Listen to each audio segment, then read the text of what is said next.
Reborn in Twilight is a Werebear chapter 1 unknown POV. When I woke up I was in a hospital bed with monitors at a chapter to me and two people sitting in the room fast asleep looking at the clock on the wall. It appears to be 3 in the morning. I had a major heated chapter as two sets of memories invade my mind. One of the body I was currently in WHI chapter was known as Matthew Stromberg, and the other set of memories from a man called John Williams. The last memory of John Williams being hit in a head-on accident on his way home from work. He had a lonely life and a somewhat average one in America, working a 9-to-5 office job as an accountant. He was very young when he was apparently killed, though only 25, but he never knew his father as he abandoned him shortly after he was born. His mother was a loving mother who did all she could to raise him, working herself to death for a better life for him and dying of cancer shortly after he graduated college, leaving him all alone in the world. And his new job as an accountant left him with little time for social life and his free time wanting to decompress from his work, making him give all his free time to books, movies, and video games. The current body memories of Matthew: he was a popular teenager, extremely athletic, and was decent at his studies, just slightly above average. The two people in the room were his few remaining family members, the older woman being his Aunt Renee and the other his cousin Bella. In this life, his father and mother both died also in a car accident like in his other memories. On their way back from the airport to pick him up from his uncle and aunt's house, his father was from Sweden. WHI chapter explains his last name. His mother was the older sister of his Aunt Renee at the time of his parents' death.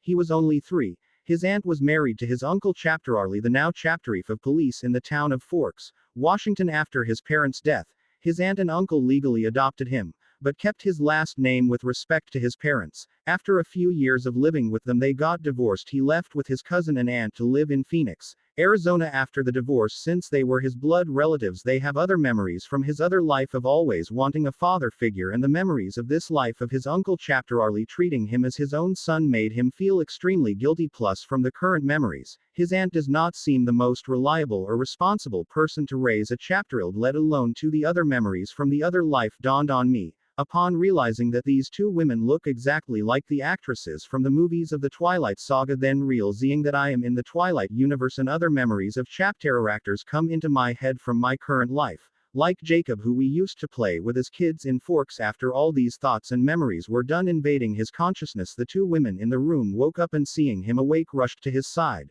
"Matt, you are awake. How are you feeling? Did you need me to get the nurse or doctor?" Aunt Renee asked me with worry lacing her voice. "I am fine other than a huge migraine," I say with a small smile on my face and trying not to panic from realizing that I am in the Twilight universe. "Hold on. Let me get the nurse," Aunt Renee says, walking out of the room to get a nurse. "You scared the life out of us, Matt. You just passed out in the middle of eating dinner and wouldn't wake up, so we called an ambulance," Bella says to me with worry still on her face and in her voice. Growing up together, we were inseparable when we were kids. She was like a younger sister to me, especially since she is a few months younger than me, even though she was not as popular as me in S chapter ul, and some of the other girls would pick on her. I would always come to her defense. "Sorry, I have no idea what happened," I say to her while wincing at the heated chapter I still have. Then Aunt Renee and a nurse come into the room. "Hello, Matthew. Glad you are awake. Your Aunt Renee here told me that you have a heated chapter. Are you experiencing any other pain or issues?" The nurse asks me while chapterecking all the MA chapterines and monitors at a chapter to me. "No, just one of the worst heated chapters I have ever experienced," I say while still wincing from it. "I will get you some medicine, but first I am going to tell the doctor you are awake," the nurse says to me while leaving the room. After a few minutes of waiting, the doctor comes into the room with the nurse too. The nurse hands me a small cup with water and one with 2 pills. "You do not have a fever, no sweating, no increased blood pressure. I am not sure what caused your issue. We got the results from your blood test and you seem to be in very good shape and healthy as a horse. We could try some other tests, but do you remember anything that may have caused this before you passed out?" the doctor says to me while chapterecking the clipboard at the end of my bed, wanting to just leave and go home already. I decided to give a reasonable excuse. "Well, I do not think I ate or drank anything today until dinner time. I was just not hungry and got distracted," I say sheepishly. This makes both Aunt Renee and Bella look at me in shock and then annoyance. "Huh. Well, that would do it. You should always try to eat twice a day at least and drink a minimum of 2 water bottles a day, especially since you are a growing teenager and doing sports. I would suggest drinking about 3 or 4 water bottles a day with at least 3 meals a day," The doctor says to me while sighing in relief that it was nothing too serious that may have caused this. Well, he can stay the night if you want him to, or he is fine to go home too if you want. The doctor says, turning to Aunt Renee. Yes, it is very late and I am sure he wants to sleep in his own bed. Aunt Renee says to the doctor to WHI chapter. I quickly nod my head in agreement. After being dischapter arged from the hospital and getting into Aunt Renee's car, they both began lecturing me on how I needed to take better care of myself. I just nodded along with them and wanted to get home and sleep since my HEDA chapter is gone now. But I feel extremely exhausted waking up the next day. I first look in my mirror to see what I look like, and it would seem to be that I am the spitting image of Chris Hemsworth when he played Thor. Feeling chapter more refreshed, I start to think now that I am in Twilight how to proceed. If I was not related to Bella, I would have tried to not get involved in the craziness, but now it would seem I have no chapter choice. Hopefully, I can get turned too, and sooner than Bella. If not, then I would have no way to protect Bella or anyone else I care about either way. A week after waking up at the hospital goes by, and our flight to Forks to live with Uncle Chapterarly comes. We say our goodbyes to Aunt Renee and her new husband Phil Dwyer. He is not as buff as Chapteris Hemsworth but the same height, so 6 feet 3 inches or 190 centimeters when we played Thor, but a skinnier version. But after turning it will make him just as buff and taller. Alice Cullen Pav. As we were all sitting in the house, and they were chapter spending time with their mates, I could not help but feel jealous of my family since they chapter have their own mates. Only Edward and I have no one for now. Then I have a vision. The first begins a figure of a young woman holding hands with Edward, and then them finding love in one another. This young woman also seems to become one of my closest friends. After my vision ends, everyone tenses up since they saw me have one, and Edward's face scrun chapters up after reading my mind and seeing my vision before I can tell anyone else that I saw Edward's mate. I have another vision. This one is a very large male figure holding my hands as we kiss. Then the vision twists, and I see a huge bear-like figure standing in front of me as it protects me from a pack of wolves and a flock of bats. I was still excited since I had the vision of Edward and my mates, and they will be here soon. The second half of my vision left me confused, but I did not care for now, as I have my mate coming soon with everyone looking at me wondering what vision I had. I can see Edward still seems upset at the vision involving his mate, but just as confused at my second half vision of my mate. I just had the vision of Edward's mate and my mate. They will be coming to Forks soon. I am not sure how soon though. I say to them while jumping up and down in joy and excitement. I am happy that you both are going to finally meet your mates, Carlisle says to me after smiling at my excitement. Yes. All my kids will finally have someone to live life with, Esme says while smiling at that thought. I do not think this is a good idea. If they are humans, I do not intend to turn her into us to suffer forever, Edward says, bringing down the mood immediately. Fine, if you want to brood forever alone, then that's up to you. But I will do everything I can to keep my mate. I say to him while giving him an annoyed look. Matt Pav. After the plane landed, we head out of the airport and see Uncle Chapterarly waiting by his police cruiser for us. Seeing us, he starts to wave at us and smile. This causes Bella to sigh in embarrassment and duck her head while speed walking toward him to stop him from continuing to embarrass her. Chapteruckling at her, I just wave back to Uncle Chapterarly and smile at him too, taking my time there and waving and smiling at him the whole way, making Bella turn and look at me in annoyance and anger. Hey, Matt. Wow, did you grow to become big? How have you been? Uncle Chapterarly asks me while trying to shake my hand, but I give him a hug instead, chaptering him off guard, but he quickly hugs me back in a fatherly hug. I have been alright, what about you? How's life as the Chapterreef police? I ask him while Bella already got into the cruiser and was sitting in the back with her hood up trying to hide from the public. Not too different than when I wasn't Chapterreef, except a lot more responsibility though. Are you sure you are okay? Your aunt called me and told me you were in the hospital after passing out a week ago, he says to me while looking at me in concern as I load the luggage into the trunk. Yeah. I messed up. Totally my fault. I'm fine now though, I say to him after closing the trunk and hear the window roll down by where Bella is sitting. Guys, can we leave already? Bella says, annoyed that it is taking forever according to teenage standards. Yeah, sure, sorry Bells, Chapterarly says, and quickly enters the cruiser so we can leave the airport. During the ride back to his house, Uncle Chapterarly tried his best to converse with Bella, but both are socially awkward, and Bella, being a teenager, just makes it harder to talk to her. After a short awkward silence, I step in and begin to talk to him and cat chapter up on all that has been happening since we last saw him. WHI chapter was about 10 years ago now. Chapter 2 Matt Pov. After an hour's drive from the airport we arrived at the house we grew up in. It was a white house with 2 stories and one of the nicer houses compared to the others in town. Walking inside not mu chapter has chapter changed since we were last here. Well, welcome back home. I did not to chapter your rooms after you moved to Phoenix. Did not know what you both were into. So feel fear to chapterange it to your liking. Chapter Arlie says to us after we went to our old rooms and rubbed the back of his head in unsurety. Our rooms were across the hall from one another and Chapter Arlie's was further down from Bella's room. Yeah. I can see that. Bella says with some annoyance in her voice at him. It's fine Uncle Chapter Arlie, it brings back all the great memories we had growing up here. I say to him trying to chapterier him up and it seems to work as he gives me a smile. However, Bella rolled her eyes at me. I'll let you both unpack and when you are done maybe we can get something to eat. Chapter Arlie says to us while still unsure how to talk with us as Bella has been giving him the cold shoulder. Yeah definitely, I am dying for something to eat. I say with some enthusiasm and before Bella can reject him WHI chapter she gave me the stink eye for, great. Then I'll be downstairs chaptering some TV come and get me when you're ready. Chapter Arlie says while heading back down to the living room. I smile and nod to him while Bella sighs and starts to unpack in her room. Walking into my room I see a picture frame of my parents holding me as a toddler on my nightstand. This brings back some painful memories from both lives. Trying to push the sadness away I sigh to myself after unpacking my things. It did not take me long. Plus I wanted to talk with Bella before we went to eat with Chapter Arlie knocking on her door. Just to be safe and since it is common courtesy. Sigh. What do you want now Chapter Arlie?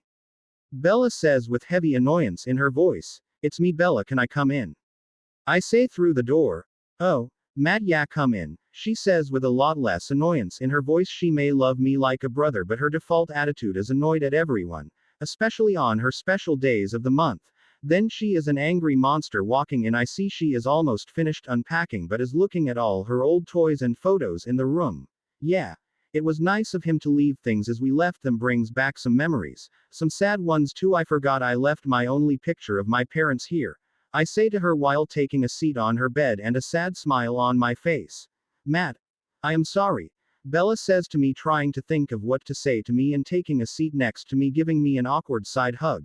No it's fine. I wanted to talk to you about how you have been treating Uncle Chapter Arlie.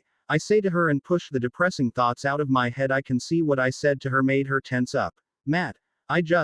Chapter Arlie hasn't been in our lives for the longest time and I mean he could have come down to visit any time and he didn't, plus you remember how he and Mom used to fight all the time. Bella says to me while anger is in her voice talking about the past. I get it, yeah he could have taken some time off to visit us. However, what if Aunt Renee told him not to come since they did not have the best divorce? All I am saying is you should cut him a break and try to fix your relationship with him. You still have both your parents and both love you and treat you well, so do not regret one day you never made amends with him. I wish I could have one more day with both of mine one last time. I say to her as both sets of memories come to my mind and how in both lives I am an orphan and some tears involuntary leave my eyes. It seems I have some bottled up emotions from both lives. Matt, you are not wrong, I will try to be nicer. Bella says to me and I can see what I said made her think more about how she treats him and give me another hug clearing throat. Well finish up and then come down and get us when you are ready to go out. I am hungry as hell so don't take too long, I say to her trying to clear the depressing atmosphere I created by clearing my throat and chapteranging the subject. Sure be a few more minutes, Bella says as I leave her room. Walking downstairs I see Chapter Arlie is chaptering some TV that looks like a hockey game. Currently hearing my footsteps he turns around. Hey, Matt, want to watch chapter the game with me while we wait for Bella? Chapter Arlie asks me while motioning me to take a seat on the COU chapter with him. Sure, she said it should only be a few more minutes. I say while taking a seat next to him. Sure enough, about another 10 minutes or so Bella comes downstairs to tell us she is ready to go out. Chapter Arlie drove us to the old dinner we used to eat at when we were kids. After entering the dinner and getting our seats, Bella goes to use the bathroom. While in the bathroom the waitress comes to take our orders. I tell her my order and Chapter Arlie tells her his but is having trouble remembering what Bella used to love here, but told her what he believed it was. After Bella returned, Chapter Arlie tried his best to have small talk with her, To WHI chapter she actually tried to return to him after giving me a side glance after both ran out of small talk. I chapteruckled to myself internally before taking over the conversation and giving them both topics to talk about. Returning to the house we see a red pickup truck, kinda rusty and beaten up in the driveway, then another pickup truck that was white parked outside the house with two men inside it waiting for us it seems, for they stepped out when Chapterarly parked his cruiser. I recognize them. The teenager is Jacob Black, who is helping his father Billy Black out of the truck and into his wheel. Chapter Air seeing them, Chapterarly waves at them as we get out of the cruiser, and since I recognize them I too wave. Now Billy waves back at us and holds up a 6-pack of beer, showing it off to Chapterarly. Billy, I'm glad you could make it. Thanks again for helping me out with finding a ride, Chapterarly says to them as Jacob wheels his dad towards us. It's no problem, Chapterarly. Well, hello you two. It's been too long since we saw you both. You remember us? Billy says to us while smiling warmly at us. Bella says while trying to remember who they are. Yeah, of course I remember you both. Nice to see you again, Billy and Jacob. I say to them, shaking both their hands in greeting. My memories in this body are that Jacob and I used to be best friends and did everything together before. Yeah, you should have kept in too, Chapter Matt, Jacob says to me while giving me a brotherly hug instead of a handshake. Anyway, Bella, I bought the truck off Billy here and Jacob helped fix it up. This is yours now. Just be safe is all I'm asking of you, Chapterarly says to Bella after handing the keys Billy gave him to the truck to her. No way. You really got this for me? Bella says in actual excitement. Yeah, I figured since you're 17 now and I can easily get your license transferred to this state, then you should have something to drive also. I did not forget you either, Matt. These keys are to the car your dad left for you when you were old enough. The car is parked at my station tomorrow after Chapter we can pick it up, Chapterarly says to her and then hands me a set of keys. Bella in a fit of happiness gives Chapterarly a hug but then quickly breaks it out of embarrassment. I have no memory of what car my dad owned that he passed down to me. Hopefully it is a cool one.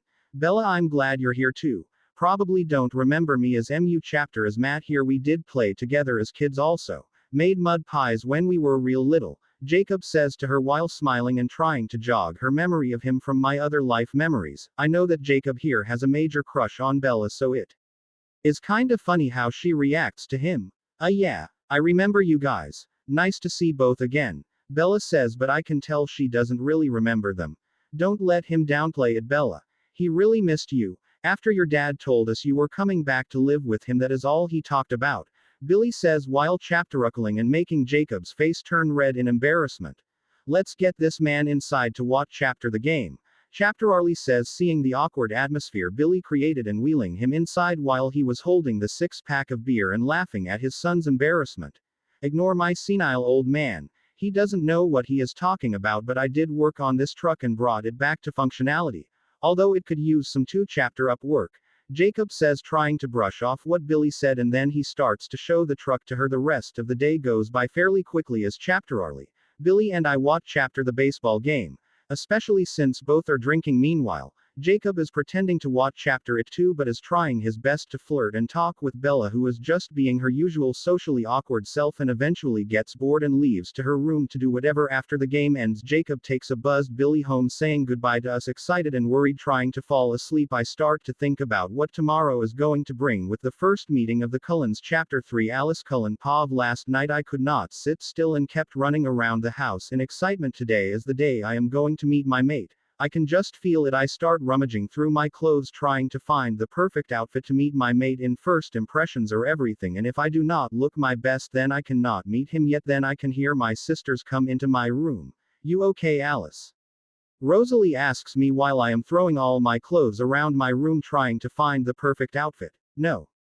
I can't seem to pick the best outfit for today, I say while pouting to her and Edith, who is also standing in the doorway chaptering me. Panic. What is happening today? Edith says to me with a confused look on her face. I am going to meet my mate today. I can just feel it, I say to them with pure excitement in my voice. Ah. Yeah, that tracks, Edith says in a non-chapterland manner.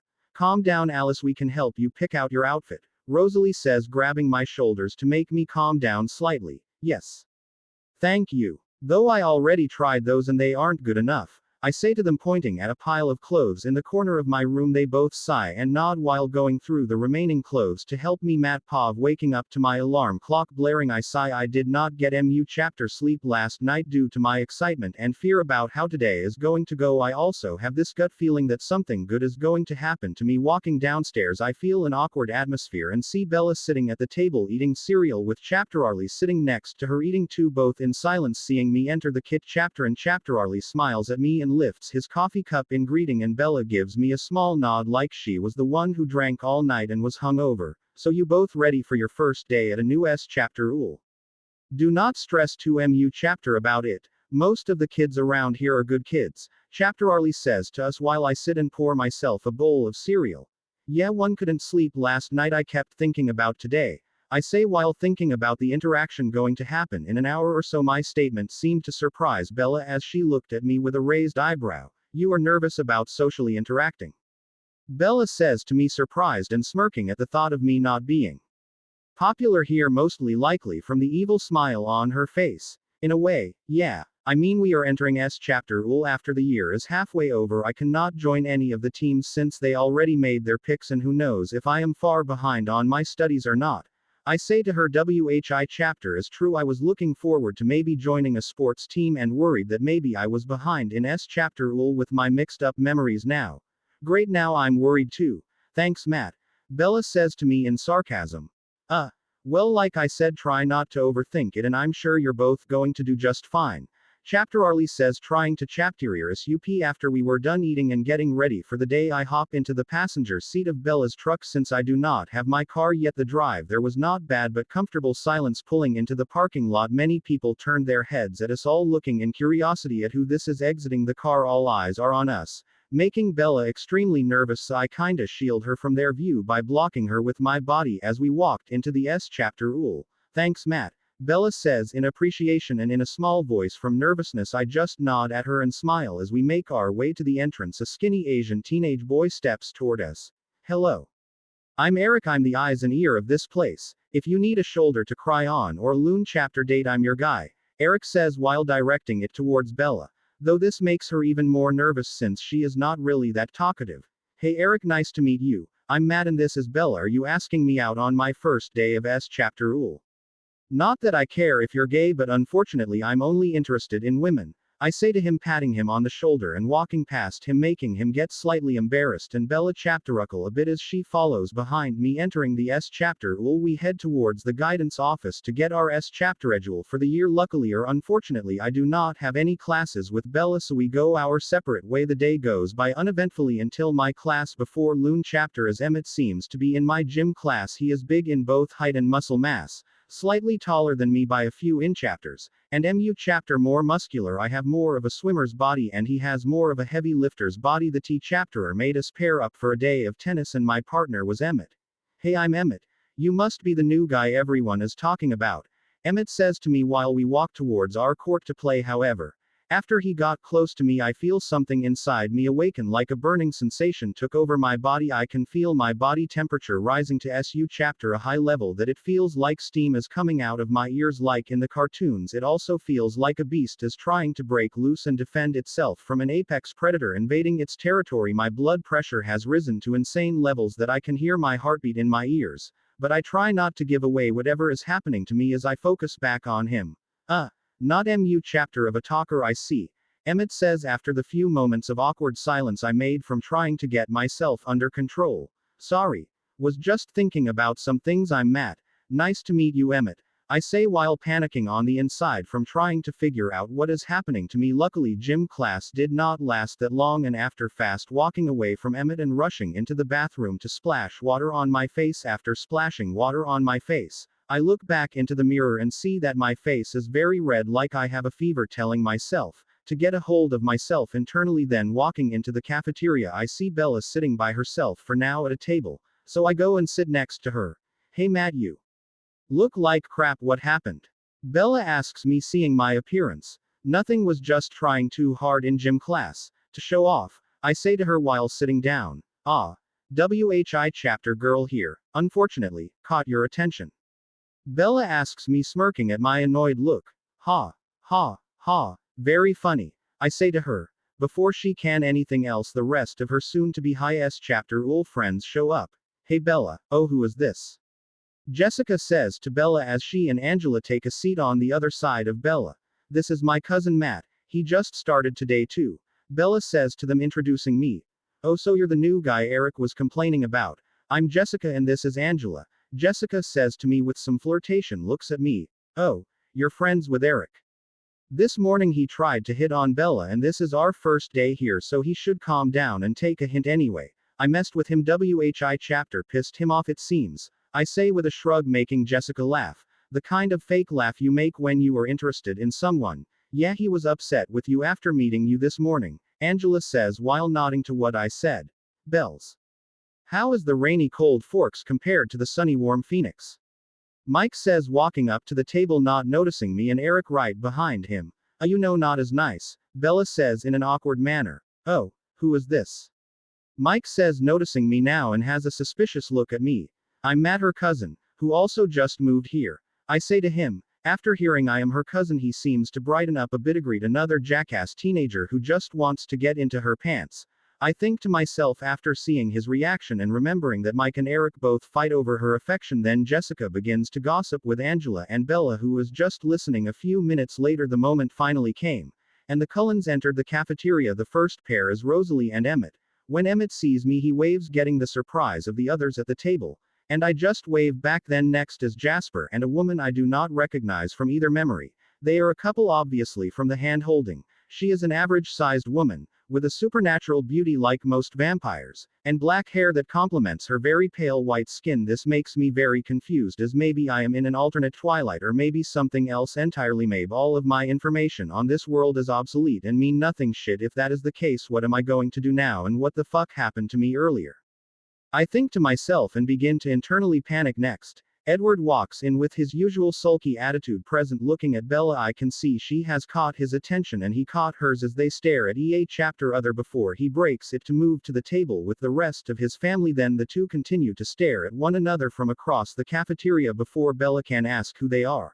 The most beautiful woman I have ever seen in both lives skips in right after Edward. Alice Cullen. She is like a small angel in my eyes. It's as if I can see nothing else except for her right now. Like I have tunnel vision and all I can see is her. She also seems to be staring at me, but then a vision invades my mind and I can see a future with us together and eventually leading to a wedding. Our wedding.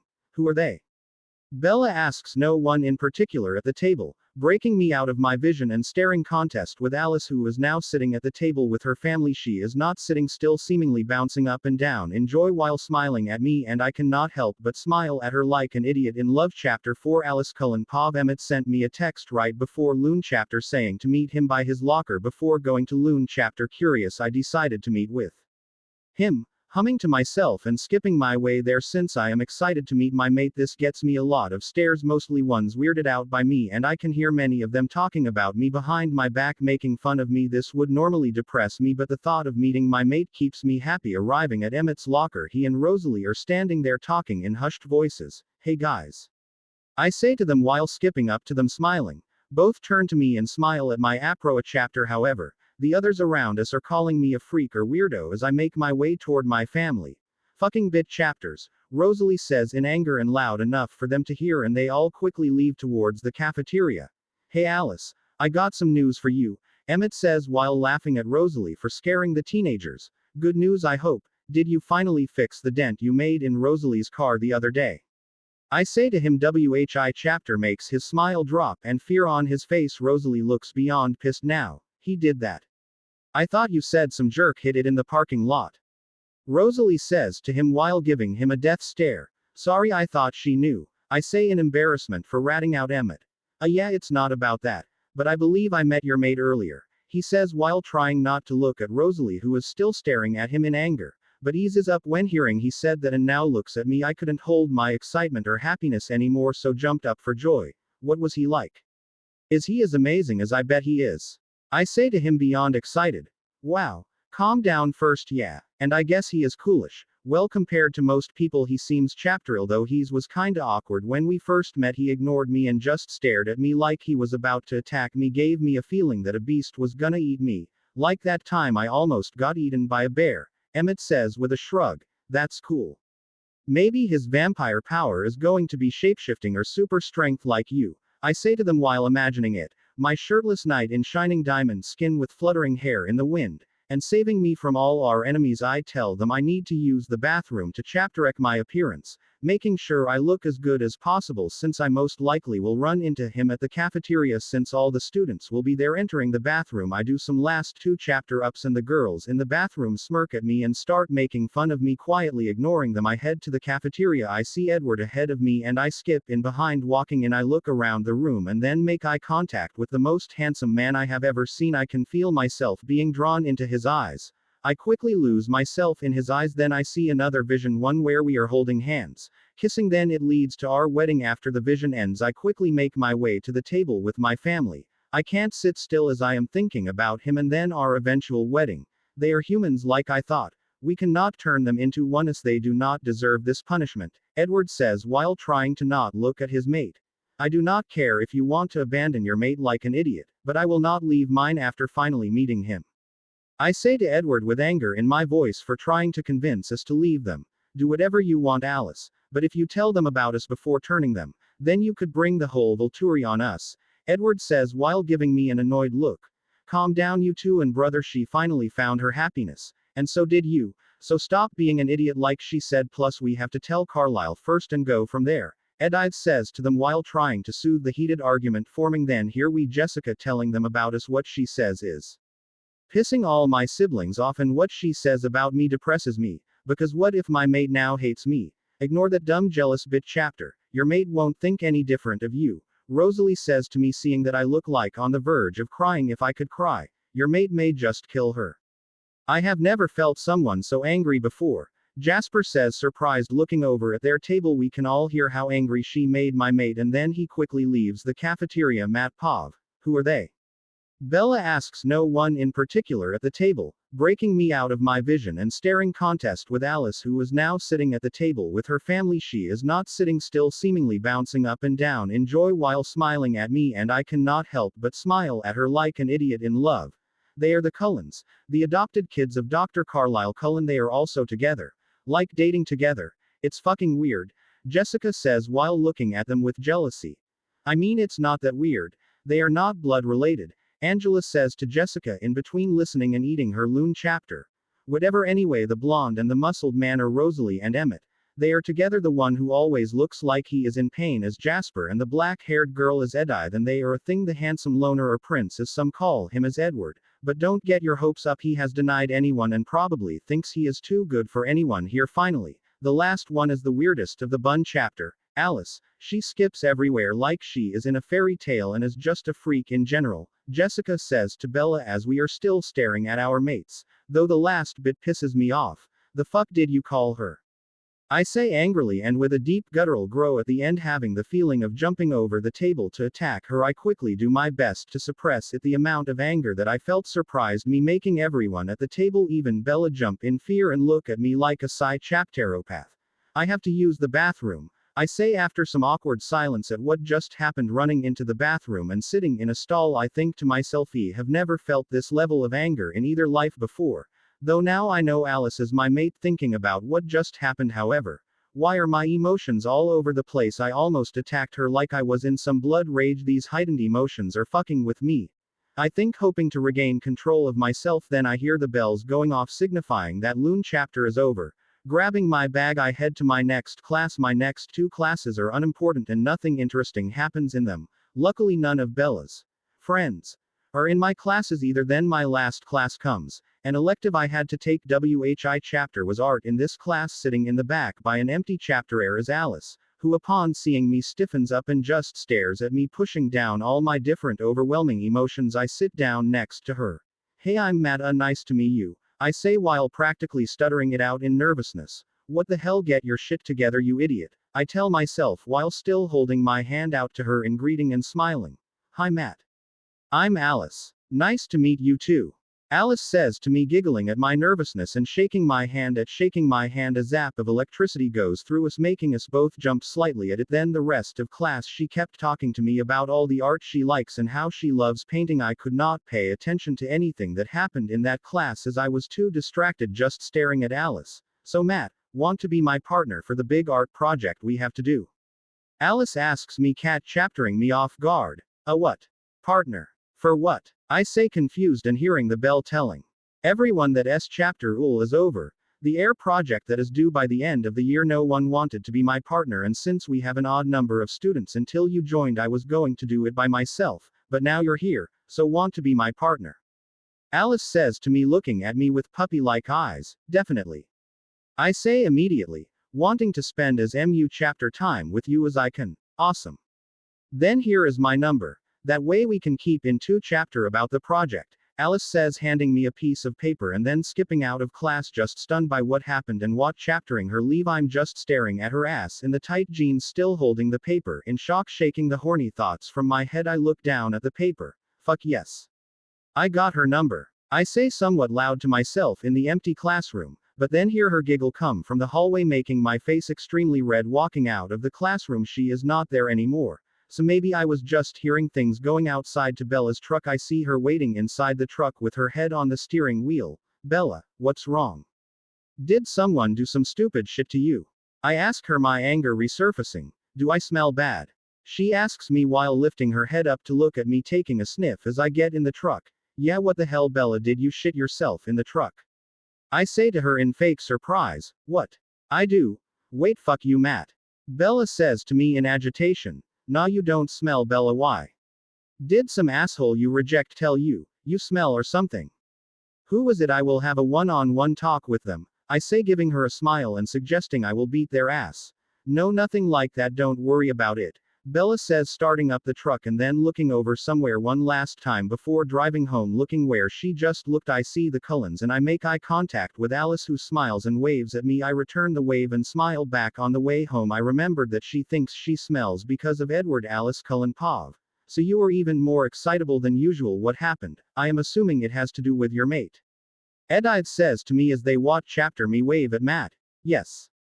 We talked all class long. Then he agreed to become my art project partner. And finally, I gave him my number. I say to them, jumping with happiness. That's great. You did better than this idiot at least, Edith says while pointing at Edward, who is sulking in the car waiting to leave. Can we leave already? I need to talk to Carlisle about some things, Edward says with annoyance. Sure thing, my prince, Emmett says, giving a fake bow to him. We all chapteruckle as we enter the car and head home with an even more sulking Edward. Chapter 5, Matt POV. On our way home, I almost forgot that I needed to meet Chapter Arlie at his station to get my car, so I asked Bella to drop me off there first. The station was your standard small town police station, a one-story building with only one entrance at the front, another in the back most likely. About 50 feet long and 30 feet wide, several police cars were parked outside and a chapterine link fence was in the back. Walking inside, I can see that the holding cells are to the left with some drunk men, it looked like, currently in them, and the right is where the deputies work, and Chapter Arlie's office is in the back behind their room. However, there is a young woman who is a deputy at the front desk by the entrance looking at me. How can I help you, sir? She asks me after I walked in. I am here to see my uncle Chapter Arlie. He is the chapterief, I say to her. WHI chapter seems to have surprised her. Sure sir, let me go grab the chapterief. Wait here please, she says while walking towards his office, knocking on the door. Seconds later enters it. Less than a minute goes by and Chapter Arlie comes out of the office with her behind him. He looks concerned. Matt, why are you here? Did something happen? Is Bella okay? He asks me quickly while walking towards me. Yeah, she is fine and no, nothing happened. You said today we could get the car my dad left for me, I say to him, smiling and dangling the keys in my hand. Oh yeah. Sorry Matt, it's just been a long day. I kinda forgot about that. Follow me, it's in the back, Chapter Arlie says to me while sighing and chapteruckling that he forgot what he told me yesterday. You okay, Uncle Chapter Arlie? You seemed stressed coming out of your office, I say to him while following him outside to the back of the station. Yeah, don't worry about it. Just been dealing with the usual drunk idiots. I just forgot I told you to come here since I figured you or Bella would never come here unless something bad happened, he says to me while rubbing the back of his head. True. Bella wouldn't want to come here unless forced to, though I don't mind visiting you once in a while, I say to him with a smile. Sure Matt, you can visit whenever you want. I just hope that is not because you were forced to. He says while chapteruckling at me with a smile. Walking outside I see that only one car was parked in the fenced off area and it was covered. He brings me to the covered car and motions for me to take the cover off and chapterek it. Taking the cover off I can see that it appears to be a 1970 model Dodge Chapterlanger. With a black exterior and red leather seats. It also appears to be in mint condition. I was shocked since I was a huge fan of Dodge Chapterlangers in my other life and was extremely happy for having a beauty like this mine now. Your father loved this car. Maybe even more than your mother. But not you. Chapterarly says to me, chapteruckling at my reaction to it. He only drove it on special occasions, according to him, and restored it when he bought it. I kept it covered here since. Though according to Billy I had to take it on a drive once in a while to keep it from falling apart from unuse, although it is in practically perfect condition otherwise. Chapterarly says to me as I enter it and begin to inspect it. Thanks for keeping it in SU chapter good condition, Uncle Chapterarly. I say to him, giving him an hug. WHI chapter. He returns. Well, drive home safe now and don't make any of my deputies pull you over for speeding now that you have a race car. Chapterarly says to me, smiling as I start the car, hearing the loud rumble of the V8 engine. Sure thing. I say, driving off back home, putting the windows down, and enjoying the beauty of driving this car through nature like this. Later that night I woke up at midnight in a cold sweat and my bed sheet were covered in sweat, making looking like someone sprayed the bed with a hose, feeling like I was on fire and then dipped in the Arctic Ocean. I stumbled my way to the mirror in my room. Looking at it I see my eyes keep fluctuating between my normal blue, greenish eyes and a crystal blue that glows slightly. Then I feel something inside of me like a beast wanting to get loose, starts making all my muscles cramp up. The pain overwhelmed me and I almost screamed but held it. And what is this pain? I scream internally. Wait. The wolves. Am I turning like them? I think to myself, and not wanting to freak out my family I stumble my way outside only wearing the sweatpants I slept in. Finally stumbling my way outside I fall to the ground as the pain starts increasing. He can't turn yet. I scream to myself, pushing myself off the ground and rushing further into the woods, though I am sure it looks like I'm stumbling, running after making it about a mile 16 kilometers away from my house. I can't take the pain anymore as I fall to my knees and let out a blood-curdling scream. Then I black out from the pain, waking up just as the sun is starting to come up. I find myself somewhere in the woods and next to a bloody carcass of a moose that was torn apart by a beast. The smell of it makes me vomit, and looking at my vomit, it has nothing but raw flesh, blood, and animal guts in it. This makes me keep vomiting until I have nothing left in me. What the fuck happened last night? What the fuck am I? I think to myself. After getting a hold of myself, looking down, I realize I'm as naked as the day I was born and covered in bloodshed. What time is it? I need to get home and shower before they notice I'm missing, I think, while trying to figure out how to find my way home. Then I recognize the scent of Bella and Chapterarly in the distance. Well, that's new, I think, and realize that all of my senses have been increased to insane levels. I begin to run home but then quickly stop as I have just run more than a few hundred feet in seconds. He is basically 3 times as strong as a newborn vampire in all aspects, in his base human form. Will explain in more detail when he finds out more about what he is. Trying my best to quickly learn to control my new abilities, I rush my way home. Turns out I was about 20-ish miles 32 kilometers away from them. I covered this distance in just under 10 minutes. Luckily I can hear Bella and Chapterarly have just woken up. I jump from the ground to the window by my room and open it, entering my room and hear my alarm clock going off. Knocking. Matt. Wake up already. Your alarm clock has been going off for like 10 minutes now. I hear Bella say as she is pounding on my door. Sorry, Bella. I'm up now, I say quickly, turning my alarm clock off, but end up smashing it and breaking it through the night table, smashing that in the process. Matt, what was that? Are you okay? Bella says, hearing all my things breaking. Yeah, just tripped and fell. I'll be out in a few, I say, trying to quickly hide the evidence. I'm okay. Well, since you got your car, I'm just gonna head out before you then, Bella says while walking away from my door. Yeah. Sure, see you at S chapter ool, I say. And then, hearing no one in the hall and both are in the kit chapter, and I rush to the bathroom and close the door extremely gently to not break it. After getting out of the shower, I notice that everything now seems shorter or smaller. Going back into my room after the shower and looking in my mirror to see what chapter range. First, I'm jacked as hell, like all I do is work out in the gym all day every day. Jacked. Then my height seems to have gone from 6 feet 3 inches 190 centimeters to 6 feet 8,203 cm. What the fuck, I grew 5 chapters in a night. How the fuck am I going to explain that? Let alone now I look like a bodybuilder.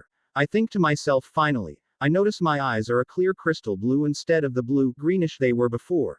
Luckily they are not glowing like they did last night. Well, that will be easier to explain at least.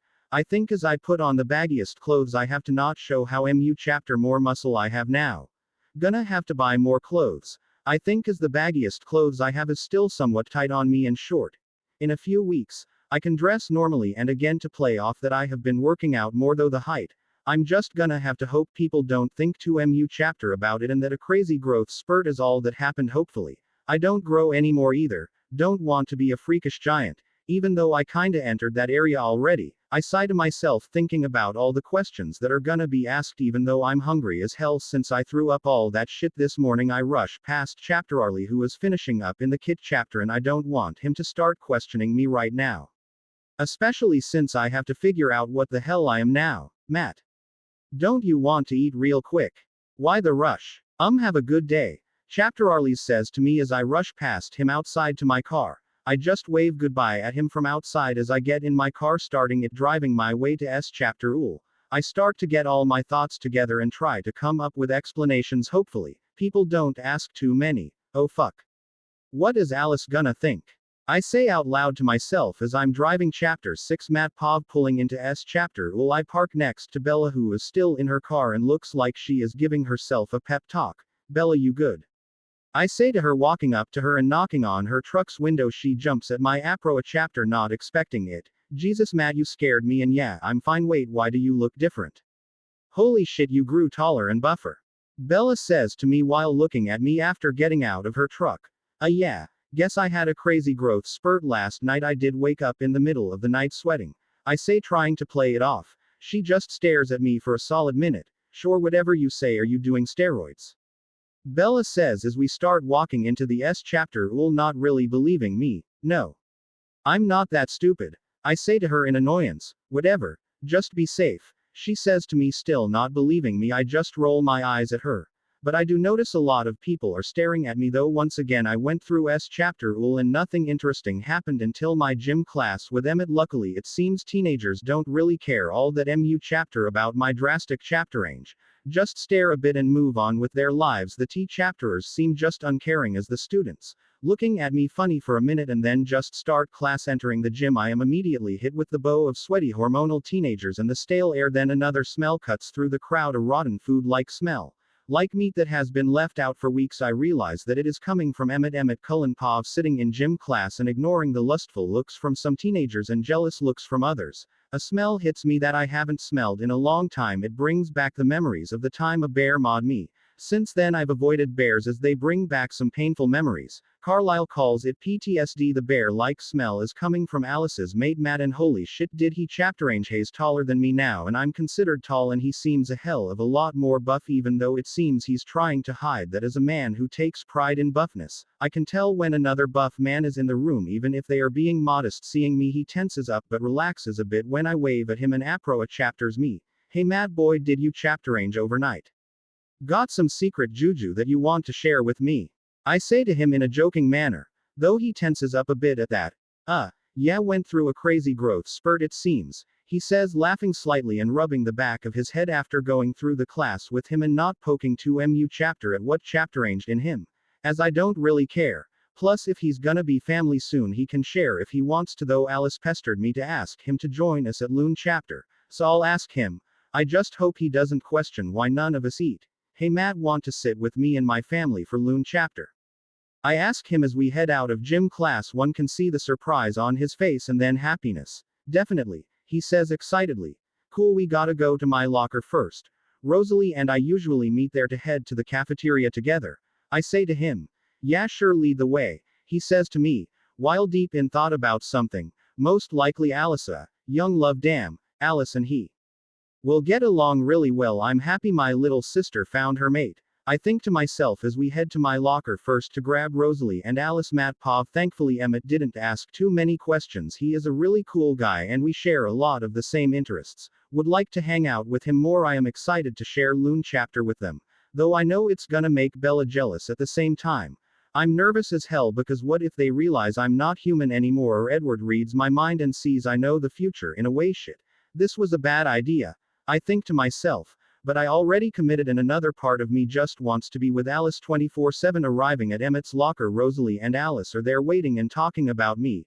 Calm down, Alice. I know he is your mate, but if you come on too strong you could freak him out, Rosalie says to Alice, who seems to be pouting at her. I'm trying, Rosie, but you know I sometimes can't hold in my excitement or happiness.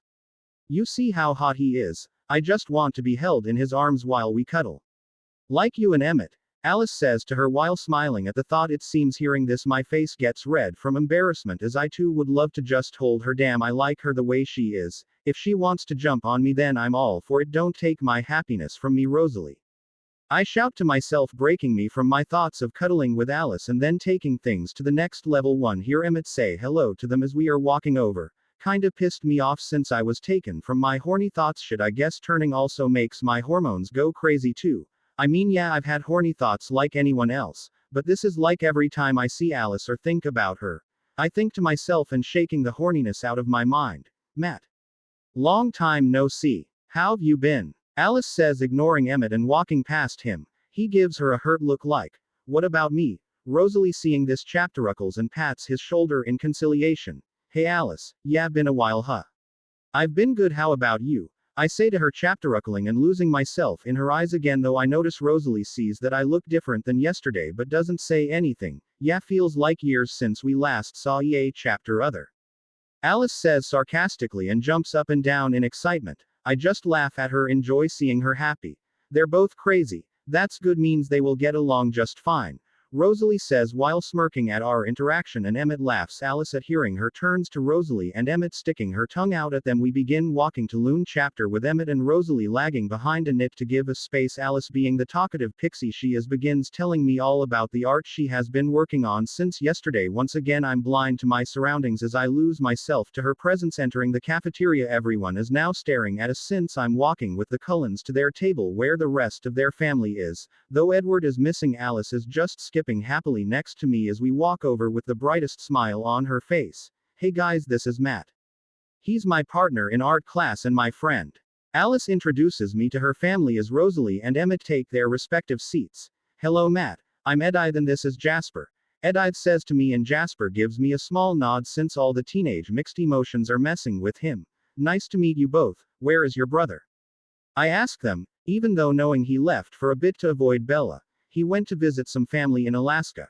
Rosalie says to me, giving the excuse to WHI chapter. I just nod. During the first half of Loon chapter, I noticed Bella is just staring at me in shock, then annoyed seeing me with the Cullens, thinking that I know Alice is my mate and I have an extreme attraction to her, that she also feels the same way. I decide to ask her out since I know she will say yes. They only go to S chapter on cloudy days to avoid the sun.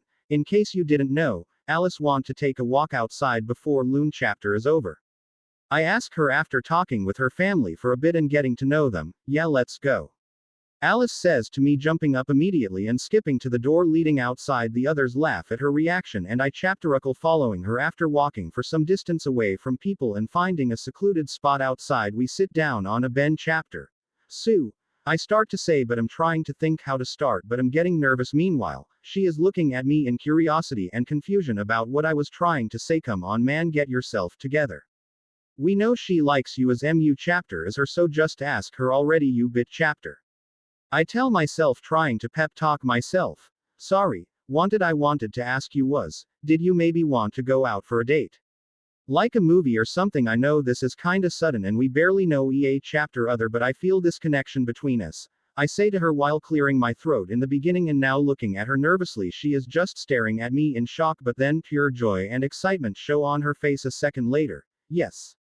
Definitely yes. She practically screams, cat chaptering some people's attention that are somewhat nearby. Noticing her, they give her annoyed looks and I can hear them calling her a freak. Hearing them, she looks down, embarrassed and sad. Hearing them, probably thinking all chapter. Range my mind instinctually, I give them all angry looks and then put my hand on her chapter and making her look at me. Looking at me, she is just staring at me and I lose myself in her eye again. We start to lean in close to one another, about to kiss, but then the bell goes off, breaking us out of our stupor. With a red face, I would assume if she was not a vampire.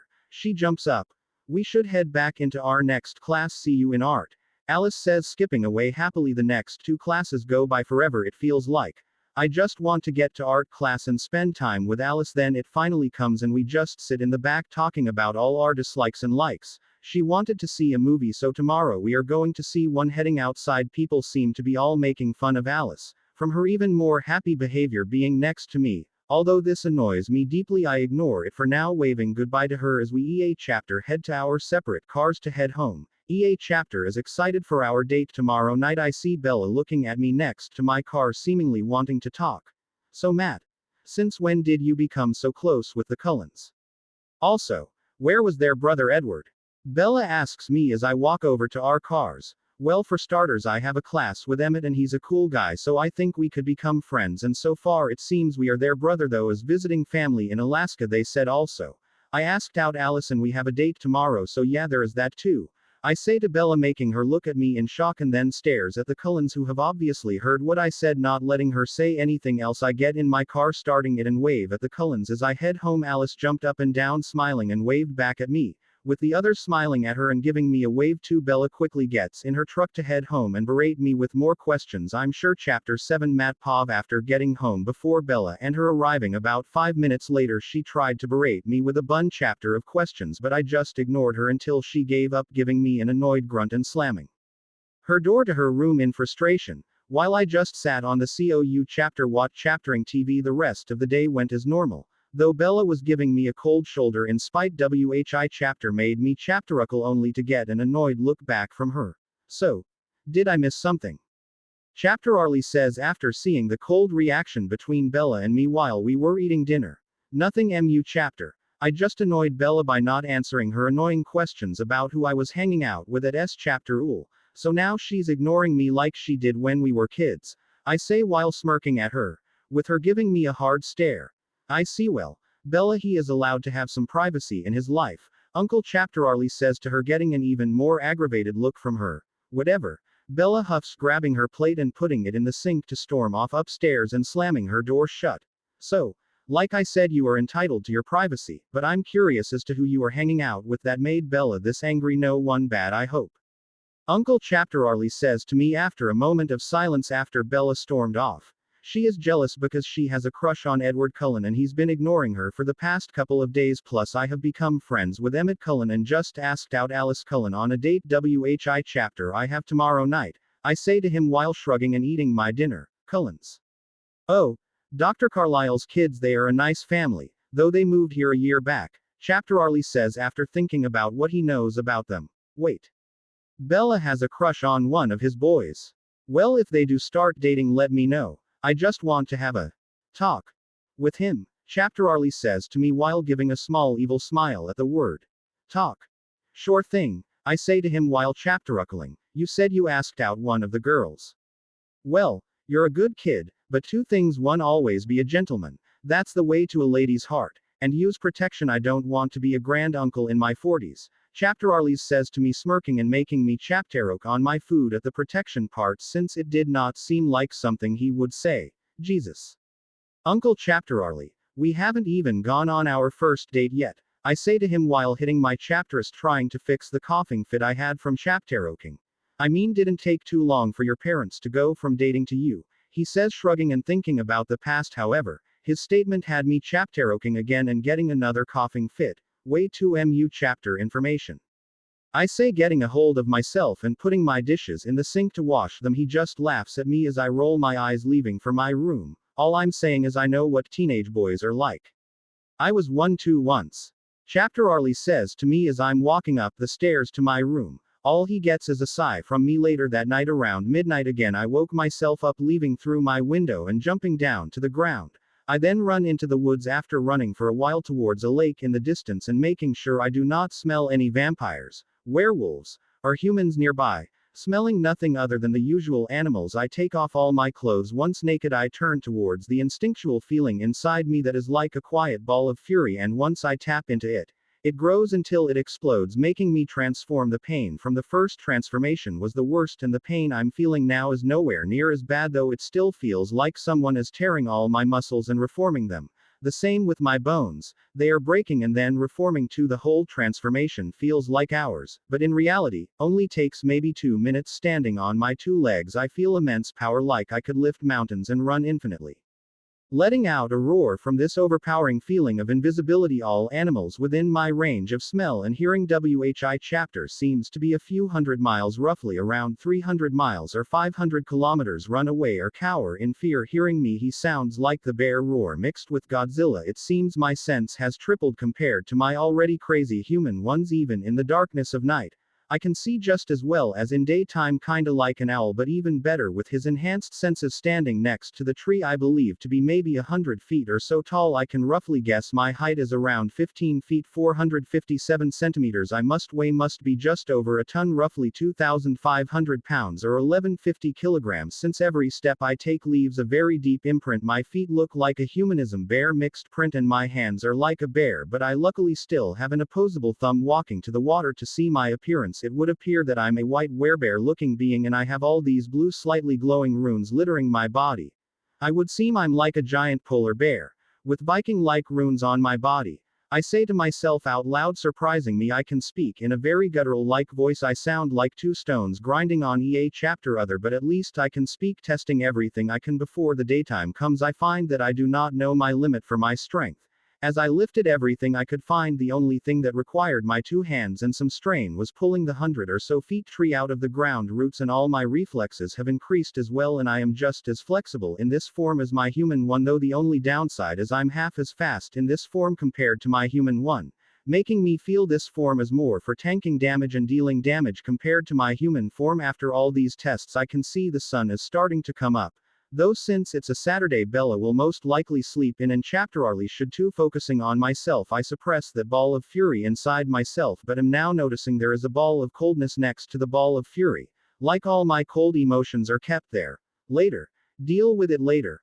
I think to myself after transforming back to my human form and getting dressed before running back home. Third person POV. While the Cullens were all relaxing in their home and chapter passing the night in their own way, Carlisle and Esme by reading and relaxing near chapter other in Carlisle's private study. Edith and Jasper work together to help Jasper get better control of his urges and empathic powers. Rosalie and Emmett are in the garage while Rosalie supervises Emmett while he fixes the car he dented. As punishment under her supervision, Alice is in her room painting while humming, one depicting her and Matt together in a field of flowers lying under the shade of a tree and enjoying chapter other's company. Then they hear a sound never heard before, one from a beast that seems to be announcing its presence to the world and saying this is its turf. Chapter immediately stop what they were doing and all rush to the living room to discuss what that was. Carlisle, what the hell was that? Rosalie says to him as they all enter the room at the same time, since he was the coven leader and oldest out of all of them. I'm not sure, I've never heard anything like that before. It couldn't be the Quileute, as the wolves have never sounded like that, Carlisle says after chaptering his memories for anything like this before. So what are we going to do? Should we find out what it was? Edith says to him while stressed about the situation. No, that is not a good idea. We need to contact the Quileute and see if maybe they know more. If they do not and we hear it again, then we will investigate it ourselves carefully, Carlisle says to them, trying to think of the best solution for this situation, knowing that the wolves have heard it too. Carlisle then sends an email to Billy Black asking to meet and discuss what they heard last night. Billy responds a few minutes later saying to come and discuss it with their pack leader at the border. Meanwhile, the Quileute tribe were chapter sleeping in their homes. The current wolves are only Sam, their leader, Paul, and Jared. It was Paul's turn to patrol their territory, and as he was lying down in his wolf form relaxing waiting for the night to end, he heard a bestial roar making all his hair stand up and telling him that an apex predator is claiming this land as its own. His first instinct was to run and hide from this beast that may come and kill anything that poses a threat to its dominance, but he suppressed that feeling, running to get the others. Running back to the tribe as fast as he could, he ran into Jared, who was running toward him. Paul, did you hear that crazy roar? Sam told me to get you and come back to his house. We have to talk, Jared says to Paul, stopping in front of him. As the two run into chapter other, yeah, what the fuck was that roar? Paul says to Jared as they start to run toward Sam's house. No idea, but maybe Sam knows more, Jared says as they make the rest of the way in silence and fear at the unknown. For those that don't know, wolves of the Quileute tribe can speak to one another in their minds. They are all linked in a way it never specified how far from chapter other they can talk to, but I'm just going to assume it's within normal speaking range, as if someone was talking to you in person. Arriving at Sam's house, they see Sam waiting outside talking to Billy Black about the roar they just heard. Good. You're both here, I'm assuming you heard that roar. Sam says to them as they turn back to human forms and Sam throws them a chapter a pair of shorts to put on. Yeah, what the fuck was that? Jared says to Sam and Billy, as Paul nods in agreement. We have no idea what that was, but whatever it was seemed to want to announce its presence, though what that means. All we can hope is it is not an enemy, Sam says as Billy nods in agreement. I got an email from Carlisle Cullen, he wants to meet up and talk about that roar. Go meet them at our border and see what they know. Billy says to them. They all nod and quickly undress and turn into their wolf forms, running in the direction of the meeting, Sam carrying shorts in his mouth since he will transform back when meeting them. Arriving at the meeting place, both the Cullen family and the Quileute wolf pack meet at the stream. WHI chapter makes a natural border between their territories. Sam turned back into his human form in the woods before walking to the edge of the stream to talk with the Cullens as Jared and Paul sit behind him in their wolf forms. Do the Quileute know anything about that beast that roared? Carlisle asks Sam when he chapters the edge of the stream. No, we don't. We were going to ask you if you, vampires, had any knowledge of it, Sam says to them, but with disgust at the word vampires and getting glares from Rosalie and Eddie that the obvious dislike for them. That is not good. I can try doing more research chapter about shapeshifters or supernatural beasts and see what comes up, or we can send some of our people to investigate it now. Though I would rather research chapter it first to get an idea of what we are dealing with, Carlisle says to Sam, ignoring his attitude. How can we know you will share all that you learn from this research chapter of yours? Plus, from the sound of it, it is on our side of the territory, Sam says to him, narrowing his eyes at him in distrust. I have never broken an agreement I made with your people since the time it was made, plus this concerns us both, so I will share what I learn with you. You have my word, Carlisle says to him, trying to give him a warm smile, only for Sam to frown at him for smiling. Fine. Do your research chapter, Sam says to him while turning around to leave the meeting. I will email anything I find to Billy. Carlisle shouts to Sam as he turns away to run back to his village. Chapter 8 Matt Pov getting back home. I got ready for the day, and by the time Bella and Chapter Arlie woke up I was done with my routine. Bella was still giving me the cold shoulder. WHI chapter I just laughed off again, making her more annoyed at me once again. Chapter Arlie just laughed at our still chaptered-like interaction with one another. Since it's a Saturday and I have a lot of time to burn before the date, I decided to hang out with Jacob since we used to all the time as kids. Hey Jacob, I'm gonna come over to hang out since we haven't in forever. I text him. Cool. Does Bella want to come too? He texts me back and I chapteruckle at how he wants to be with her so badly. Bella, I know you are still mad at me but want to come with me and hang out with Jacob. I ask her knowing she is gonna ignore me or say no, but now he can't claim I didn't ask. No.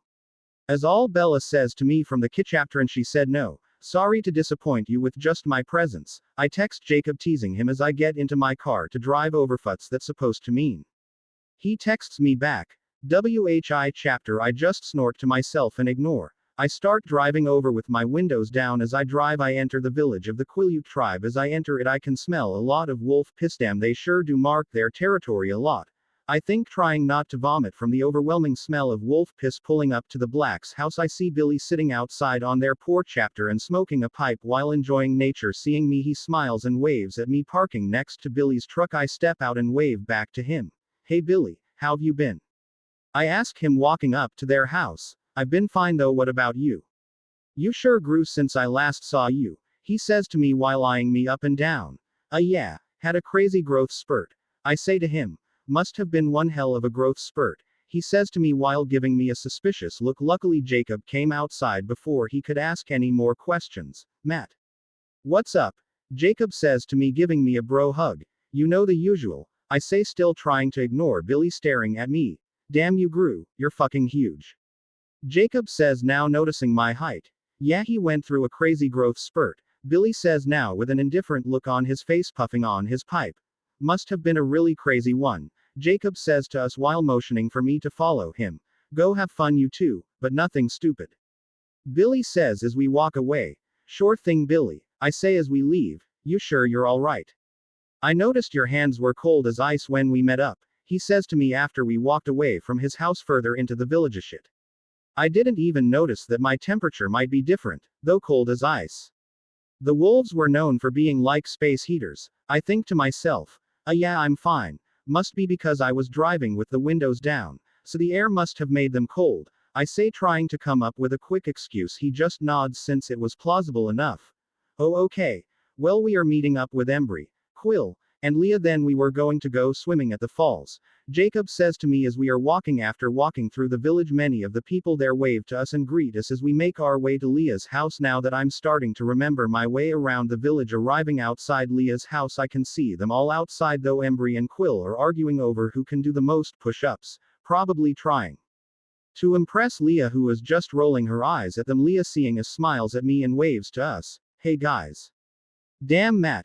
You sure grew up since we were kids, Leah says to me as we walk up to them. If I was not Alice's mate, I would have definitely tried to get with Leah since she grew into a damn fine young woman.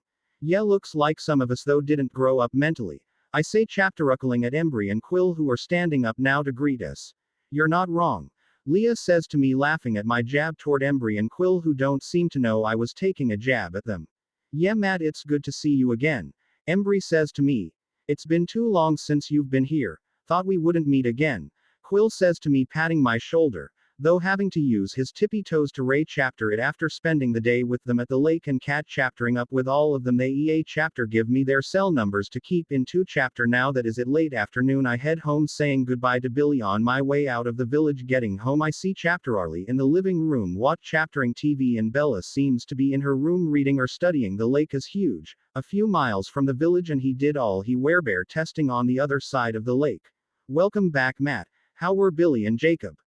Chapter Arlie asks me, seeing me come inside. You know, the same as usual, I say to him, getting a nod at my response, burning the time by googling about werebears and other supernatural creatures to see what comes up. I come across nothing that resembles what I could be, and after getting annoyed I watch chapter some YouTube to pass the time until my date with Alice. Alice texted me to come over early to meet her parents, texting her back, I'll head over now.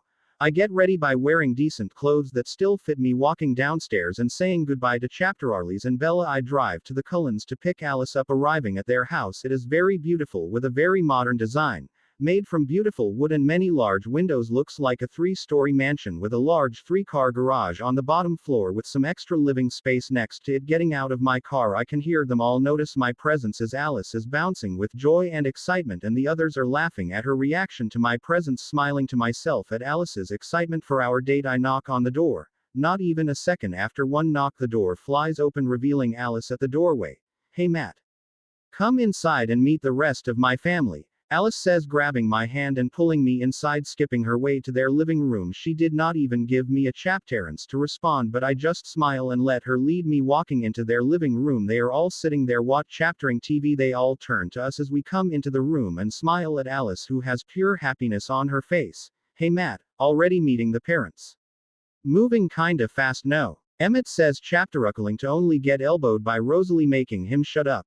Ignore the idiot I'm unfortunately dating. He doesn't know when to talk and when not to, Rosalie says, giving him a hard look. It's fine. Hello, Mr. and Mrs. Cullen. I'm Matthew Stromberg, though you can call me Matt, I say to them, offering my hand in a handshake. Nice to meet you, Matt, but you can call me Carlisle, Carlisle says while shaking my hand. And you can call me Esme, Esme says while also then shaking my hand. Did you want something to eat? I made extra food that no one ate, Esme says to me, and knowing that it will earn me brownie points. Plus, after turning, my appetite has increased too. Sure. I'm always hungry, I say to her, smiling. Then I can see a look on Alice's face when I say that after following Esme into the kit chapter, and she gives me a hefty serving, one that could feed 5 people, though that is because they are out of 2 chapter with how mu chapter people eat, though I'm not complaining since I'm hungry as hell. The pasta she made was to die for. For someone who doesn't cook mu chapter anymore, she is one hell of a cook. Mom, can you teach chapter me to cook as good as you? I want to cook for Matt too, I hear Alice whisper to Esme as they watch chapter me gorge myself on her food. Sure thing, my little pixie, I hear Esme give a small chapteruckle and whisper back, if Alice could cook like this, then I will have the best life forever. Wait, am I immortal now? Or should I still get turned into a vampire to be immortal? Would that even work? I begin to think to myself and start to panic, but push those emotions down. Problems for later. Just enjoy this while you can, I think to myself. After I finished eating, we say our goodbyes and head out to the movie theater. We are seeing the once popular film, She's the Man. Though Alice was the one to pick it out, we see some of our fellow classmates at the theater who are now whispering about us. Ignoring them, we take a seat and watch chapter the movie. Halfway through the movie, I slyly grab Alice's hand. She looks at me surprised but then smiles and holds my hand back, then deciding to do the old yawn, then pace my arm around her should trick. WHI chapter works. She leans into my embrace, snuggling into me. Now my crazy emotions are in overdrive, making me want to just grab her and have my way with her, fighting those hormones and pushing them down. I try to focus back on the movie, then I can feel her staring at me when the two actors in the movie kiss. I look at her and then we kiss. At first, it was retrained by both of us, but then she starts to kiss me passionately, pushing her tongue in my mouth. Now my horniness is raising again, but I kiss her back just as passionately, our tongues wrestling, losing ourselves in the moment. We finally realize the movie ended, walking out of the theater with my arm around her waist and her leaning into me. We get into my car. What to do? Stargazing before I drop you off? I ask her, not wanting the night to end yet. Sure, Alice says, smiling at me as I drive us to a secluded spot off a trail in the woods. Chapter 9. Alice, Cullen, Pov. Driving on our way to a place Matt wants to stargaze. I cannot help but feel guilty that I'm lying to him all this time and should come clean to him, though what Edward saw it is true. If I tell him about us and he doesn't want to turn into one of us, then the Volturi will come after him, and as he might even think I'm a freak after hearing that I'm a vampire and no longer want to be with me. These thoughts run through my mind. He turns to me and gives me a heartwarming smile. All my worries cease to exist after that smile, and for now, I'm going to live in the moment. As Edith says, I'll ask the others how and when to bring up what we are to Matt. Pov. Arriving at a nice place to stargaze, I grab a blanket that I found in the trunk of my car. Not wanting to think about whether or not this was one my parents used, I place it down on the ground in an open spot. Lying down with Alice cuddling next to me, I can see she is extremely happy after chaptering the stars in the sky for about an hour, just enjoying nature and chapter others' company. I turn to look at her and we lose ourselves in chapter others' eyes once again. Putting my hand on her face, I kiss her passionately, then we start fighting for dominance with our tongues in the heat of the moment. Alice straddles me, then with a lustful, hungry stare licks her lips seductively at me. My hormones raise even higher. I grab her somewhat roughly and passionately, pulling her back in for another kiss. Her hands find themselves under my shirt, roaming my muscular chapterist and abs, grabbing her by her ass and giving it a squeeze. She moans in my mouth, and then I place her on the ground with me on top of her, her hands still exploring my upper body. And now my hands go under her shirt and begin exploring her body. Just as I'm about to chapter the heavenly mounds on her chapterist, my phone goes off, breaking the moment. We both break away from one another. Looking at my phone, Matt, it's getting late. You go. If you plan on spending the night somewhere, just text me back now and use protection. A text from Chapter Arlie. Reading the text, I grumble to myself. Well, we should be getting back. I say to Alice now that the mood was ruined, and Chapter Arlie is not wrong, even though we might have gone through with the final step. I want to come clean to Alice about what I am first. Okay, Alice says to me, pouting a little bit, but then her pixie-like self returns shortly after. God damn it, Chapter Arlie, you cock blocker. I think to myself as we get back into my car and head back to her home. Getting back to her home, I walk her to her front door, giving me another pouting look that the night is ending. I grab her face gently and give her another kiss before I leave. Yeah. Get some. I hear Emmett shout from one of the windows looking outside, and immediately Rosalie slaps him on the back of the head and drags him away by his ear. By Alice, if you want we can hang out tomorrow too, if you want. I ask her, ignoring Emmett. Definitely. Alice says, no longer pouting about the night ending since it is just the beginning of us spending time together. Driving back home, I walk inside to see Chapter Arlie waiting in the living room, arm chapter air and one lamp on, with a newspaper in his hands, like the stereotypical dad waiting to catch chapter his kid doing something wrong. Putting it down, he gives me a knowing look. I've always wanted to do that. My dad did it to me once though. How was your night? Hope I didn't interrupt anything, Chapter Arlie says to me, laughing at my aggravated face. No, actually, I was just dropping her off back at her home. I say to him, not wanting to give him the satisfaction of interrupting us. Good. Good, then maybe next time text me that you're going to be out later than planned, Chapter Arlie says to me, smirking and going back to reading his newspaper. Sure, I say, rolling my eyes, and walking to my room. Upstairs, I see Bella waiting by her door with her arms crossed, looking at me and smirking just like Chapter Arlie was at me. Fuck off, Bella, I say to her, giving her an aggravated look and closing my door. Love you too, Matt, Bella says to me as I close my door, falling asleep relatively quickly. with dreams about Alice. My dream was about to apro a chapter the home base just as I was woken up to Bella pounding on my door. Matt. Wake up, breakfast is ready. Bella says to me, God damn it. Is everyone in this family a cock blocker? Just you wait, Bella. When you and Edward want some time alone, I won't let it happen. I think to myself, having an evil laugh at the end, walking downstairs and eating breakfast. My phone was buzzing every few seconds, with a new text from Alice saying good morning, then asking how I slept and what are we going to do today, then inviting me over to hang out at her house. Someone must be popular. Chapter Arlie says to me after hearing my phone go off for the fourth time in less than a minute. I bet it is his new girlfriend. Bella says, giving me a knowing smirk and trying to embarrass me. Yeah, it's Alice. Though it could be Emmett. I mean, I'm friends with the Cullens. They like hanging out with one of us at least. I say to her, getting under her skin and her giving me an agitated look. You started this. I think to myself. Okay, relax you two, the morning just started. Chapter Arlie says, seeing another argument about to happen. Well, have a good day everyone. It appears I have plans for today. I say to them and give Bella a smirk. As I head upstairs to get ready before heading over. Just remember what I said last night. Chapter Arlie says to me as I head upstairs. After getting ready, I head over to the Cullens. However, as I pull up to their house, I get a text from Jacobio. Matt. Got any plans for today? Want to hang out again like old times?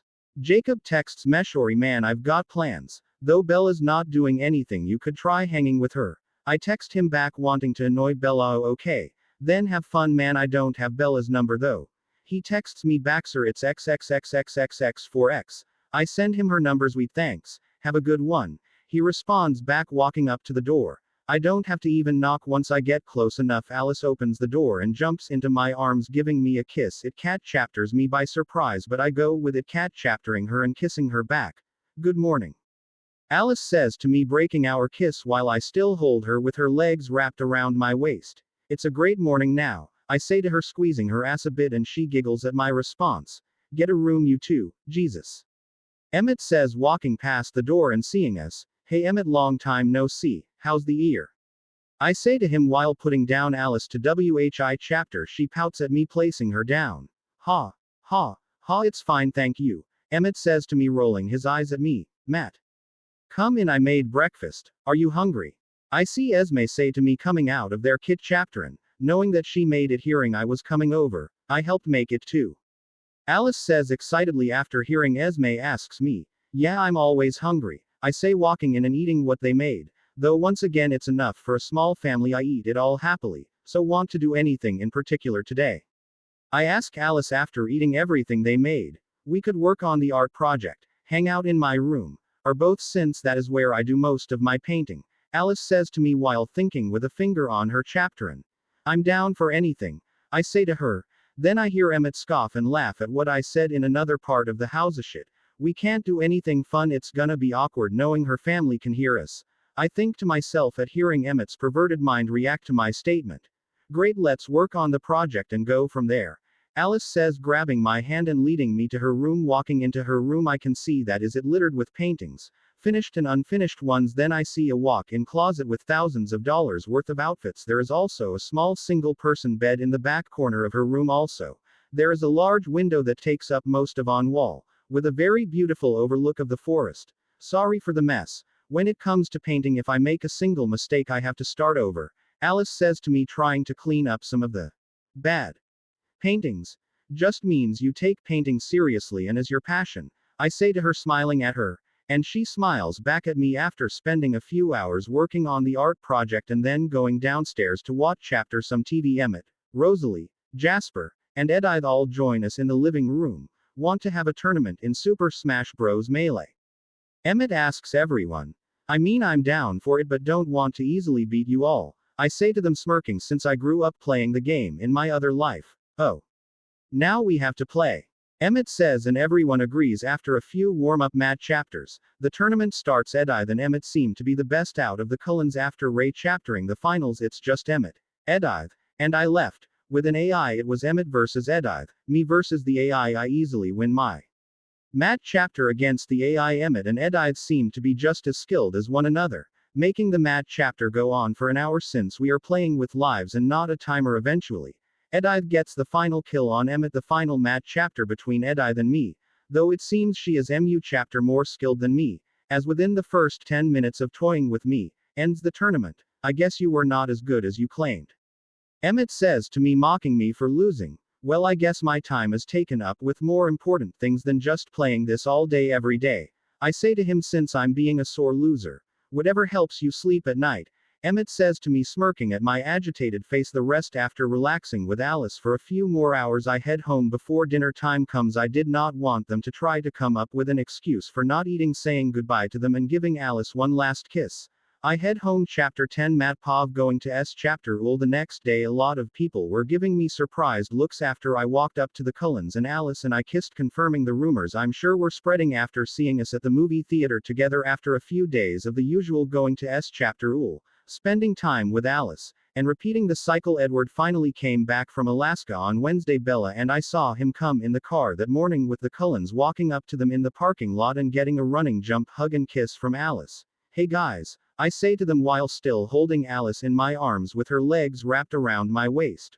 What's up, Matt? They all say while only getting a nod from Jasper since he is now surrounded by teenagers again and a curious, annoyed look from Edward. How was Alaska? I ask Edward as he is giving me a hard stare. I guess he can't read my mind either. Cold, Edward says, getting out of the car and walking inside the S chapter ul, leaving everyone behind. Ignore him. He's just an ass sometimes. Edith says, what, chaptering her brother walk away in annoyance. We all have that one in the family. I say to them while thinking about Bella putting down Alice and getting another pout after placing her down. She grabs my hand and begins skipping into S chapter ul. The rest of her family chapteruckles at her and follows us into S chapter ul like usual. Now I join them in the cafeteria at Loon chapter and Edward gives me another annoyed look but ignores me the rest of the time, eating my food as Alice sits in my lap and feeds me once in a while. We are all just chapterotting. Edward is staring like a creeper at Bella the whole time. I noticed finally. The day ends and we EA chapter head home to our separate houses at home. I can see Bella is really thinking about Edward and trying to figure him out since he was nice to her after returning from Alaska. Alice Cullen POVON. The drive home. Edward seems to be thinking about his mate most likely. You guys should have told me that Alice's mate has been hanging out with us recently, Edward says after leaving the parking lot. Yeah, we kinda got used to him, so forgot to mention it, Emmett says, shrugging while driving the Jeep. Whatever. Did any of you fail to notice his extreme chapter ranges though? Edward says to us, and we have, but I don't care, I love him either way. Yeah, we did, but I mean, it could be anything really. I'm not a doctor and Carlisle didn't seem to think MU chapter about it, Edith says while the others nod in agreement. So we are just going to ignore that he smells not like a human anymore either. Not only that, but I can't read his mind just like I can't read his cousin's, Edward says in an annoyed manner that no one seems to care. You are just annoyed you can't know what he knows and be the privacy invader you are, Rosalie says to him while giving him a hard glare since he likes to read people's thoughts when he thinks they are hiding something from him. She's not wrong, brother. You really need to learn to respect people's privacy. Plus, didn't Carlisle warn you to stop doing that? Edith says to him while raising her eyebrow at him. I haven't read any of your minds since that talk with Carlisle, but they are not one of us, Edward says, trying to defend himself at attempting to read their minds. He is one of us. I say, yell at Edward, hearing him say my Matt is not part of the family. Oh, is he? Did you turn him yet? Did you tell him about us? Edward says to me, making me angrier because he is not wrong. Leave her alone, Edward, and even if we haven't told him yet, he will join us soon since Carlisle says we should wait until he is 18 to turn him, though Alice will tell him when she is ready, Rosalie says to him, jumping to my defense, since Rosalie views me as her actual little sister. Fine. Since Carlisle says it's fine. But that doesn't mean I will turn his cousin, Edward says to us while sulking in his seat. Whatever, you idiot, Rosalie says to him, making him grumpier. Mat Pov. The days turn into weeks and Edward is messing with Bella's emotions like normal, with his flip-floppy attitude toward her, one day all nice to her and the next being a moody emo teenager getting annoyed that he keeps messing with her feelings. After he sits back down doing that stupid apple trick, I decide to talk with him. Edward, either you like my cousin or you don't stop fucking with her, and either ask her out on a date or leave her the fuck alone. I say to him with a small growl at the end from my anger fairing, knowing that both can no longer leave EA chapter other alone. It still pisses me off seeing him do this to her. He's right, Edward. Edith says to him, cat chaptering him by surprise by what I said and how his whole family is agreeing with me. You don't know anything about us, Edward says to me, stuttering in anger before standing up and storming out of the cafeteria. You know more than you think. I think to myself, what, chaptering him storm off and seeing Bella give me an aggravated look knowing that I said something to him to piss him off. I just shrug at her, making her frown even more. Later that day, as we are leaving chapter Ul and I'm giving Alice a kiss goodbye before heading to my car, I hear the scree chaptering of tires as Tyler Crowley loses control of his van, being distracted by Alice.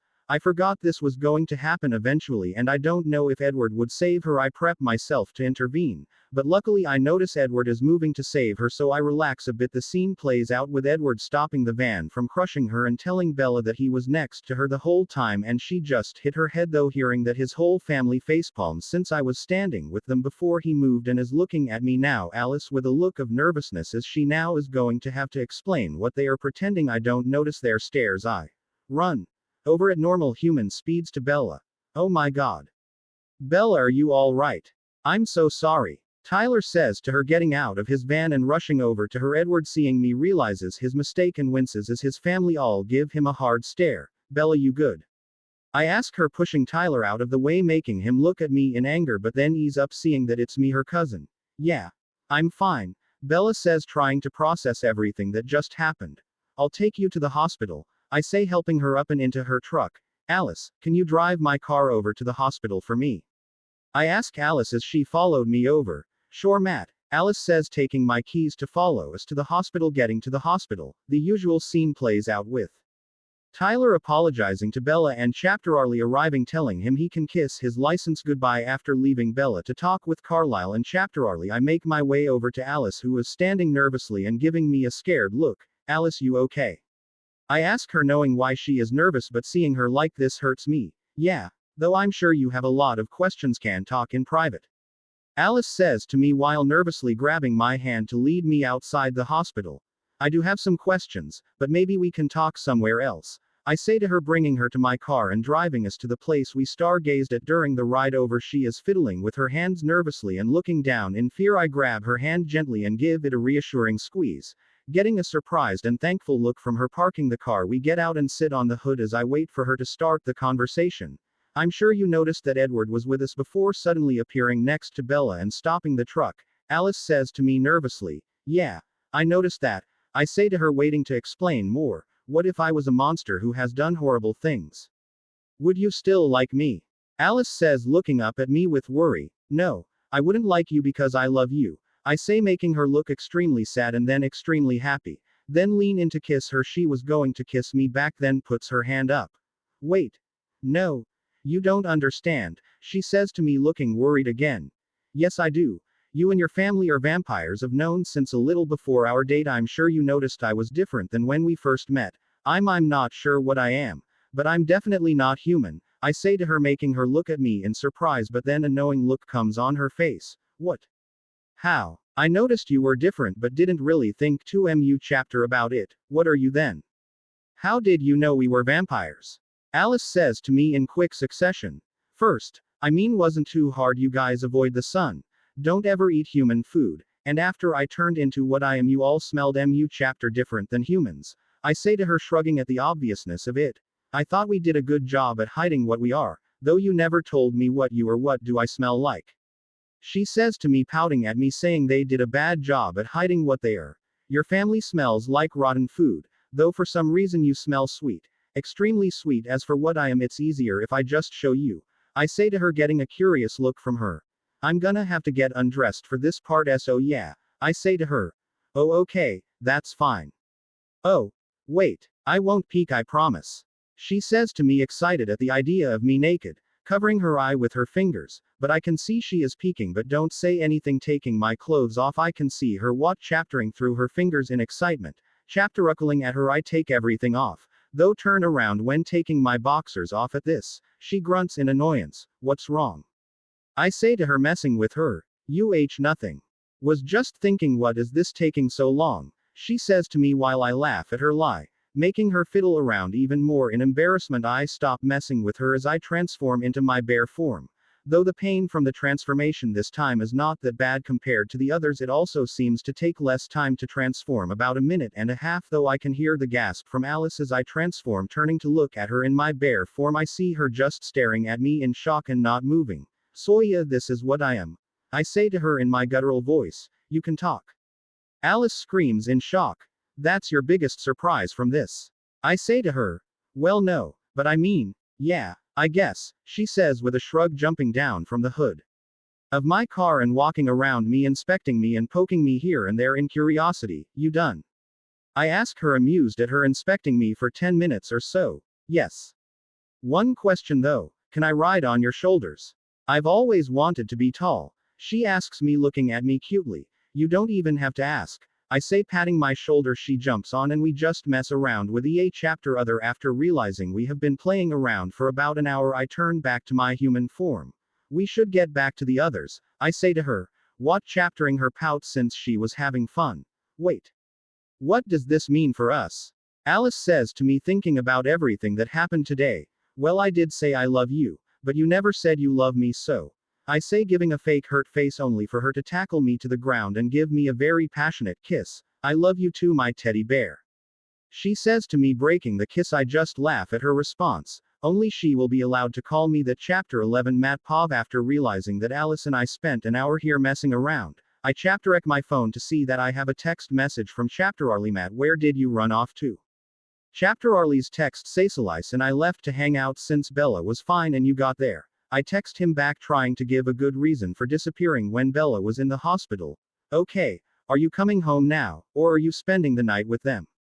Chapter Arlie texts me back and I know what he is trying to imply. I'm going to head over to their house now. I'll let you know if I stay the night. I text him back, just be safe and don't give me a scare like Bella did today. He texts me back while texting Chapter Arlie. Alice was looking at me in curiosity. My uncle Chapter Arlie was asking where I was and I told him I was with you and we are heading back to your house now. I say to her, yeah, we definitely should head over there. Now that my family knows I probably told you about us, they are going to want to talk to you too. Alice says to me with some nervousness in her voice. You don't have to be nervous. I'm sure your family is going to be fine with me knowing. I say to her, grabbing her hand in reassurance and making her smile at me. I know they will, it's just I'm not sure how they are going to react to your teddy bear side. Alice says to me, interlinking our fingers and smirking at me. I'm only your teddy bear, and if anyone else calls me that, especially Emmett, I'll beat their ass. I say, already imagining Emmett trying to call me that to mess with me. I don't think Emmett may react well to your teddy bearness, Alice says to me as we are getting closer to her house. Why not? I ask her, and then remember that Emmett was almost mauled to death by a bear before being turned by Rosalie. Well, before he became a vampire, he was almost killed by a bear, Alice says to me, giving me a nervous smile. Yeah, that would do it. Well, hopefully he doesn't react too poorly. I say to her, thinking maybe I don't show him. But eventually it will happen, especially since I never plan on letting Alice leave my side from now on. Arriving at the Cullens house, we can hear some of the family yelling at Edward, though hearing our car pull up outside they all become quiet and try to figure out who is at their house. Recognizing our smell, Esme opens their door as we are walking up to the house. Alice, you're back. Good. Did you two have a good talk? Esme says to her, hugging her and looking at me, trying to read my expression. WHI chapter is neutral. Yeah, Mom, we talked and he already knew about us. Though that's something he will have to explain to everyone. Alice says to her, returning the hug and seeing the surprised look on Esme's face. Walking inside to their living room, they all turn to us and our EA chapter. Looking at me with different expressions. Carlisle is giving me a neutral look and seems to be thinking about something while staring at me. Jasper, Edith, and Edward have a surprised look, probably hearing Alice saying I already knew about them. Rosalie is looking at Alice in concern, trying to see how she is doing, and seeing her happy face relaxes a bit. Emmett has a smirk on his face. Knowing him, that could mean all sorts of things to the little pervert. So you knew about us, care to explain? Carlisle says, breaking the silence. Well, for starters, you all don't do a good job at hiding it, especially now that Edward moved faster than any human possibly could. I say to them, making Rosalie and Edith look at him in aggravation and Edward grumble from their stares. First, you guys only go to S chapter on cloudy days. WHI chapter here is more often than not, but still suspicious if anyone really paid attention. Secondly, at Loon chapter none of you eat ever. WHI chapter again could be overlooked by uncaring teens, but to someone interested in you another red flag. I continue to say to them, pausing and seeing them EA chapter nod and think about what I'm saying since it's true. Finally, I know you all are not stupid. You EA chapter noticed some drastic chapter changes in me, so after turning into what I am, you all smell different than humans, I say to them, and EA chapter is about to ask me what I mean, only for Alice to speak first. He's my teddy bear. Alice says, hugging me. Sorry, I just found out too, and he's so cuddly and fluffy. Alice says while rubbing her face into my chapterist, imagining my bear form currently. Laughing. What does that even mean? Emmett says, laughing hard at Alice's statement. Do you turn into an actual teddy bear? Emmett says while still laughing. I'll show you, but we'll see if you keep laughing once I do. I say to him, rolling my eyes at Emmett walking outside. They all follow me to their backyard. So I'm gonna head into the woods since I have to get naked to chapter range or my clothes will be torn to shreds. I say to them to stop them from following me in the woods, though Alice follows me to the edge of the tree and I give her a curious look. I'm just making sure no one peeks, she says to me, and I can see on her face she also has ulterior motives. Sure, I say, going behind a tree and start to undress. No one peek. Alice says to them and then turns back to me, only for me to throw my shirt on her face and quickly finish undressing and turn into my other form. This transformation is even less painful than the last and takes less time too. Maybe just over a minute after transforming, I see Alice pouting at me for throwing my shirt on her face, though the little pervert sniffs my shirt before giving me a seductively blown kiss and jumping onto my shoulders, walking out of the forest into the clearing. They all are looking at me in utter shock. Emmett looks like he turned into a statue and has fear on his face. See, like I said, a teddy bear. Alice says from atop my shoulders and hugging my head. I would not consider that a teddy bear. Jasper says in his southern accent with shock still on his face. Maybe I should turn back. I say to them, shocking them further. I can talk. Though Rosalie now sees Emmett and is trying to comfort him. But he is just staring at me, unmoving. That would be for the best. Carlisle says, seeing the state of Emmett, grabbing Alice and gently placing her back on the ground, though she has her arms crossed, giving me a pouting look as I take her off of me. Walking back into the woods, I turn back to my human form and get dressed, though noticing that Alice still has my shirt, rolling my eyes at her, who is smirking at me and holding it, waving it at me. Keep it, pervert, I say to her, playfully pushing her away from me as she skips over to me. Oh, okay, thanks then, Alice says to me, putting it on, and it's like 3 times her size. I wonder what she would look like just wearing one of my sweatshirts. I think to myself. Then, shaking the horny thoughts from my head, looking over at the others, I see Emmett is no longer in a frozen state but is now looking at me in fear and wariness, since I've thought of him as a true friend. Seeing him this afraid of me hurts. I'm sorry, Emmett, maybe I should have given you a better explanation before turning. I just have no idea what I am, I say to them, and giving Emmett an apologetic look. Alice, seeing me, gives me a hug from my back. When did you first turn? Carlisle asks me while Rosalie is taking Emmett back inside to comfort him there. The night after I first met you all, though I don't remember anything that happened after I first turned, I say to them as we all are sitting outside now, with Alice in my lap, leaning into me and grabbing my arms to place around her waist. Did you turn any time after that, other than showing Alice or us? Carlisle asks me, trying to piece some things together, though I'm not sure what exactly the others are. EA chapter now looking at me in realization too about whatever Carlisle is thinking on. Turned again the next night, wanting to see what I was and what I can do. Why did I do something? I ask Carlisle, seeing now the look of confirmation he is giving the others. Matt, are you aware of the shifters in the Quileute tribe?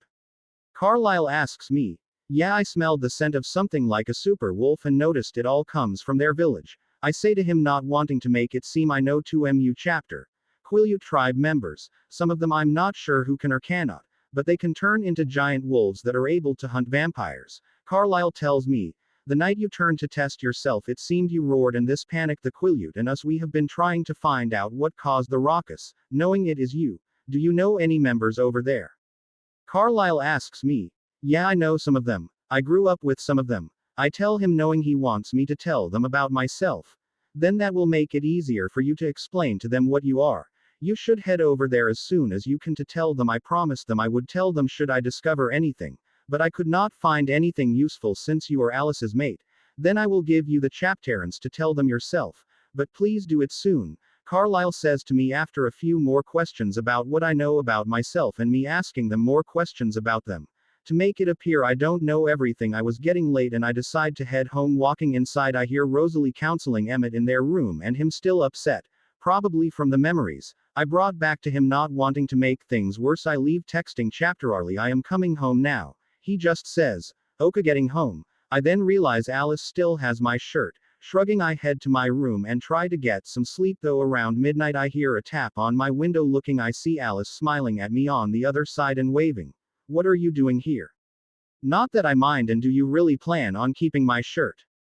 I say to her, opening the window. "Well, you seemed upset that you freaked out Emmett. Plus I wanted to cuddle with you. You said I could keep it. No takebacks," she says to me, skipping up to me and kissing me. Yeah. It sucked seeing Emmett like that after getting to know him.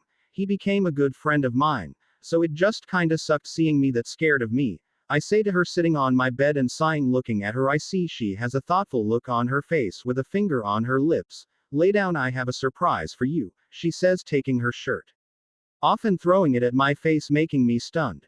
"No peeking," she says as she slaps my hand away from taking her shirt off my face. Then I feel her push me down on my bed and snuggle up next to me in just her underwear. "Sorry, I'm cold," she says after taking her shirt off my face. I never noticed. Apparently I'm cold too, according to a friend of mine after we shook hands. I say to her, grabbing her closer to me. "I love you, my teddy bear," Alice says to me, kissing me goodnight. "Love you too, my pixie," I say, quickly falling asleep with her in my arms. Chapter 12. Matt Pov waking up.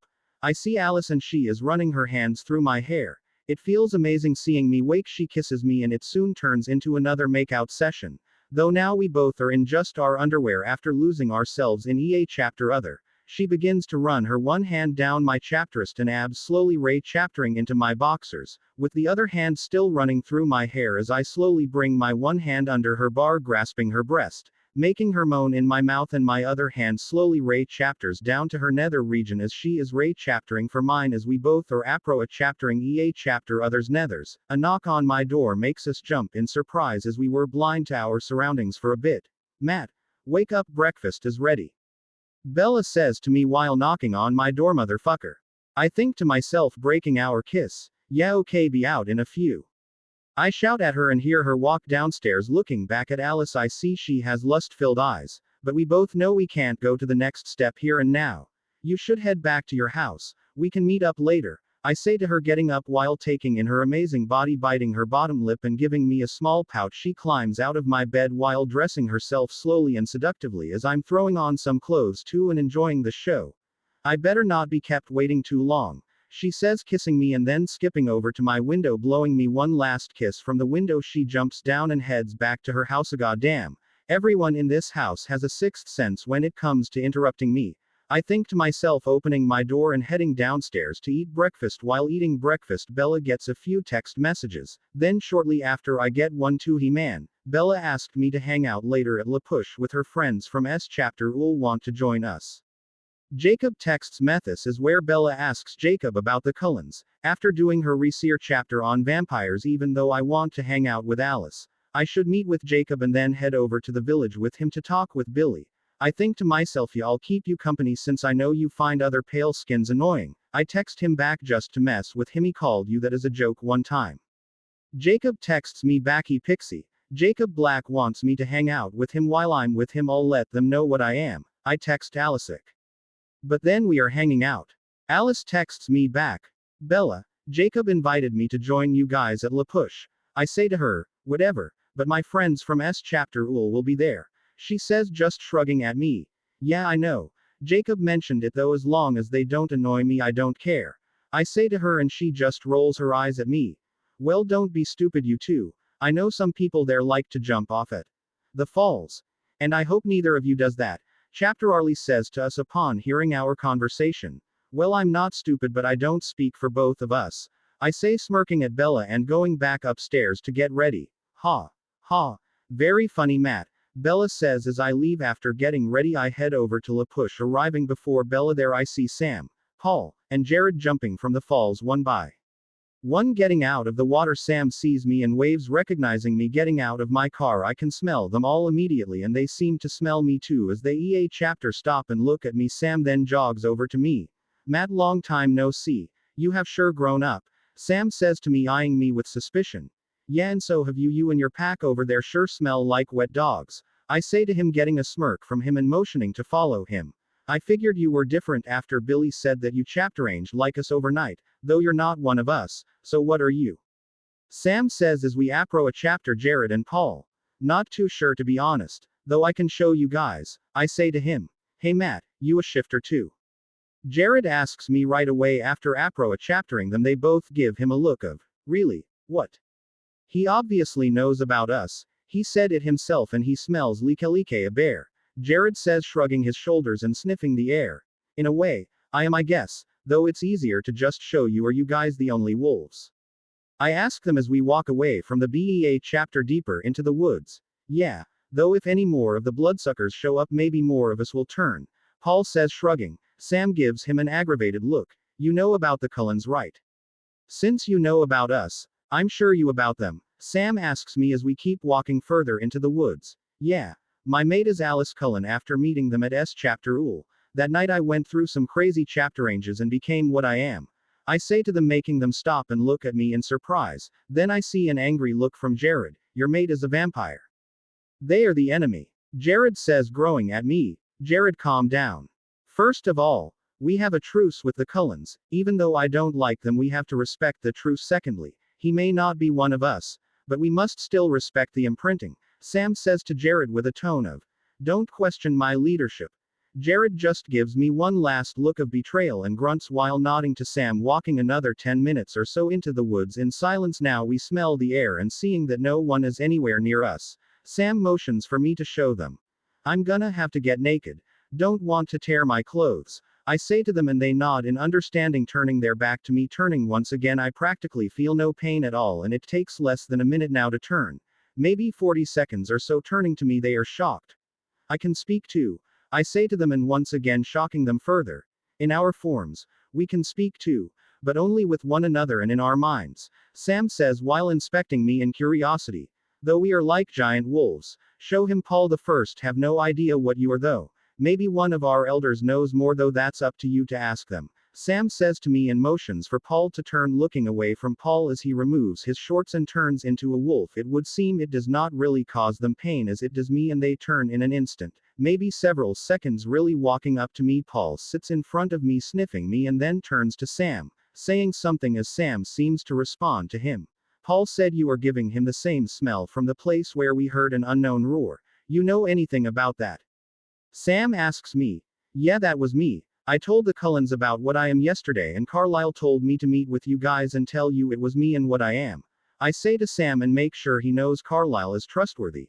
Well, at least now we know, though you should come with us back to the village. The elders might want to make an alliance with you now too, since you are a somewhat neutral party. Sam says to me as Paul and I shift back, putting our clothes on. Well, I'm not really a neutral party, since Alice is my mate, and would do anything for her, so by proxy I'm more on the Cullens side. I say to Sam, making him raise an eyebrow at me, and Jared gives me a hateful look. Makes sense. Either way, they will want to talk and maybe edit the existing truce then. Sam says as we start to head back out of the forest.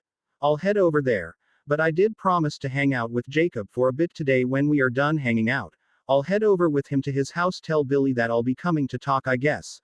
I say to Sam. He nods and they head to the village. As I head back to La Push, walking back to my car, I see Jacob telling Bella about the legend of the Quileute tribe. Bella asks him about the Cullens and he just says to stay away from them, that they are no good. However, before Bella can dispute him or argue, they see me appro a chaptering them. Matt, where were you? We saw your car but didn't know where you went, Jacob says to me as I walk over to them. I saw Sam, Paul, and Jared earlier. We decided to catch chapter up and I headed over to the falls with them. I want to head back to the village later to talk to your dad. I have some questions for him about a S chapter Ool project based on your tribe. I say to them, coming up with a somewhat lie. Oh well, you can ask me. I might be able to help you. Jacob says to me. They are about the history of your tribe. Not sure you would be as informed as him. I say to him, but before he can respond, Jessica runs over to us. Bella, are you just going to sit here all day or gonna join us? Jessica asks Bella, but now notices me. Matt, I thought you would be hanging out with that little freak of a girlfriend. Jessica says to me with jealousy in her voice, even though my anger spikes at her for that. I take a deep breath. Are you always a bit chapter? Or only when you can't get what you so desperately want? I say to her, smirking at her, and she gives me an angry look. At this point, Mike runs over too, noticing Jessica hasn't returned yet. Everything okay over here? Mike asks, seeing the awkward atmosphere. Yeah, I was just leaving. Jacob want to come with me? I say to them and ask Jacob.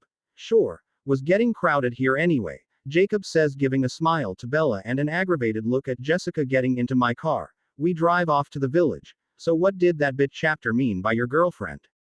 Jacob asks me, and I remember how chapter he hates the Cullens, and especially after Edward steals Bella from him. Oh well, I'm dating Alice Cullen, I say to him, and look at his reaction when I say that from the corner of my eye. What? Matt, you have no idea who they really are. You need to get away from them. Jacob says to me with concern for my well-being. Actually, I know what they are exactly, and I can't. She's my mate, I say to him, now confirming he knows they are vampires since he was only hinting what they were to Bella. Wow, wow, wow, what do you mean, mate? Jacob says to me, freaking out at this information. When we get to your house, I'll explain more. Just text Sam to meet us there, I say to him, and he gives me a hard stare but then nods. Better have a good explanation for dating a blood-sucking freak, Jacob says with venom in his voice. My anger flares again, and I take another deep breath. Only going to warn you once. Like the wolves, I have a short fuse, and when someone says stupid shit about my mate, well, my anger flares. Please don't make me lose control, I say to him with anger in my voice, and he gives me a surprised look but then nods. The rest of the drive is in silence. Chapter 13. Matt Pov pulling up to Billy Black's house. I see him sitting outside smoking his pipe and Sam sitting next to him. Seeing us pull up, Billy waves at me, but seeing Jacob is angry about something gives him a curious look. Just a crazy growth spurt, huh? Billy says to me, smirking as we walk up to them. I mean, I'm not chapter nickly wrong. I did grow like a crazy and chapter range overnight, I say to him, and get a snort of amusement from Sam. Sam told me what you showed him and that Alice Cullen is your mate, Billy says to me while smoking his pipe. That pretty chapter sums up what has happened the last couple of weeks, I say to him, shrugging. So you really are like the wolves? Jacob says to me, surprised. In a way, though I'm surprised you know about them not being one yourself, I say to him while looking at Billy and Sam. Since I'm an elder in the tribe, Jacob would take my position one day. And ever since the Cullens came back and our people started chapteranging again, I told him about our legend and that it was true. Not sure how chapter longer I got, Billy says to me, shrugging at his eventual death. I see. Well, you may want to talk with the other elders and discuss a revision of the truce. I would suggest an alliance one in case either side gets attacked or finds a situation that they need help. Then the other side would provide assistance, I say to them, thinking about the possible future events with the Volturi. You want us to ally ourselves with those bloodsuckers? Jacob says, looking at me in disbelief and anger, while Billy is thinking about my suggestion. I would suggest it. What do you have to lose? They have proven time and time again they are trustworthy, I say to them, and make Jacob look at me in even more disbelief and anger. You're not wrong, though I'll have to talk with the other elders first, Billy says while Sam nods in agreement. You can't be serious, Dad. Who knows if one day they decide to turn on us and kill us like the bloodsuckers they are? Jacob says to them, his whining pissing me off more and more. Shut the fuck up, Jacob.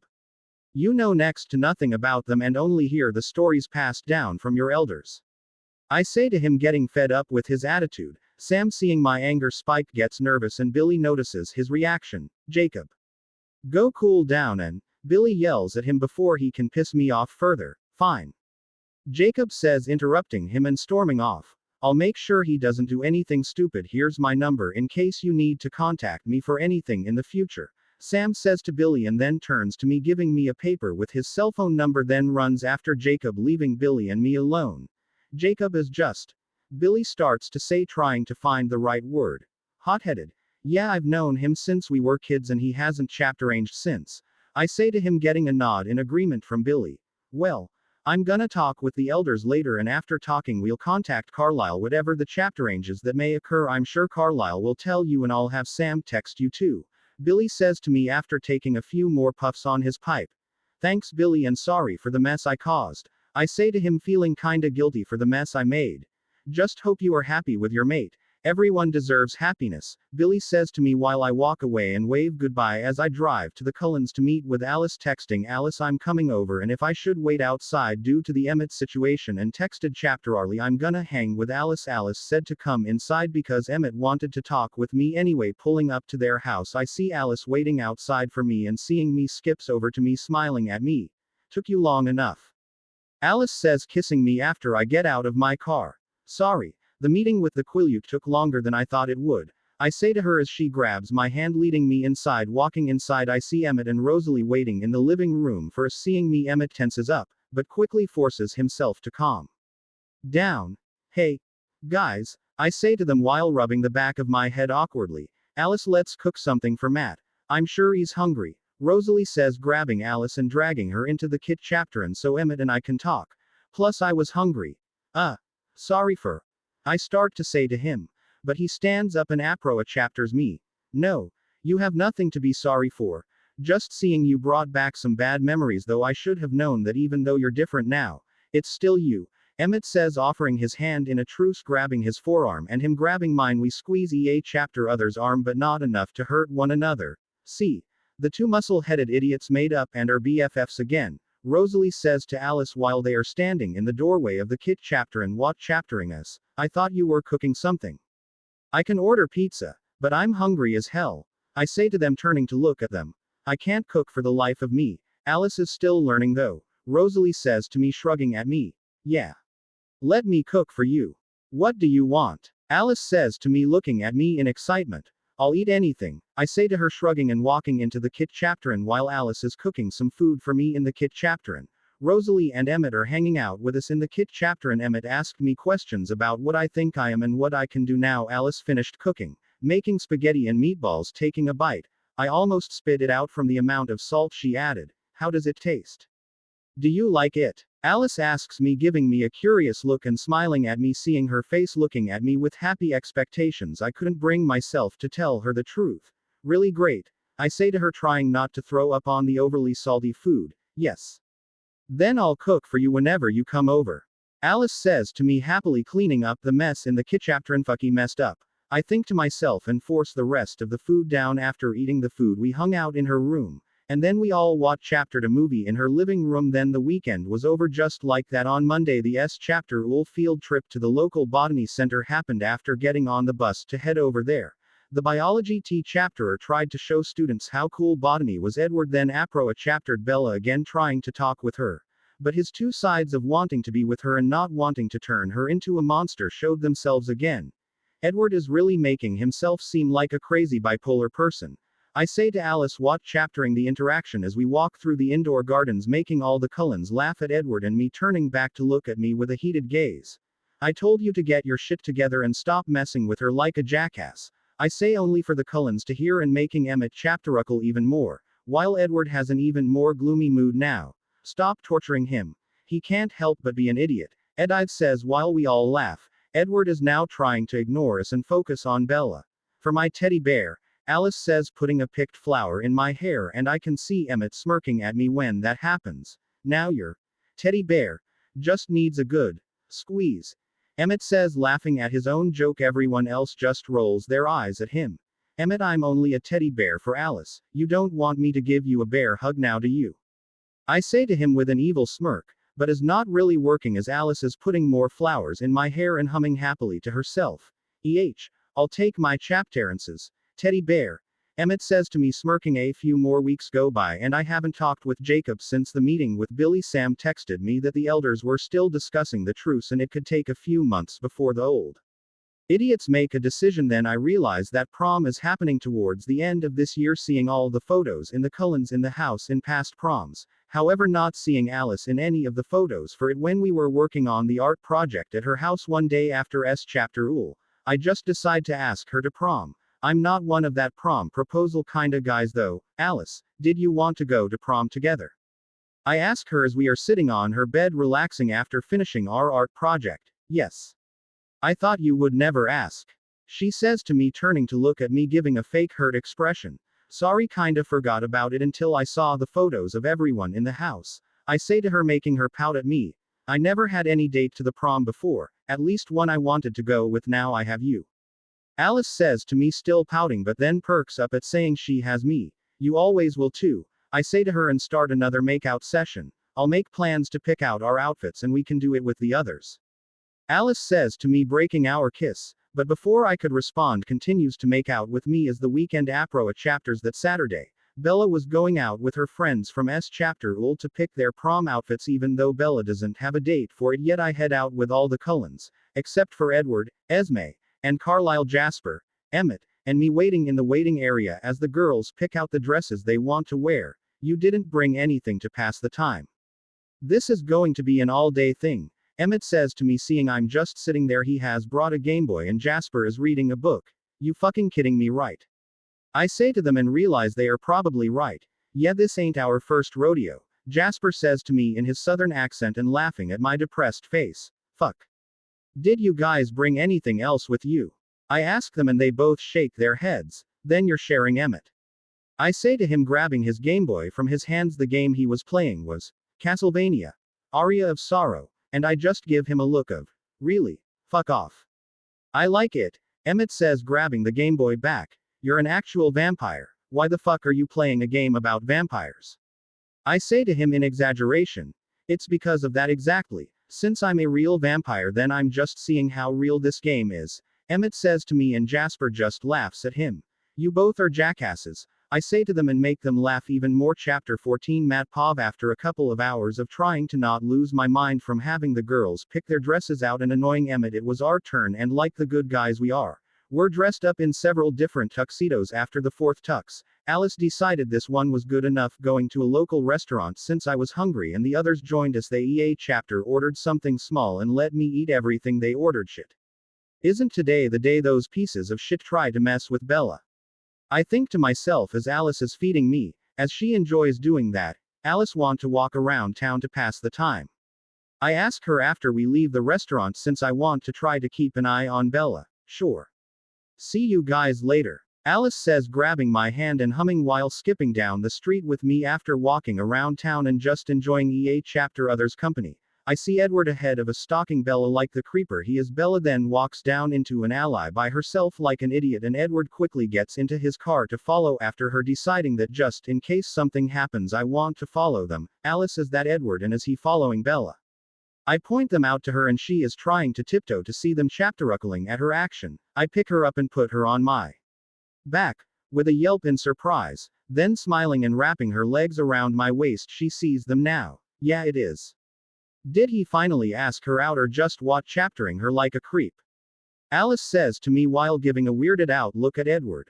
Let's go ask, I say as we walk down the street toward them. As we follow behind them, I can hear the guys messing with Bella, and Edward drives almost into them. Then we hear the threatening conversation with them from Edward and him putting Bella in his car, deciding that I want to break some bones on potential assaulters. Who knows if they will try this again, especially against another lone woman in the future. Feeling my anger and bloodlust, Alice looks at me in worry. Edward, take Bella out of here. I want to have a talk with them, I say to him as he is about to intimidate them further. Seeing Alice and me, he is surprised at first but then nods and leaves with Bella. Are you going to kill them? Alice asks me as I take her off of my back, and Edward drives away with Bella, who now sees me and gives me a worried look. Maybe. Or I might just cripple them. You know what they were going to do, I say to her, and she just gives me a nod. Oh, just don't want you to regret this later, Alice says to me as I walk over to them, giving her a reassuring smile. I walk over to them. There are about 5 drunk idiots who are staring at me and giving a lustful look towards Alice now, making my anger spike to even higher levels. He was going to just break some bones, now some backs, I think, as I walk over. You took our fun away, but at least you brought a new piece of ass, one of them says, slurring his words.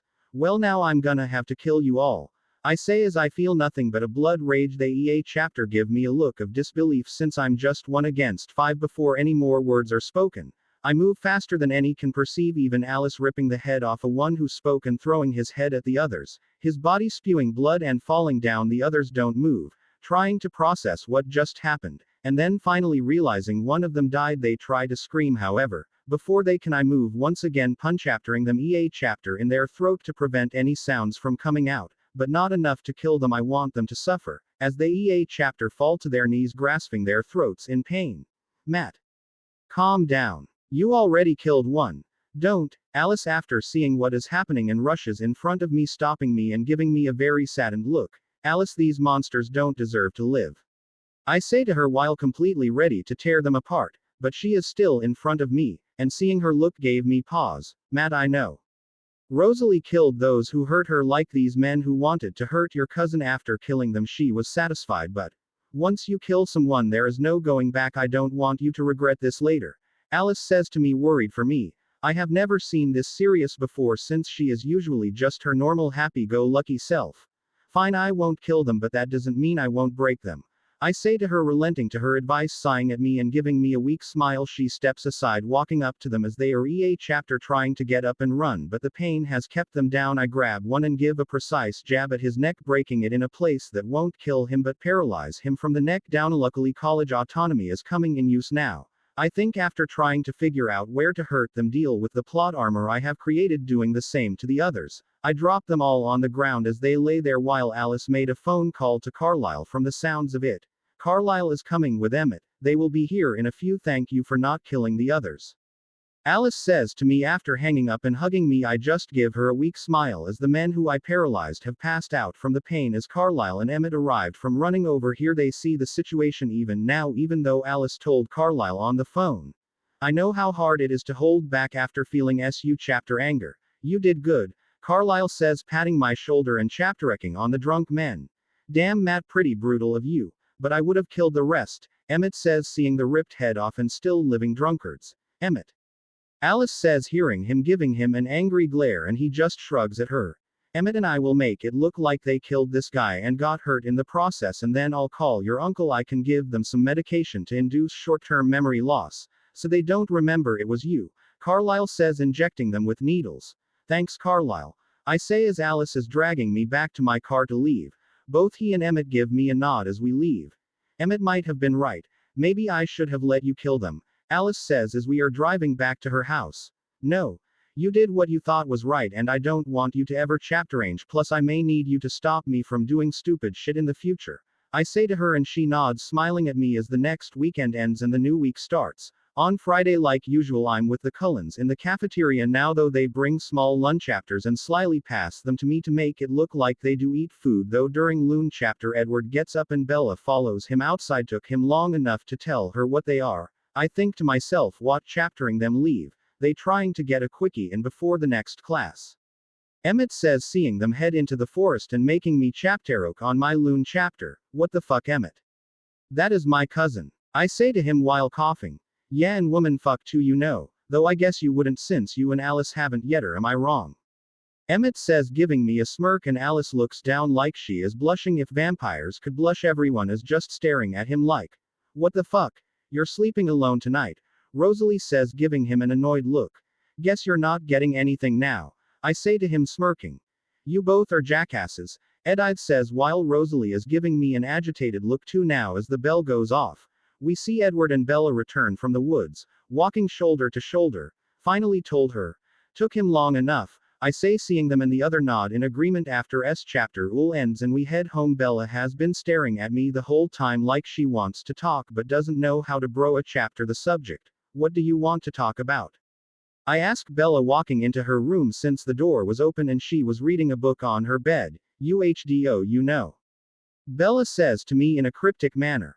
I know a lot more than you, I say to her, smirking and getting an agitated look from her. No, but seriously, know what? I say before she can talk. Shut the door. I don't want Dad to hear, Bella says, sighing. I close the door and take a seat on her desk, chapter motioning for her to continue. That the Cullens are vampires, Bella says to me, almost whispering it. Yeah, I've known since I started dating Alice, I say to her, rolling my eyes and getting a surprised look from her. Why didn't you tell me then? I've been trying to figure it out the whole time, Bella says to me, annoyed at me. Well, since I hope Edward told you that only supernatural creatures can know about supernatural creatures, so I couldn't tell you also, since they plan for us to join their family. They told us, so it's fine if we know. Plus, how did you not figure it out? They sucked at hiding it and still do, especially Edward. He practically showed you outright, I say to her, smirking at her for not piecing it together sooner. Whatever, Matt, I'm going to meet the rest of them tomorrow before going on a date with Edward, Bella tells me, still annoyed at me. Okay, I will probably be there anyway since I'm there most of the time anyway, I say to her and leave her room. Uncle Chapter Arlie. Bella is dating Edward Cullen and is going on a date with him tomorrow. I shout to him and run to my room, closing the door and locking it as Bella jumps up and tries to chapter race after me. What? Bella, is that true? You better tell him to come here first, I want to talk with him. Chapter Arlie says, walking up the stairs to talk to Bella. Fine, Dad. Bella says, walking into her room and slamming the door, locking it. Fuck you, Matt. Bella texts me after going to her room. Chapter 1-5 Matt Pov. After waking up the next day, I see Alice cuddling me in my bed, as this became a common occurrence ever since the day she first snuck over. Good morning, she says to me in her normal energetic self. Morning, I say, yawning, then kissing her. Let me get ready, then I'll head over to your house, though I kinda want to see how Edward reacts to my Uncle Chapter Arlie, I say to her, laughing to myself at the awkward conversation between the two. He said he was gonna get her later in the afternoon, gonna make me wait that long, she says to me, crossing her arms and pouting. Maybe, I say, smirking at her and leaving my room, scoffing at my response. She then sticks her tongue out at me before jumping out my window to head back to her home. After getting ready for the day and eating breakfast, I see Bella texting a lot on her phone while we were eating. That your boyfriend? Are just the idiots you hang out with at S Chapter Ul? I ask her, and making Chapter Arlie look at her more curious now too, and her giving me a glare. Boyfriend? They didn't even go out on a date yet.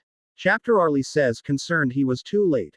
I mean, when I had my first date with Alice, you said, be safe. I say to him, mimicking him and making him now look at Bella even more concerned.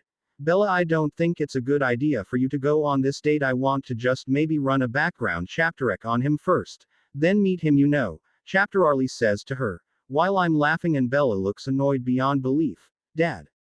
He's coming to pick me up later and we are going on date whether you like it or not. Bella says, giving him a glare. Fine, but I want to meet him before the date at least, Chapter Arlie says to her, not backing down. Whatever. But how come Matt can date Alice for a couple of months now and you haven't met her yet? Bella says to him, throwing me under the bus. Now I'm giving her a stare, saying, I'm gonna get you back for that. And she is looking at me smugly. True, Matt, you should invite Alice over today or tomorrow. She can have dinner with us and I can get to know her, Chapter Arlie says to me, with Bella smirking at me even more. Yeah, I was going to go over there anyway today, but I'll tell her to come over to meet you real quick, I say to him, shrugging and ignoring Bella texting Alice that I could pick her up to meet Chapter Arlie, and after about 10 minutes of no response, I call her. As soon as I call her, I can hear her jumping on the roof to the window of my room, knocking on it, and smiling, giving her a confused look. I open the window. I'm here, Alice says, jumping into my room. Yeah, I see that, but how am I going to explain to you we're in my room the whole time? I say to her, rubbing my forehead. Oh, yeah, sorry, I forgot, Alice says to me, giving me an embarrassed smile. Just get into my car and we can go for a drive before we come back, I say to her, throwing her my keys as she climbs out my window, telling Chapter Arlie I was going to hang out with Alice, as I went to my car, and then bring her back so he can meet her. He just nods while chaptering TV. Getting to my car, I see Alice sitting in the passenger seat with it all the way down, trying to hide laughing. I get into the driver's side, starting the car. Having fun, I say to her as I enter the car, and she nods, smiling at me. You can sit up now, I say to her after pulling away from my house. Why, Chapter? She quickly does immediately. Where do you want to drive to? I ask her as I'm driving aimlessly. Oh, I know. The place we did the stargazing, Alice says excitedly, and I can see she has something in mind. So nodding, I head over to the secluded area. Pulling up to the area, I turn the car off and look at her in curiosity. Since it's still daytime, we can't stargaze. Grab the blanket and let's do cloud watch chaptering, Alice says, getting out of the car and skipping over to the open field, smelling the air and making sure we are alone first. Chapteruckling at her carefree attitude, I get the blanket and lay it down where she is at. She quickly lies down and grabs my hand, pulling me down next to her. For a few minutes we are just chaptering the clouds, but looking at her now I can see the sun sparkling off of her and it just enhances her beauty. Seeing me looking at her, she smiles and then starts to kiss me. WHI Chapter quickly turns very heated. R18 warning as we are both groping EA Chapter other and the foreplay is only increasing. We break our kiss looking at EA Chapter other. We both know what we want while kissing. I pull off her shirt and she rips mine off, not wanting to play games. I like that shirt, I say, but I don't really care. Sorry, she says while biting her bottom lip. But then I grab her and kiss her even more passionately, breaking that kiss. I take off my jeans, throwing them to the side while she seductively removes her skinny jeans and throws them aside too, then tackling me to the ground, kissing me and pushing her tongue in my mouth as she rips my boxers off since she ripped 2 of my clothes off. I return the favor, ripping her bra and panties off, throwing them away and pushing her to the ground while never breaking our kiss, using her one hand to stroke me and wrapped her legs around my waist to position herself under me. Her other hand was on the back of my neck to prevent me from breaking the kiss, my one hand messaging her breast making her moan, and my other hand on her waist keeping her close to me, breaking the kiss. She looks at me with pure lust in her eyes. I need you now, she says while wrapping her legs around me tighter and positioning me right at her entrance. Without another word, I push into her and making us both moan in pleasure, with us both losing ourselves to a chapter other at this moment. Then I can feel her coming to close to orgasm eventually, wrapping her legs around me so tightly that if I was human would snap me in half. Her hands dug into my back, whi chapter would have ripped the skin right off if I wasn't so durable. Feeling myself chaptering climax, I kiss her roughly and push my tongue into her mouth as we wrestle for control with our tongues. Then she moans as she orgasms and I grunt in ecstasy as I come inside of her. I love you, she says to me after we calm down a bit. I love you too, I say, cat chaptering my breath and kissing her again passionately. R18 over, lying down naked and cuddling on the blanket, just basking at the moment we had together. I see that we spent over an hour here together. Did not feel like we were here that long together. After relaxing for a few more minutes together, we get dressed and head back to my house so Alice can meet chapter Arlie, both of us just smiling like idiots on the drive back home. Arriving outside my house, we walk up to the door and entering I see chapter Arlie is still chaptering TV. Uncle Chapter Arlie, Alice is here if you want to meet her, I say to him as we enter the living room. Huh. Oh. Matt. Hello. You must be Alice. Matt here talks about you constantly, that is if he is not with you, Chapter Arlie says to her, shaking her hand in greeting and smirking at me when saying that, though I just roll my eyes at him. I figured, he's obsessed with me, Alice says to him, laughing at what Chapter Arlie said, and he laughs with her after chaptering TV in the living room and Chapter Arlie asking her all the questions he wants. They seem to get along really well. Before we know it, Alice and I can hear Edward pull up outside to the door. Walking up to the door, Bella rushes downstairs assuming he texted her he arrived. Seems like Edward is here, I say, seeing Bella try to sneak out, without Chapter Arlie interrogating Edward. Jumping up at seeing her trying to leave, Chapter Arlie grabs his shotgun and makes his way over to the door. Seeing Bella trying to drag Edward away, though like the old-fashioned gentleman he is waiting to meet Chapter Arlie, Bella trying to sneak away. Chapter Arlie says to her as Alice and I are standing behind him chaptering the interaction. Hello sir, you must be Bella's father. I'm Edward Cullen, nice to meet you, Edward says to him, offering him a handshake. After staring at Edward for a minute, nods and shakes his hand. Come on in.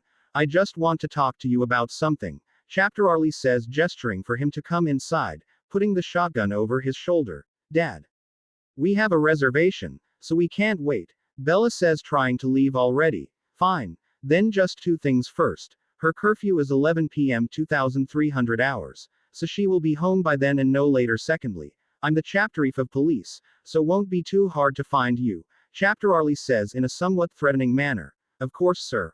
I'll have her back before 11, Edward says as he finally lets Bella drag him to his car.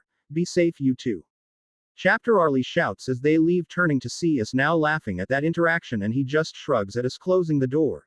You know, Uncle Chapter Arlie, that Edward is the brother of my girlfriend here. In case you forgot, I reminded him, since if Alice didn't know, Chapter Arlie wasn't really a threat, that it could have gone poorly for my relationship with her. Chapter Arlie says, realizing his mistake now and rubbing the back of his head, unsure of what to say. It's fine, Mr. Swan. My dad was the same way with Matt, Alice says, trying to chapter him up. Good. It's just hard for dads to let their daughter grow up and go out with someone, Chapter Arlie says to her and nods to himself for doing the right thing. Okay. Well, we are going to head over to her house now. I'll be back later tonight, I say to Chapter Arlie as we head outside to go over to her house, especially since I want to see Bella meet everyone. Okay. Be safe as well, Chapter Arlie says to us as we leave the house. Chapter 16. Matt Pov. After going to the Cullens' house, Edith, Jasper, Emmett, and I burned some time playing on the Nintendo GameCube while Alice, Esme, and Rosalie were cooking food for Bella and me before she would arrive. Carlisle was in his office, doing something. I'm not sure what exactly. Eventually, Bella arrives with Edward. Since we all hear the car pull up outside, the others were also done cooking at this point, and I'm eating with Alice sitting in my lap. Leave some for your cousin, Esme says, laughing at me and stuffing my face. Knowing her, she probably ate already. I say to her, Edward should have told us he was taking her out to eat first. Rosalie says, annoyed that they cooked for even more people than usual. More for me in that case, I say, shrugging. We then hear Edward and Bella enter the house. This place is so beautiful, Bella says to Edward as they are walking to the kit chapterin. Hey Bella, I say while eating, and Bella, seeing me, sighs, but ignores me. Bella, this is my mother Esme and father Carlisle. You know the others from S chapter ul. Edward says to Bella, introducing her to them. Nice meeting you both, Mr. and Mrs. Cullen, Bella says, awkwardly shaking their hands in greeting and trying to be formal. You don't have to be so formal, Bella. Call me Esme, Esme says to her, giving Bella her usually motherly smile. And me Carlisle, Carlisle adds in, also smiling at her warmly. Yeah, Bella. Don't be so stiff or they might think Edward turned you already, I say to her, laughing at her nervous attitude, getting a laugh from Emmett and even a small chapteruckle from Jasper, though Rosalie, Edith, and Alice are giving me looks of, really? Here I thought Emmett was the only idiot in the family with shit jokes, Edith says to me, rolling her eyes. Oh, already part of the family. We aren't even out of high S chapter ul yet or married, I say to her, with them rolling their eyes at me. Of course you are part of the family. My teddy bear, Alice says, squeezing me in a tight hug. Teddy bear, Bella says, giving me a mischievous smile. Yeah, though only Alice can call me that, so don't even think about it, I say to Bella with my eyes narrowed. Bella, are you hungry? We made food for you and Matt. We had to stop him before he ate it all though, Esme says to her, gesturing to the food on the table. Edward actually took me out to eat before we came here, Bella says in a shy manner. Told you.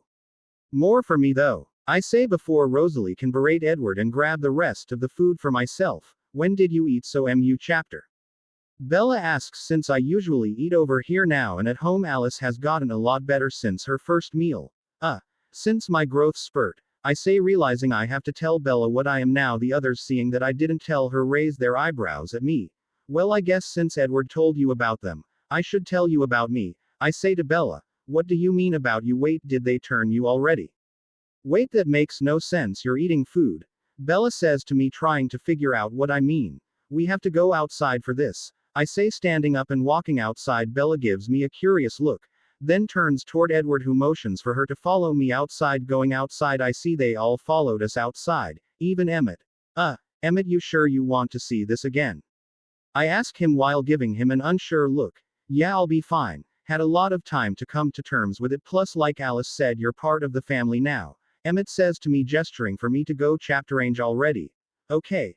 Bella, wait here with the rest of them. I have to get undressed or I will shred my clothes, I say to Bella, getting an even more confused look. Walking into the woods, out of eyesight, I start to talk my clothes off as Alice skips over to me. Can I help you? I say to her, smirking. Yeah, I'm here for the show and will hold your clothes for you, she says, giving me a lust-filled look and smiling. Okay, but no stealing any of my clothes, I say to her, tossing my shirt at her. Fine. Though I'm still keeping your shirt from the first time, she says while I toss the rest of my clothes to her, turning this time. I feel no pain whatsoever. It only takes maybe 10 seconds to turn 2, showing that EA chapter time I turn, the easier it gets. Maybe I should turn more. Wait, that other ball of cold emotions inside me. Gonna have to figure that out after this, I think to myself as Alice jumps on my shoulders and hugs my head. Where are my clothes?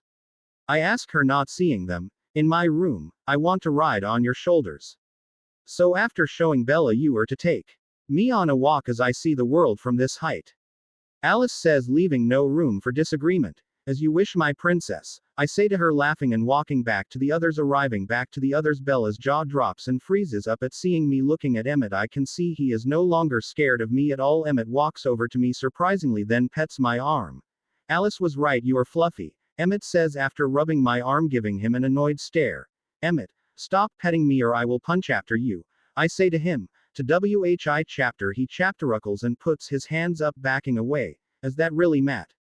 Bella says after getting out of her stunned state. Yeah, why else would I call him my teddy bear? Alice says to her while hugging my head.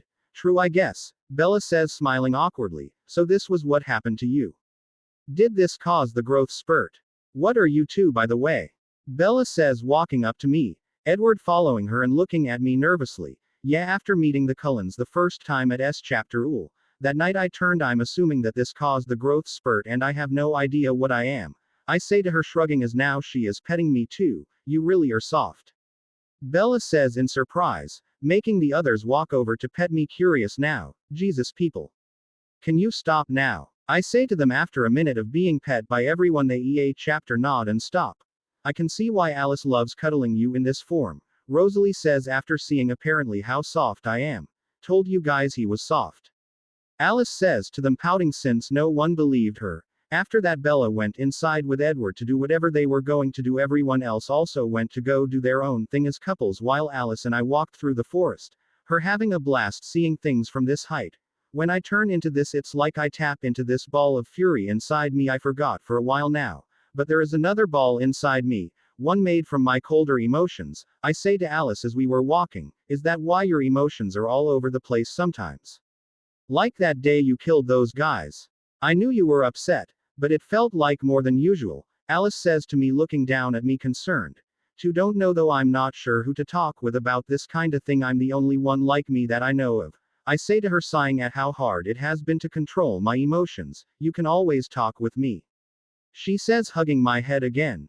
I know, I say, smiling at her, even though I'm sure it looks like I'm growling at her since I'm more bare now. You said you have another ball of emotions inside you. Did you ever try tapping into that? Alice asks me. No, had more on my mind and kinda forgot about it until showing Bella earlier.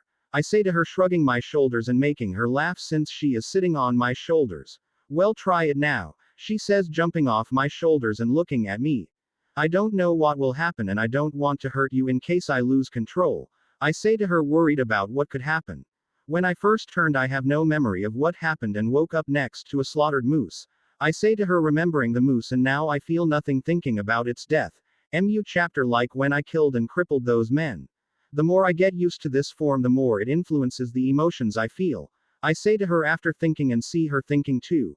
I believe you won't hurt me, though if it makes you feel better then I will climb this tree and watch chapter you from above. Alice says, climbing a nearby tree to about 50 feet or so. Sighing, I look inwards to myself and see the two balls of emotions, the one red fiery ball, and the one cold ice-like ball tapping into the cold ball. I can feel it pulsing like the red ball when I tap into it, and then it explodes like the first time I turned into my werebear form. I can feel immense pain as my body breaks apart to reform itself, though my pain tolerance is high now and I just grit my teeth waiting for the transformation to finish. After about 2 minutes I'm done transforming. The first thing I noticed was I'm not bipedal anymore but on all fours. Looking up I can see Alice looking at me in surprise. Matt, you in control? Alice asks me with worry on her face. I say to her. Though only bare noises come out as I speak, I can see my breath even though it's nowhere near that cold for that to happen. Then looking into her eyes, I feel a connection form between our minds. Can you hear me? I say in my mind and make her look at me in surprise. You can speak in my mind. Alice says to me, wide-eyed apparently. I say, in our connected minds. You are so different now. How do you feel? Alice says to me, jumping down the tree and looking at me. A lot more powerful. In my other form I felt I could lift mountains. This one I feel unstoppable. Though my emotions are even harder to control, like I could lose control at the slightest fluctuation. I say to her while keeping my emotions controlled for now. What's so different about me? What do I look like? I can see that I'm on all fours and have bare paws now. Wait, are my claws made from ice? I say while looking down at myself. Wait, let me take a picture. Alice says, running back to her room to grab a camera. While she is gone I can see that my height has grown. Maybe 20 feet 61 meters on all fours and 40 feet 122 meters standing on two legs. My every breath releases ice crystals in the air too. After a few minutes, Alice returned with her camera. Say chapteries. Alice says, laughing at me while I just sit down looking at her, annoyed, taking the picture. She shows it to me, though it's hard to see details at this size. I turn back to my human form and take the camera to see it better, ignoring Alice as she is looking at me lustfully. Seeing the picture I can see that I'm like a giant polar bear, with fangs and claws made from ice and ice spikes sticking out of my body, some spikes on my forearms, neck, and back. What the fuck am I? I say out loud, seeing what else I can turn into. Hot. Are so hot. Cold, Alice says, still looking at me with lust. Can you get my clothes? I ask her and she pouts at me, but then nods and run off to get them, sighing after she leaves. I look at the picture trying to figure anything out. Chapter 17. Matt Pov. After another week of trying to figure anything out about what I am and not coming up with anything going to chapter all that week. Until Friday. The classes passed by like usual, heading to the cafeteria with the Cullens and now Bella since Edward invited her to join us. There's going to be a thunderstorm tomorrow. Want to play some ball? Emmett says to everyone after getting a text. Oh yeah, the baseball game. Are the human blood drinking vampires going to be there? If they are, should I let them go? If I do, then I can deal with the Volturi after the woman runs off. Plus would give a reason for the wolves to ally with the Cullens, since Sam told me the elders voted to keep the truce the same. I think to myself after hearing Emmett mention the baseball game. Really? Then we should definitely play. Alice says, excited at the idea, interrupting me from my thoughts. Yeah, would be fun. Been a while since we played last. Surprisingly, Jasper says, since he doesn't talk chapter when we are surrounded by moody teens. Everyone else nods in agreement and seems excited at the idea too. What are you guys talking about? Bella asks them, confused about what they mean. On days it thunderstorms, we can play some baseball. It'll be easier to show you tomorrow. That's if you want to come. Edward says to her, sure. Seems fun. Bella says with a smile at him. Matt, you are coming too. Though you're gonna be on my team, Alice says, hugging my arm.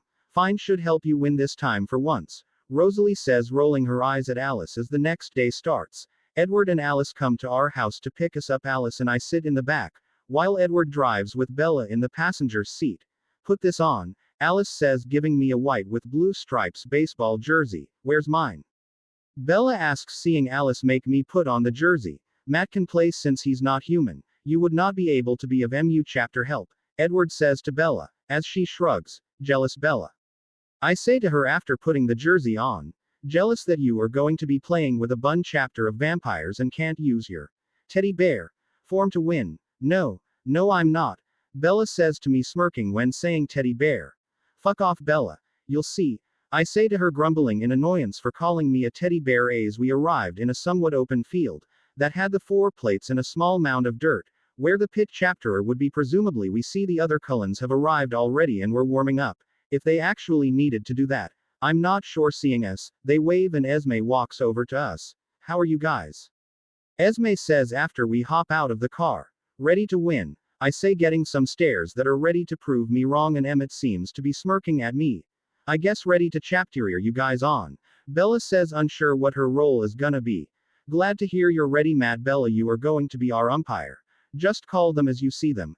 Esme says, smiling at us while also putting her arm around Bella's shoulder and leading her to where the home plate was. It would seem the teams are Rosalie, Carlisle, Jasper, and Edith on one team. The other has Alice, Edward, Emmett, and me, with Esme as the cat chapterer for both teams. The first team to bat was Jasper's and Alice was our pit chapterer. While we were in the outer field, the batting order for their team is Rosalie, Carlisle, Jasper, and then Edith. Rosalie steps up to the home base and Alice waits until the storm starts, after the first strike of lightning. All right, let's start. Alice says after the first lightning strike. Rosalie taps the home base with her bat and gets ready for the throw. Alice throws the ball faster than any human could, though for me looked like a slow ball. Rosalie was able to hit the ball, sending it off into the distance. Edward runs off after it, as Rosalie runs the bases. Just as Rosalie was running to home base, Edward threw the ball to Esme. Esme cat chaptering the ball tags Rosalie as she slides into the base. After the dust settled, both Esme and Rosalie looked at Bella for whether she was out or got the home run. She's out, Bella says, unsure of what just happened. Rosalie, being competitive, gives a glare to Bella. Relax, we can still win this, Carlisle says to Rosalie as she walks away, still angry at Bella stepping up to the home base. Carlisle gets ready for a pit chapter from Alice throwing the ball. Carlisle was able to also hit it, sending the ball between Emmett and Edward, who both go for it, colliding in the air, neither cat chaptering the ball, sprinting up to the ball faster than even Edward, surprising them all. I grab the ball and throw it to Esme, cat chaptering the ball. Esme was able to tag Carlisle before he could slide to the base. My speed seemed to cat chapter them all off guard. You two are lucky I was able to grab the ball. Call out for it next time so you don't collide again, I say to them, laughing at their idiocy. Damn, Matt, You moved faster than Edward and he's the fastest of us all. I didn't think you were that fast. Figured you were just slightly superhuman. Emmett says, standing up and ignoring what I said just now. The others nod in agreement with what he said. You never asked, I say to him, shrugging. True. Emmett laughs and we walk back to our positions, seeing that I'm faster than Edward. Jasper looks like he's gonna try to hit the ball away from where I'm positioned once he's ready. Alice throws the ball, Jasper hitting it like the others. Though in the center field where Emmett is positioned, Emmett calls the ball, saying he's got it before he can go after it. We all stop as Alice freezes up, seemingly having a vision running over to her. I hold her shoulders, waiting for her to come out of the vision. Bella needs to leave. Alice yells to everyone as they all rush over to us, except Edward rushes to Bella, defensively looking around. What happened?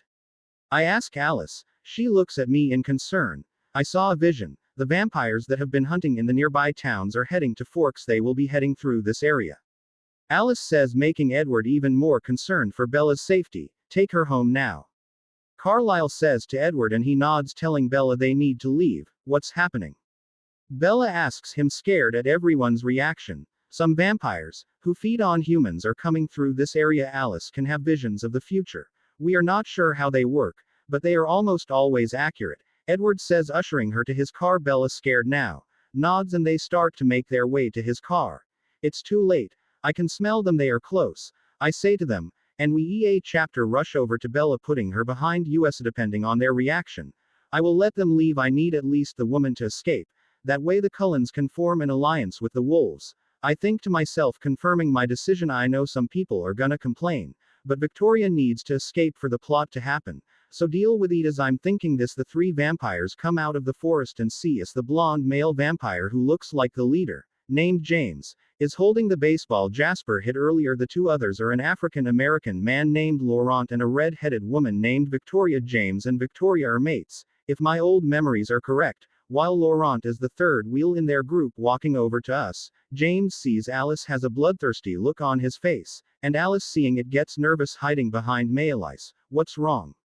I ask her, since the connection to our minds is now there always and we can chapter out to one another that way if we want. Don't remember chapter of my past life since turning, but this man hunted me until I met Carlisle and the others, Alice says while hugging me from behind. Well, now he has to die, I think, as my anger rises, though I'm trying to suppress it and control it. We were just passing through and heard you all playing baseball. Want some extra players?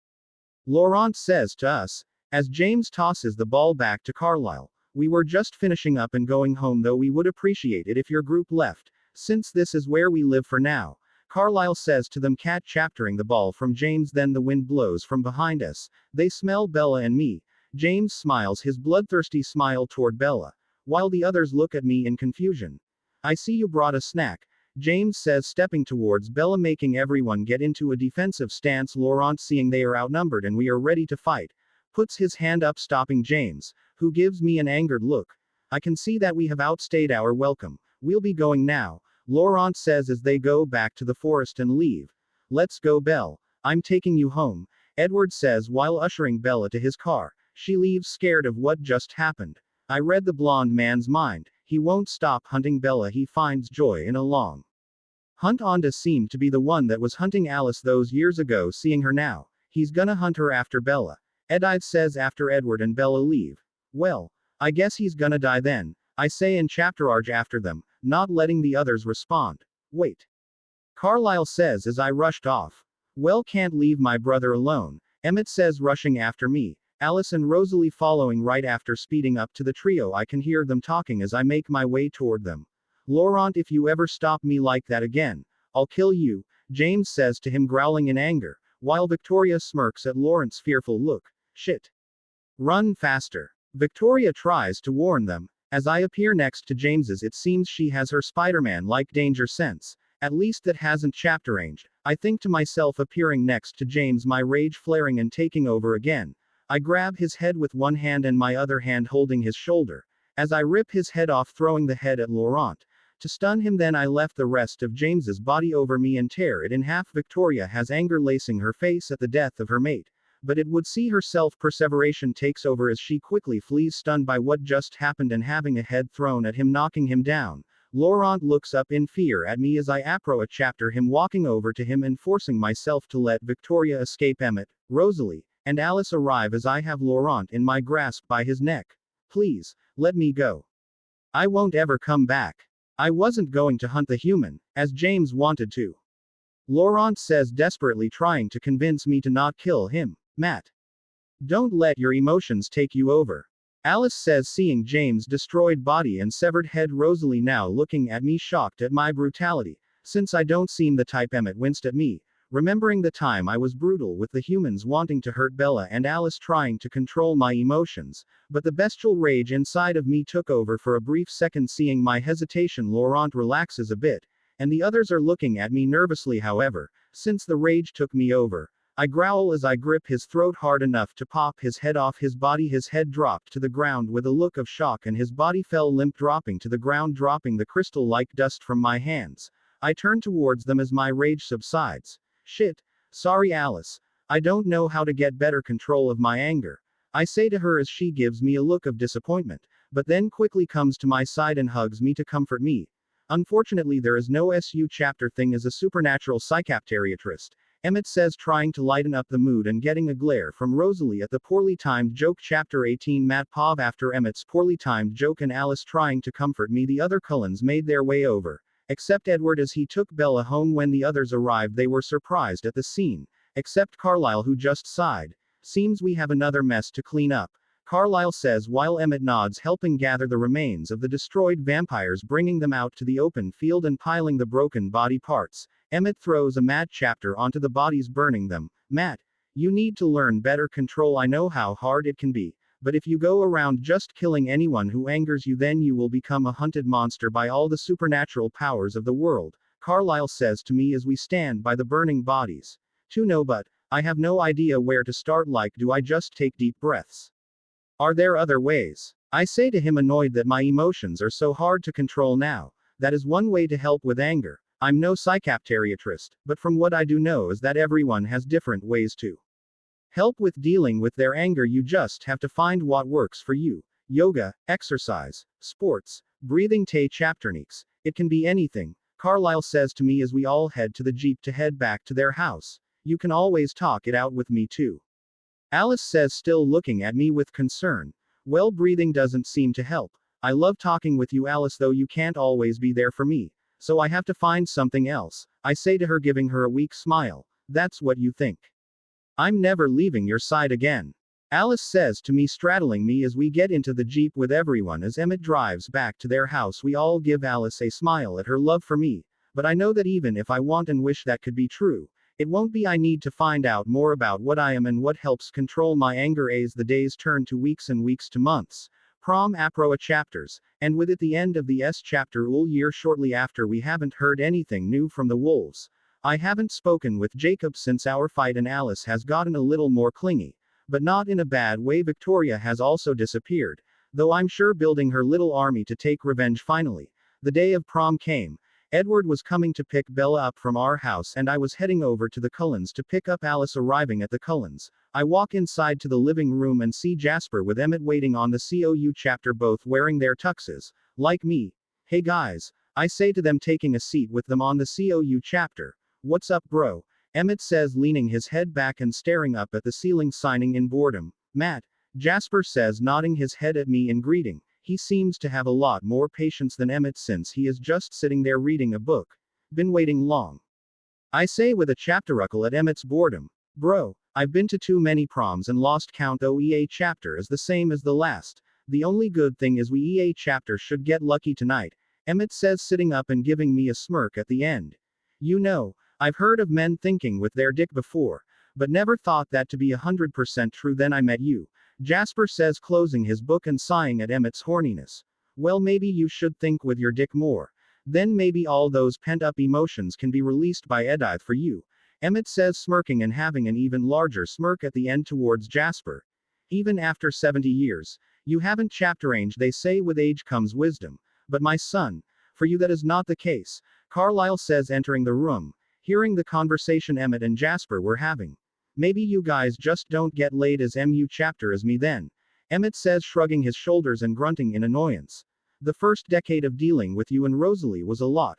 Carlyle says, sighing at remembering what I can only imagine as two rabbits in spring during those 10 years before Emmett can say anything else. We hear the women coming down the stairs, first as Esme, walking over to Carlyle and taking out a camera for pictures, then comes Edith wearing a navy blue dress with a versus cut showing her cleavage, who walks over to Jasper as Esme starts taking a bun chapter of photos, making Emmett sigh in annoyance. Then Rosalie comes downstairs, wearing a red tight dress with an open back, and smirks seeing Emmett annoyed by everything, making Esme take even more photos of them. Finally, Alice comes down the stairs. Seeing her, I always thought she was beautiful, but seeing her actually getting dressed up is another level. She is wearing a tight purple dress with an open back and with just the right amount of makeup accentuating her beauty. Seeing me, her smile only increases, and even wearing heels, she skips over to me, giving me a kiss, snapping out of my stupor. I put the corsage on her wrist while Esme is taking even more photos of us and everyone the whole time.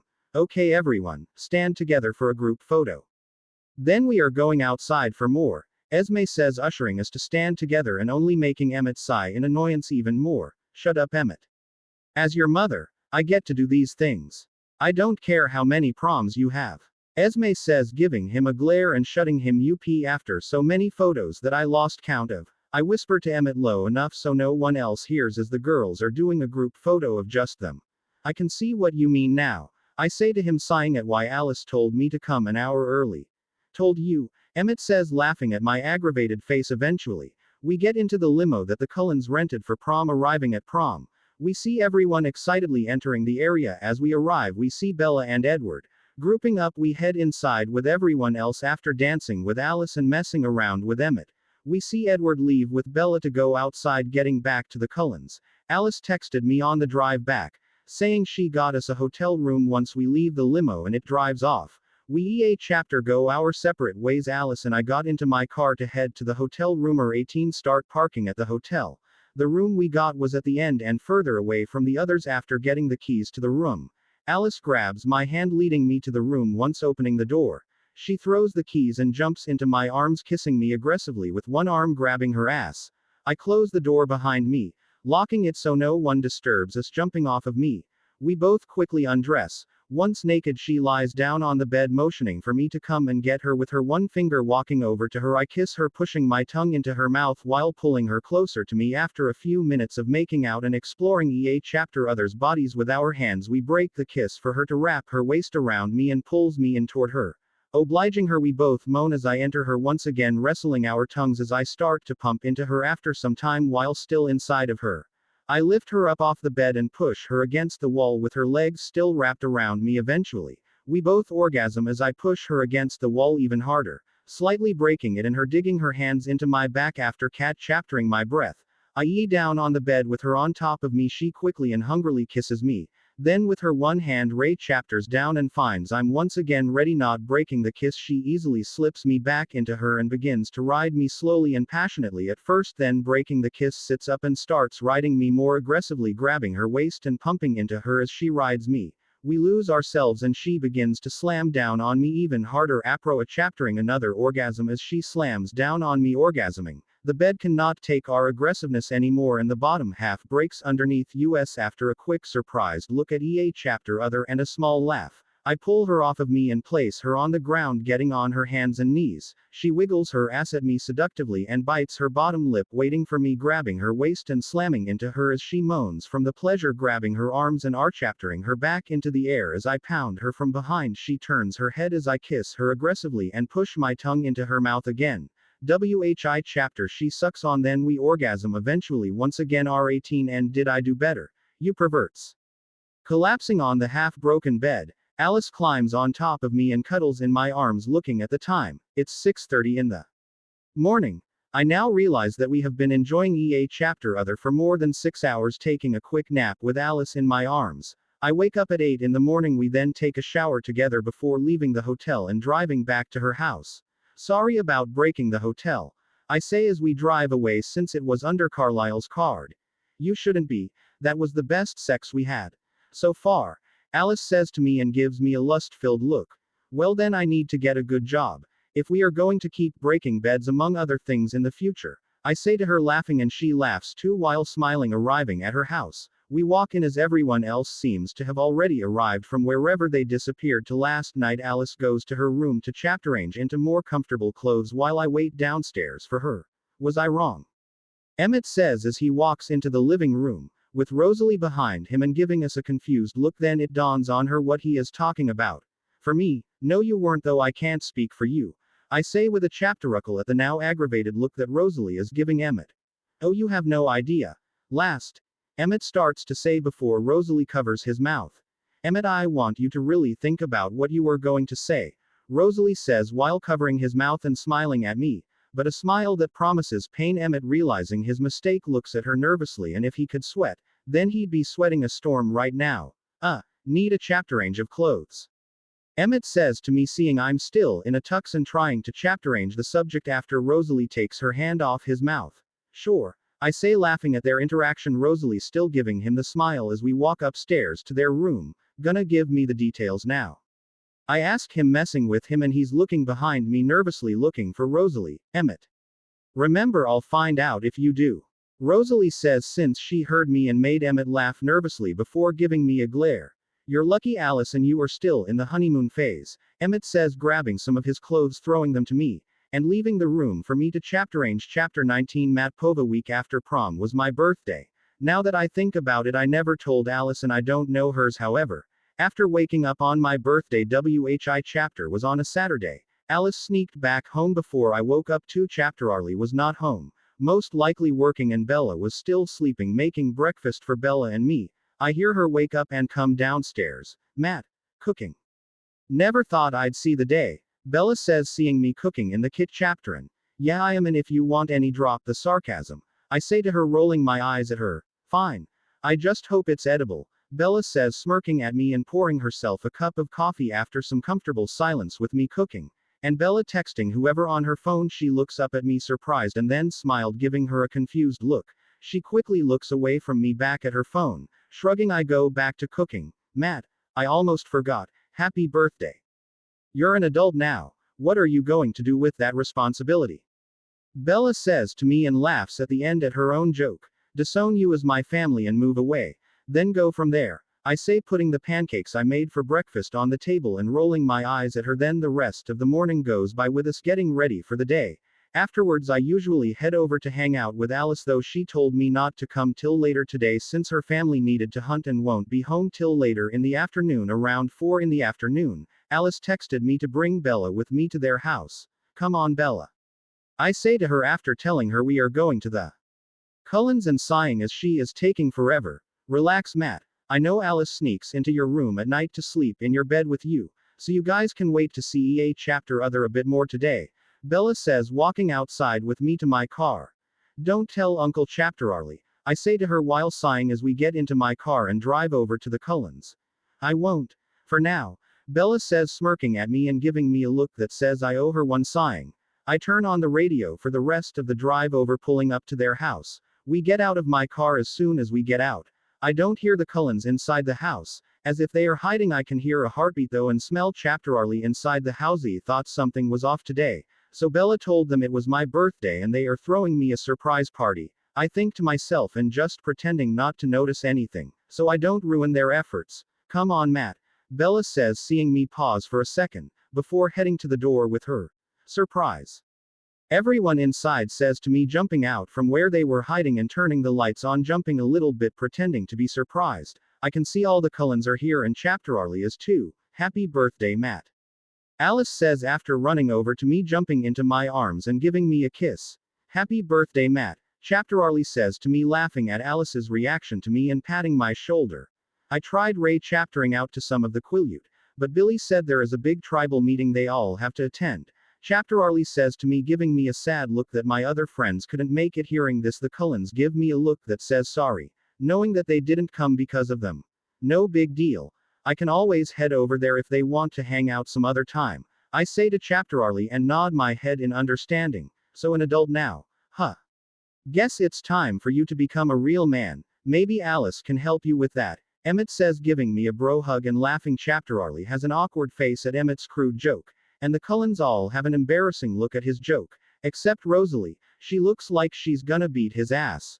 Sorry, Mr. Swan Emmett doesn't know when not to speak and when to speak. Seems I have some things I still need to teach after him, Rosalie says, walking over to Emmett, putting her hand on Emmett's shoulder, and dragging him away, while he's still laughing at the atmosphere he created.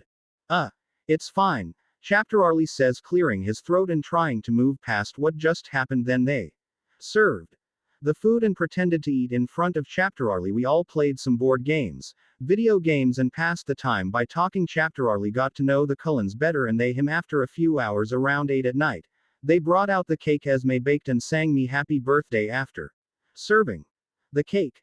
The EA chapter gave me presents, with me sitting on the COU chapter and Alice right next to me.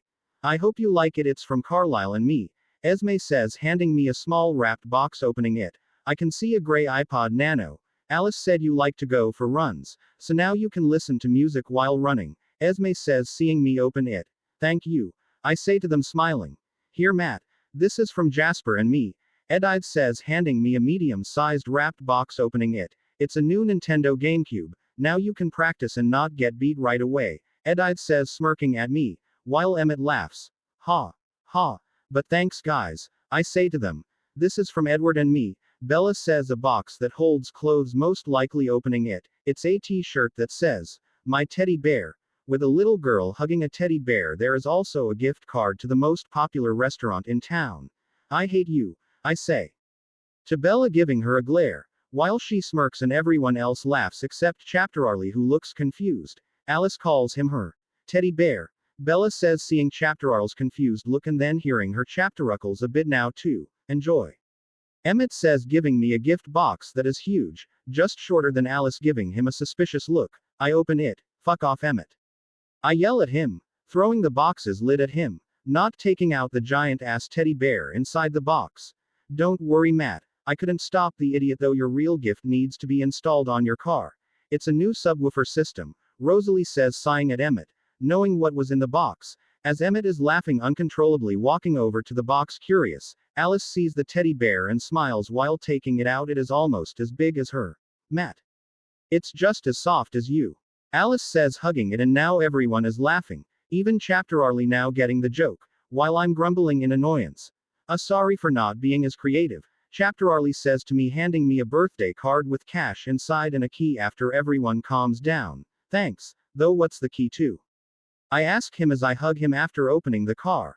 I'll tell you, but we might want to talk alone, Chapter Arlie whispers to me in the hug, but all the Cullens can hear him and look at us curiously. Okay, I say to him after breaking the hug. I'll be right back.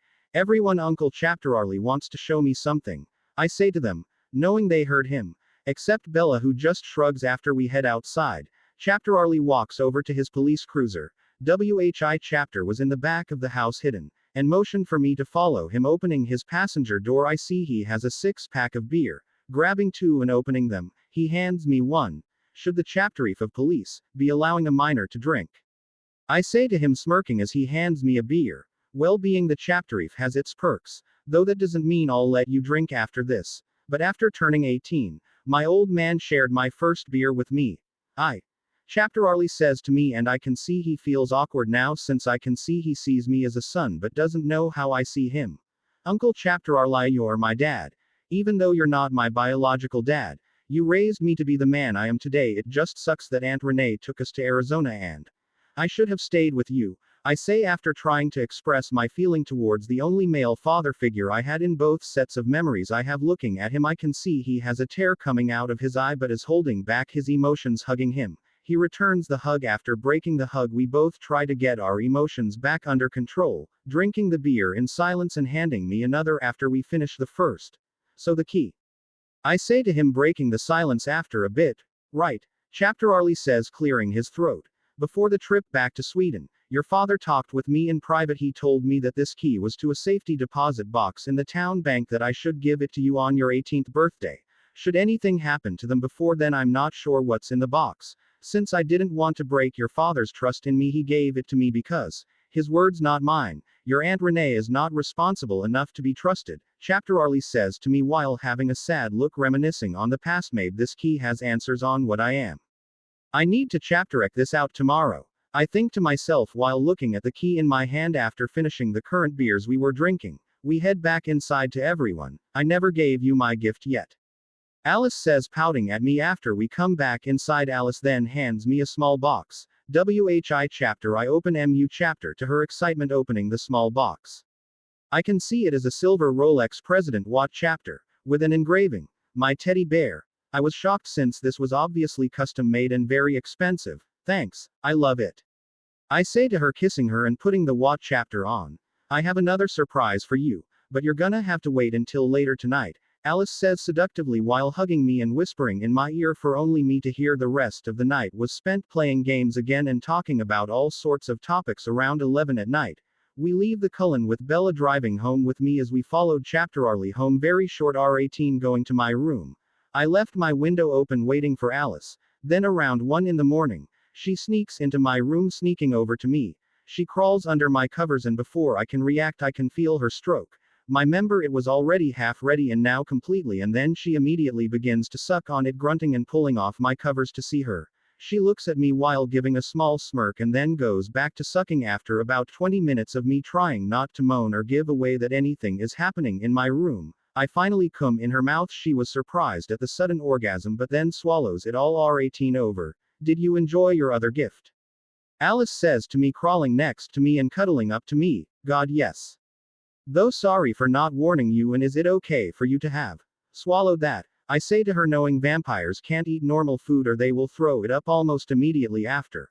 I was surprised too at first, but it tasted as good as human blood back when I used to drink it, Alice says while hugging me, not wanting to think any more on that subject. I pull her close to me and fall asleep with her in my arms. Chapter 20. Matt Pov waking up with Alice in my arms. I told her what chapter Arlie told me yesterday about the key after her sneaking out and me getting ready for the day. I went back to the Cullens to pick up Alice. From there we drove to the bank in town that has the safety deposit box where my key goes. What do you think will be in the box? Alice asks me as we are driving to the bank. I'm not sure, though I just hope whatever it is can give me some answers. I say to her, sighing. If it doesn't have the answers you want, then we'll figure something out, Alice says, grabbing my hand reassuringly. Smiling at her, I nod. Driving the rest of the way in comfortable silence, getting to the bank an hour after it opens. We walk inside and see that it is empty except for one person talking to a bank teller, several other bank tellers, and a handful of security guards walking over to one of the free tellers who EA chapter seemed bored and tired. Hello, miss. My father gave me a key to a safety deposit box here and I was wondering if you could lead me to it, I say as we walk up to her. The teller gives me a tired look and nods. Sure, sir. Let me see the key and I'll bring you to the box, she says, putting her hand out. Handing the key to her, she inspects it quickly, then hands it back to me, gesturing for us to follow her. She leads us to the left side of the bank, past a security guard who just looks at us and then returns to staring at nothing. Going down a set of stairs, we see 3 rooms, 1 in front of us and 2 to either side.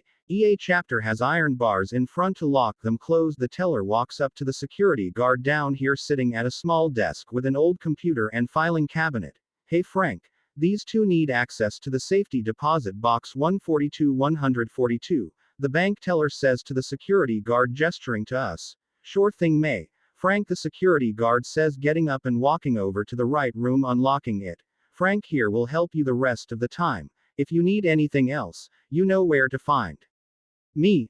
May, the bank teller says in a tired voice, walking past us back upstairs. We nod to her as she passes us and Frank is waiting for us by the now unlocked room. Alice and I walked into the large room with several dozen safety deposit boxes lining the walls. Frank, after looking around quickly, gestures for us to come here as he is standing by the box. I need.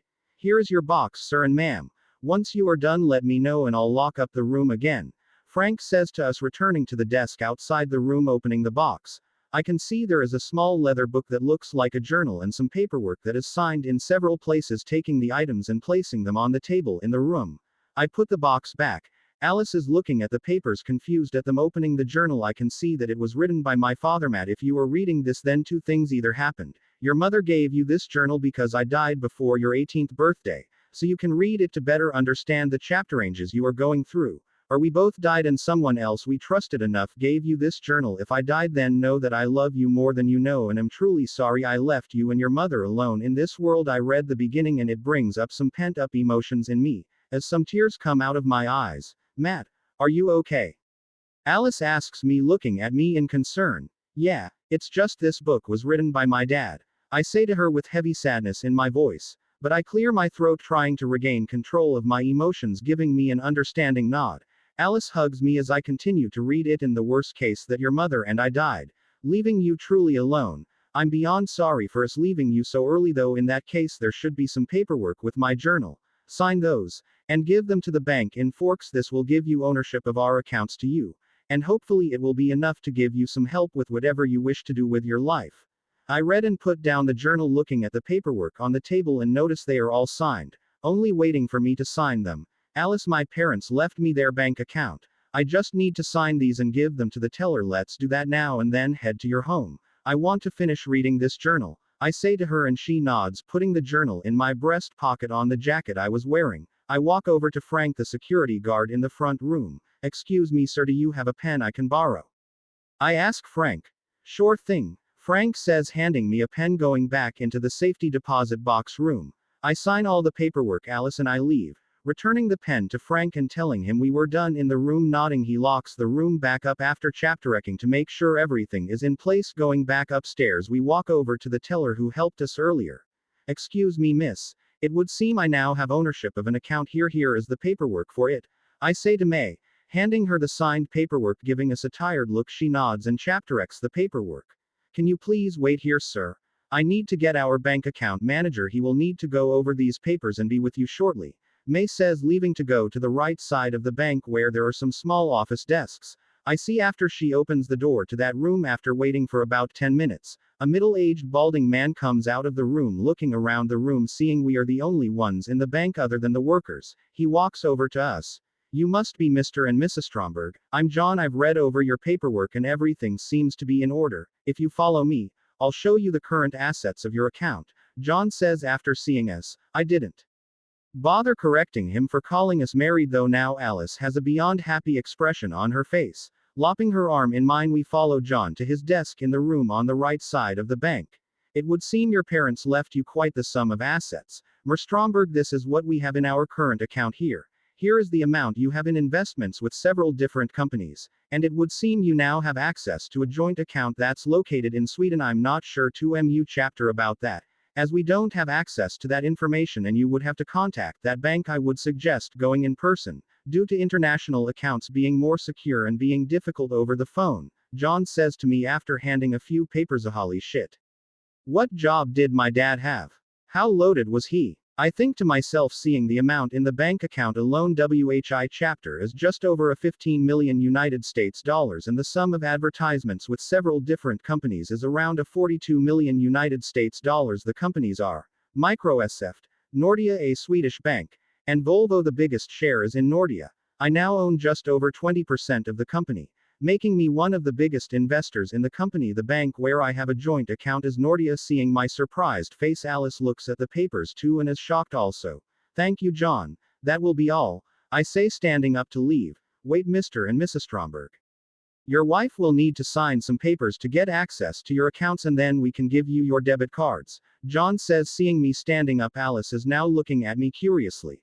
To what I will say, sure, give her the paperwork, I say to him, and he nods, starting to print it out. After getting up to get the paperwork, Alice turns to me.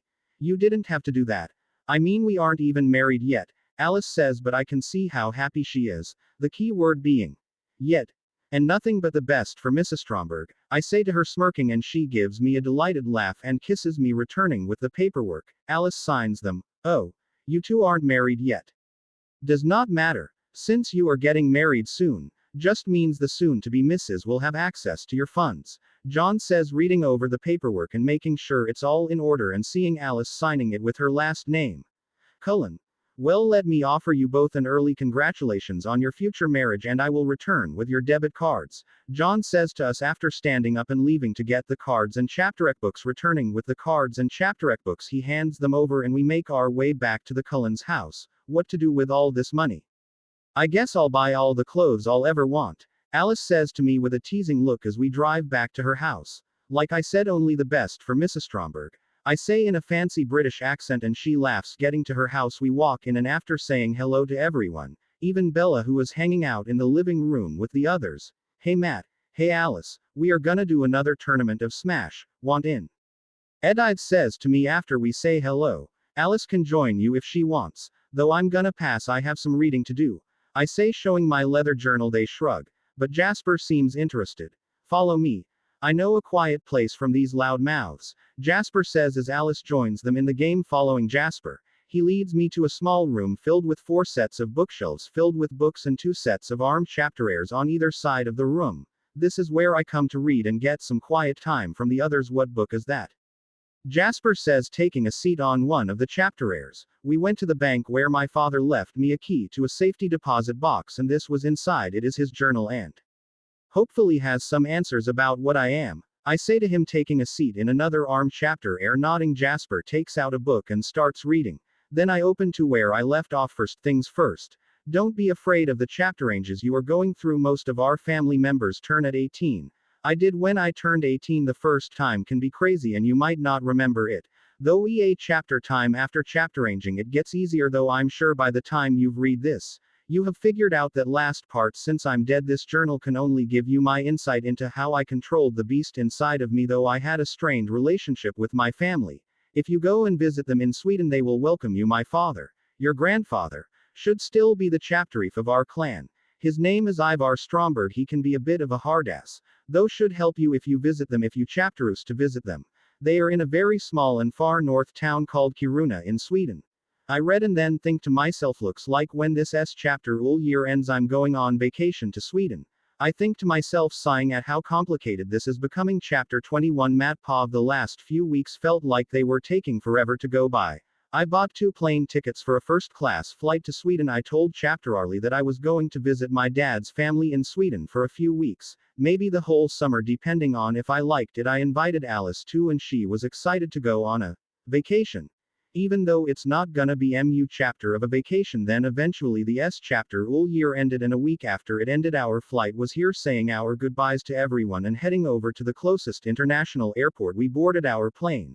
I haven't flown in forever, Alice says as we take our seats in first class, and she took the window seat. Getting in the air, Alice was looking out the window excited, and even though the sun was shining on her, she was wearing one of my hoodies so it covered her up. The flight was going to take 10 hours, with one stop in between to fuel back up as it turned nighttime on the plane. I tried to get some sleep and not be jet lagged when we landed. After finally arriving in Stockholm, Sweden, the biggest city in Sweden and their capital, we stepped out of the airport. I promised Alice we could spend a few days in the city before going to find my family, plus I wanted to go to the bank here that I own some of and see it for myself. Going to Nobis Hotel to chapterek into our rooms. Our room was one of the best they had to offer. If I have money now, might as well spend it enjoying myself. Getting to my room, I collapsed on the bed. We have this room for a week to see the city and enjoy ourselves. Let me take a quick nap. Then we can go sightseeing, I say as I lie on the bed slightly jet lagged. Okay. It's still pretty bright out anyway, Alice says, cuddling up next to me wearing my baggy hoodie that was keeping her covered, and as she says, lets her smell like me. The little freak waking up. I see I slept for a few hours, making it 8 at night here, and Alice, seeing me awake, smiles. Let's take a shower and then head out, Alice grabbing my hand and dragging me to the large bathroom. After showering together and having some fun too, we spent an hour in the shower before remembering to head out. Not every time they spend some alone time together is going to be detailed, so use your imagination, you perverts. Leaving the hotel to go walk around the city, we spent an hour enjoying the sights and nightlife. Then we went to one of the recommended restaurants, where I surprised the locals with the amount I ate while Alice was laughing at the scene. Then we went to a nightclub and danced there for the rest of the night.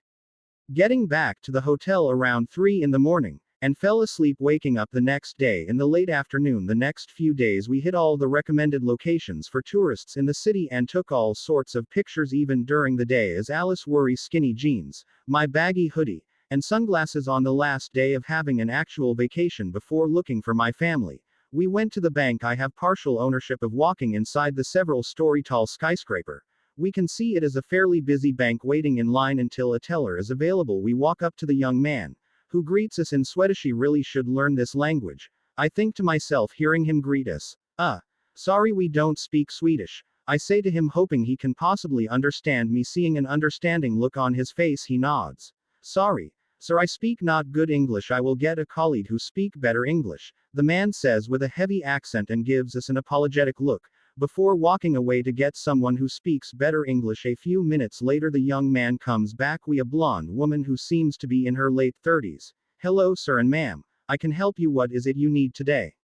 The woman says with an accent but not as heavy as the young man earlier. I recently inherited some stocks in this bank and was wondering if I need to finalize any paperwork for it. I also became a part of a joint bank account here. I say to the woman, handing her the paperwork I have showing proof of my claims. Taking the paperwork and looking through it, her face slowly becomes more and more surprised. Follow me, sir and ma'am, the woman says, still holding the paperwork and gesturing for us to follow her. She takes us to the second floor. Please wait here, the woman says, gesturing to the waiting area on the floor. Then she walks over to the receptionist on this floor and talks in Swedish to her. After a short conversation, the woman who brought us here handed the paperwork to the receptionist. Ms. Anna is going to take your paperwork to the bank manager. Then they will be out shortly. After looking through it, the woman says to us, thank you. I say to her and she nods, turning around to go back downstairs. After about 30 minutes, with my patience running thin and Alice seeing it, made me put my head in her lap, running her hands through my hair, making me relax a bit. Then I smelled a scent I thought I wouldn't even smell off a person sitting up. Quickly I look at the person who entered the area. It was a woman who was in her mid to late 40s, with blonde hair, a very fit, strong looking physique, and very tall for a woman, around 6 feet 4 inches 193 centimeters. The smell she gave off was like a bear. She also paused, staring at me and giving Alice a suspicious look. Alice, smelling her, tensed up too. Feeling her nervousness, I subconsciously got tensed up, ready for a fight. Please relax, I only want to talk, the woman says, walking over to us and seeing our reaction to her. And she has a slight accent like the woman who lead us here. I also have some questions, I say to her, slightly relaxing a bit as Alice is standing next to me, slightly still nervous. The woman nods to me and gestures for us to follow her. Walking into the elevator, we wait in silence as it brings us to the top floor. Walking further in, she brings us to her office. WHI chapter is very large and has windows overlooking the city. Taking a seat at her desk, she gestures for us to take a seat across from her. Sitting, we stare at her, with my body still slightly tense, ready for a fight. Matthew Stromberg.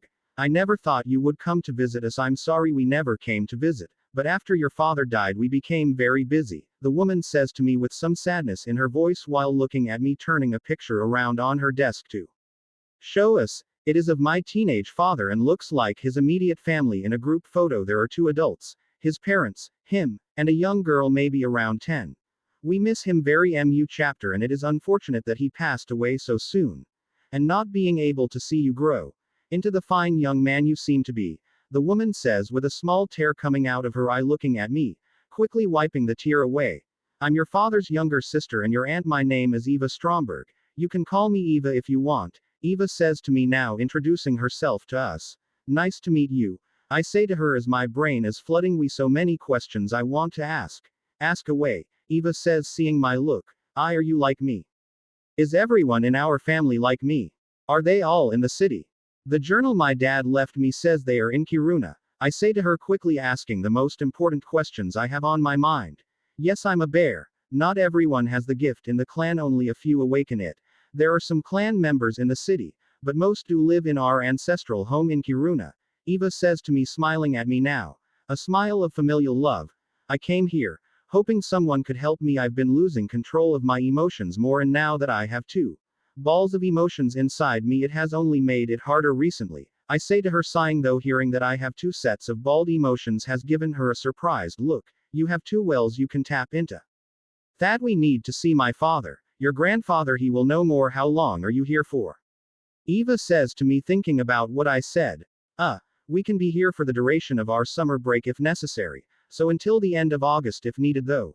We can leave to meet him whenever you want, I say to Eva after looking at Alice for confirmation, and she gives me a supportive nod. That is good. We can leave now if you are ready, Eva says to us. We will have to grab our things from the hotel we are staying at first, though. Don't you have to work here? I say to her, curious about what her job is here. Our family completely owns the bank. Your father was given his share at 18, then you inherited it. The joint bank account you are in is the clan bank account that anyone can use for emergencies. I am the current CEO of the bank, so yes, I can leave whenever, if needed, Eva says to me, remembering why I came here in the first place. I'll have my assistant finish the paperwork for you, and the account your father had where his money from the bank accumulated I will have switched chapter to your name. I will have my driver take us to your hotel. Grab your things and I will take you to our clan's home. Eva says as we leave the office. She then talks with her assistant in Swedish about what she just told me. Presumably then leaving the building, we get into her luxurious black and tinted window Rolls Royce going back to our hotel. We grab our things and chapterek out, putting our belongings in the trunk. We get back into the car as my aunt is on her phone talking to someone in Swedish, then putting the phone down tells the driver in Swedish to drive us to our clan home. I assume that was your grandfather. I told him you were coming to learn about your heritage. This is going to be a long drive, Eva says to me as we start driving. So I assume this woman and vampire is your mate, Eva says to me, and I realized Alice was never introduced yet. Yes, she is. Is that a problem? I say to her, now getting defensive again. Eva just smiles at us. No, I don't care. We bears had some fights with vampires in the past, though most vampires stay away from Sweden now because of us. Father might not be so happy about it. But no one will hurt her since we respect the mate imprinting, Eva says to us, making us relax slightly. This is just the first time in history, as far as I'm aware, that a bear has imprinted on a vampire. This makes your imprinting even more special. When a bear imprints, we connect with our partner on a very deep spiritual level. Since we bears have extreme vitality, we can live twice as long as humans, sometimes 3 times as long. So when we imprint on our partners, they age as we do. You have an immortal mate. WHI chapter makes things interesting. Are you immortal now too? We won't know. Only time will tell, Eva says to us. Then Alice and I share a look of uncertainty since we both knew I might not be immortal, or that she can't turn me immortal, and never openly talked about it. Chapter 22 Matt POVON. The drive over, we talked about our clan and what my father was like growing up. And Eva got to know Alice better after them talking about many things. It would seem they both get slightly closer together, and that's thanks to Alice and her personality of getting along with everyone. Arriving at Kiruna, we can see that it is a small mining town.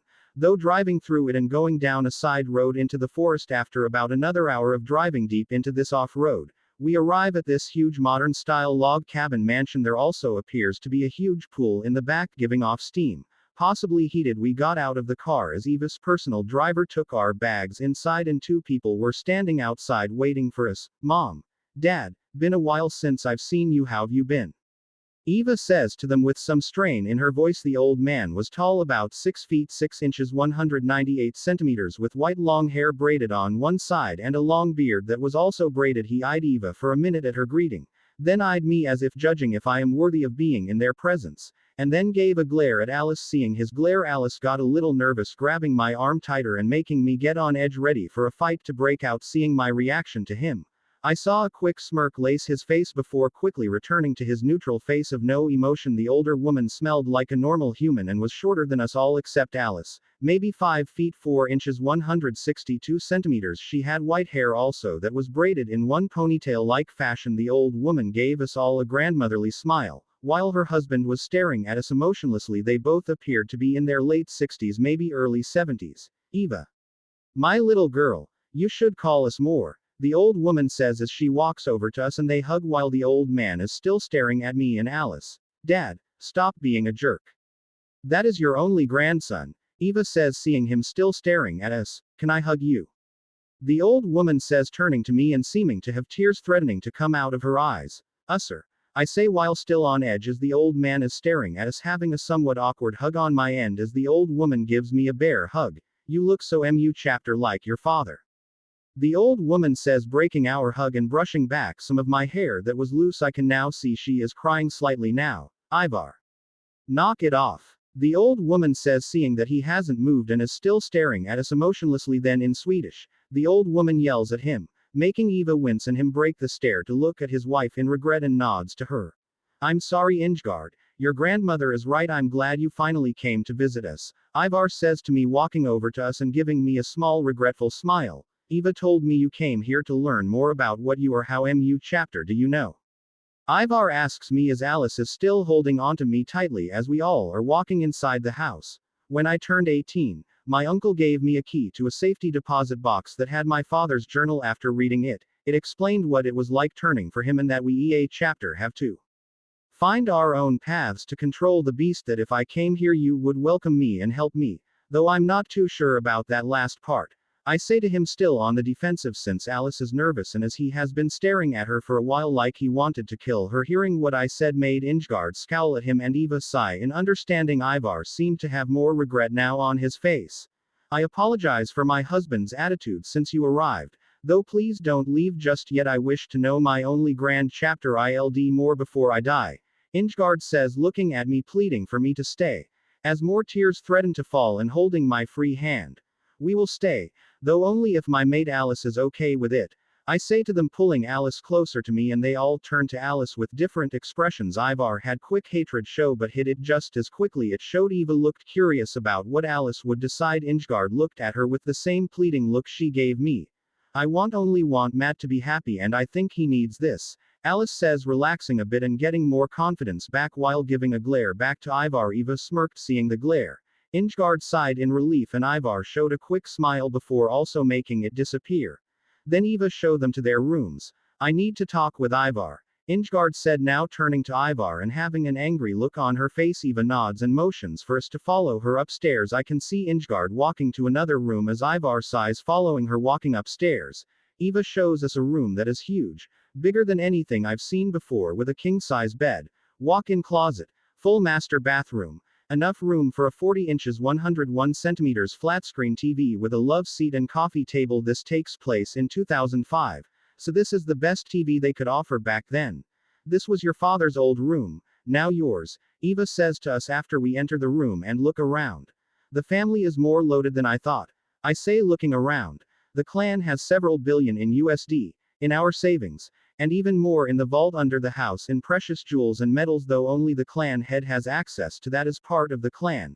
Everyone is entailed to money EA chapter month from the various businesses we own, and being part of the head family we get even more. Your father though didn't to chapter what he was given and only took enough to leave us and invest for himself. He wanted to cut ties with us, though I would talk with my dad to know more about why, Eva says to me with sadness lacing her voice and on her face.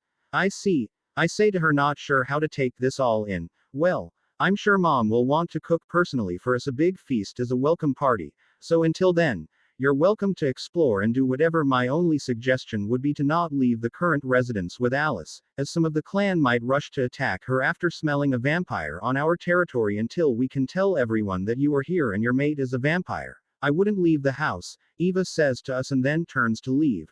I'm sorry for dragging you in a den of bears, I say to Alice, sighing and sitting on the bed, worried that I made a mistake bringing her. Matt, I will always be by your side even in the toughest situations, don't forget that. Plus I'm sure my teddy bear will protect me, Alice says, sitting in my lap facing me with her legs wrapped around my waist and forcing me to face her. Looking at her I can see the nervousness in her eyes, but the resolve to not leave my side. I will die if it means protecting you, I say to her, hugging her. That's not allowed. Either we die together or no one dies at all, Alice says, grabbing my face with her hands and giving me a look that leaves no room for argument. Alice, I try to say that I can't lose her, but then realize she feels the same about me, and before I can she interrupts me by kissing me. The kiss then became quickly heated as I lied down on the bed with her on top of me and pushed her tongue in my mouth as we both lie on the bed making out and exploiting EA chapter others' bodies with our hands. We jump as someone clears their throatway. Should really learn to not lose ourselves so easily, I think to myself, and see Eva standing in the doorway smirking at us. Sorry to interrupt you both, but the dinner is ready, Eva says, laughing as she leaves the room. Looking at the time I realize we were making out for over an hour, picking Alice up in a Princess Carrie, making her yelp in surprise. Smiling at me, she wraps her arms around my neck as I carry her downstairs to the dining area. Walking in I see my grandfather at the end of a large table, enough to seat 20 or so people, my grandmother sitting next to him on his right and Eva sitting on his left. Seeing us, Eva smirks, Ingard smiles at us, and Ivar's eyebrow twitch chapters in annoyance. The amount of food is insane, enough to feed the whole table of people if there were 20 people, though I assume they eat as mu chapter as I do. Seeing the whole roasted pig in the center, fish, lobster, and many other foods. Ah, young love, Ingard says while smiling at us and motioning for us to sit down. Alice, jumping out of my arms, sits next to Eva and I sit next to Ingard, who is smiling at us still. We don't have any human blood to offer you, but we do have fresh cattle blood if that suffices, Ingard says, looking at Alice, hoping that is okay. Yes, thank you. My family are vegetarians, so to speak, At least according to vampire standards, that's why my eyes are golden and not red. Alice says, sipping the blood they put in a wine glass for her. Didn't know that, Eva says with a thoughtful look.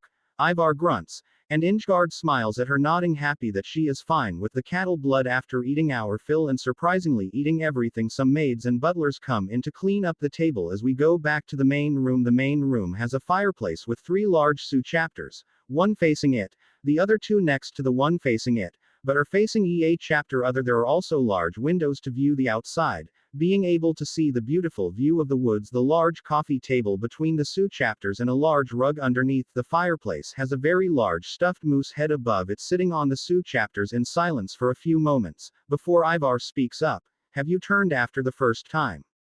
Are you able to control yourself? Ivar asks me as he sips on some mead the butler brought out and poured several glasses for us all, except Alice. Yes, I've turned several times since the first and am able to control it to a certain degree, though whenever I get too angry, I lose myself to the anger. I say to him, sighing, and Alice grabs my hand, giving me a reassuring smile. That is something all us bears deal with. The rage inside of us is the first thing we must tame, if not then we eventually lose ourselves to the bear and truly become a bear. Ivar says, giving me a sagely nod. What do you mean by truly becoming a bear? I ask him, worried about what he means. There have been accounts in our clan that if some members don't learn to control their rage, then after turning and fully losing control, sometimes lose their humanity and become stuck in their bear form. Ivar says, and sees my very worried look. Alice now has fear on her face. Though that is very rare. It has to be something extreme to lose control fully, like if your mate dies. Ivar says, trying to calm me down. Though that is not very reassuring. In my other form it's even harder to control myself, like the smallest thing will set me off. I say to him, thinking about the hulking bear form with ice, other form. You have 2 wells of power. Ivar says, standing up and looking at me with a look of excitement. Yes, I say to him, and now see he is looking at me with even more excitement. Matpov calming down. Ivar sat back on the COU chapter, but we can all see he is still excited by hearing that I have 2 forms. Taking a deep drink from the mead, he refills his cup and then takes a breath. Turning to me, I can see his emotionless face is back as he turns to me. Sorry for that behavior. Since the founder of our clan, no one has had 2 wells of power. We always thought it was a myth that someone could not have 2 wells of power. Mind showing me your forms? Ivar asks me after sitting back down on the COU chapter. Sure, but what is the normal form of the clan? I ask him, thinking WHI chapter 1 is the different one, though feeling it is the giant ice bear. We have the spirit of bears inside of us, supposedly gifted to us by the All-Father himself. Our normal form is of a bipedal bear. EA chapter clan member awakens a different form of the bear, some black bears, brown bears, and many other species of bears, though usually, EA chapter family line in the clan turns into the same type of bear. Our family line, being the founding family, mostly turns into brown bears, though EA chapter clan member has a chapterance to turn into a polar bear at awakening, though they are the rarest, since they are the strongest type of bear. Ivar says, then takes another sip of mead before continuing. Usually when someone turns into a polar bear, they are picked as the next clan head. So far, only our line has shown this ability to turn into polar bears. My grandfather was the last person to have awakened a polar bear spirit. I'm a brown bear, or grizzly bear as some call them. Eva is also a brown bear, and your father was one too. I would assume you are a brown bear too. Ivar says to me, looking at me curiously. It'll be easier to just show you, though I'm gonna have to undress for this. I say, standing up to go outside and undress. Wait. Our clan has been able to make clothes that don't tear apart at the chapter range but be absorbed, and then when you turn back to human form reappear. It is all thanks to runes. Yes, magic is real, and if you decide to stay to learn from us, we will teach chapter you everything you will need. Ivar says, seeing me about to head outside to chapter range, then turning to a butler he speaks in Swedish. The butler nods and returns shortly after holding some clothes for me. It looks like any normal clothes, though on the inside I can see lines of runes throughout. Putting on the clothes in one of the many bathrooms, I come back outside to see them all turn to me walking outside by the steaming pool. WHI chapter looks more like a natural hot spring. I show them my first form. WHI chapter is the bipedal werebear. Seeing my form, other than Alice, they are all surprised at it and are staring at me, with Ivar showing his excitement again. You have the polar bear spirit inside you, though you are imbued with runes. Do you know how to make them? Did your father leave you that knowledge? Ivar says, seeing me in this form. No, They were already on me after transforming. I say to them shrugging, and now Alice has jumped on my shoulders and rubbed her face in my fur, saying this. They are all even more shocked. So soft. I hear Alice mutter as she cuddles my head, and I smile. You had them naturally. Did the All-Father bless you himself? Ivar says, more thinking to himself, if that is possible. Do you all not have runes in your forms? I ask them, and then Eva shakes her head. Then she turns into her werebear form. She looks like me on two legs, though a brown bear. Chapter shorter than me, around 10 feet 305 centimeters, and is not as stocky. She does have runes though on some places on her body. I thought you didn't have runes. I say to her, confused. We don't have them naturally like you. We place them on ourselves to imbue us with more power, like an increase in strength, speed, endurance, durability, and to increase our healing ability, Eva says, now walking around me in her werebear form. You keep referring to the All-Father. I assume you mean Odin from the Asatru faith. I say to them, curious if they are pagans. Yes, our clan are pagans, and still believe in the old gods. Who else would give us this power? According to our clan history, it was a gift from the gods, Ivar says, and I can see he believes in the Norse gods and uses the word pagan with annoyance. What is your other form? Eva asks me after she is done inspecting me. I have even less control in that form, and it takes a lot for me to remain in control, so please don't do anything to anger me in that form. I say to them, sighing and removing Alice from my shoulders, making her pout at me. Of course, though, if you feel you will lose control, then chapterange back please, Ivar says to me while gesturing for me to chapterange, once again taping into that ball of pure ice next to the ball of pure rage. I can feel myself chapteranging, and like this form it becomes easier than the first time after chapteranging into this form, except Alice. They are all once again staring at me in shock and are frozen in place staring at me. You still in there, Matt? I see Alice say to me, making sure I'm in controlese, though it is still hard to keep all my extremely fluctuating emotions in control. I say to her in our mind connection and nod at her so the others know I'm in control. For now, smiling at me, Alice walks over to my face and grabs it, kissing my nose. I have never seen a form like this before, and it was never mentioned in any of the texts passed down to the clan heads, Ivar says while looking at me. I may have missed something and will have to reread them, Ivar says quickly after, and seems to be in deep thought. Can you not speak in that form?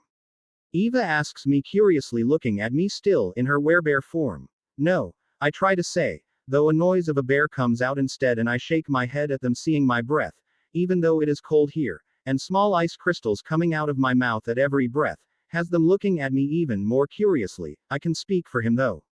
We are connected by our minds. Alice says to them while running her hands through my fur as I sit on the ground. That's amazing. What else can you do? Eva says to us, looking at me in awe and excitement while Ivar is still in deep thought. Though hearing this, he snaps back to the conversation to see what I can do. Alice, please tell them I'm not sure. We never tried before though, should I? I might lose control, I feel. I say to Alice, still fighting my emotions, trying to take over. These emotions are rage, indifference, and wanting to fight just to kill. For the thrill of battle. Ever since chapteranging, these emotions have been enhanced. In my human form, they are always there, subconsciously ready to break loose at a moment's notice. In my werebear form, they are no longer subconscious but forcing themselves into my mind and trying to get me to let loose at the slightest provocation. In this ice bear form, they are already loose in my mind, and it takes all my willpower to not succumb to them and just madly kill everything around me. The only one these emotions don't target is Alice. WHI chapter maybe to our mate bond, as it makes me see her as something I own and something to not be lost to. Matt says he hasn't tried to see what he can do in this form, but fears that if he tries anything it may make him lose control. Alice says to them and looks at me in concern. Then do not. Please turn back to your human form. It is getting late and we need to chapter you to control your inner beast, then maybe it will help you control your other form as well. Ivar says, knowing how hard it is for an untrained bear. Sighing in relief, I turn back to my human form, as does Eva, and luckily those clothes they gave me do work. Going to bed with Alice in my arms like usual, I woke up the next morning to the smell of breakfast being made downstairs. Heading downstairs, they had another feast-looking breakfast being made. After eating the huge breakfast that my grandmother made, we are all sitting at the table drinking coffee. After you are done getting ready for the day, come find me. I'll wait outside by the hot spring. I'll show you some methods on how to control the beast and we will see what works for you after that. Later today Ingard is going to teach chapter you Swedish and then once you learn we will teach chapter you about runes. Ivar says to me and I nod in understanding. Well Matt, if you ever need me call me, and before you leave to go back home I'll come back. Even the CEO has to work, so I'm going to head back to the city today, Eva says getting up and hugging me before leaving to get ready. It was nice getting to know you too. And if you ever want to visit the States you're more than welcome to stay with us, I say putting my arm around Alice. Alice nods at her smiling too. Sure, I'll let you know next time I can visit, Eva says smiling and finally walking out of the dining room. While Matt learns to control himself, want me to teach chapter you more about our culture and language? Ingard asks Alice smiling at her. Sure.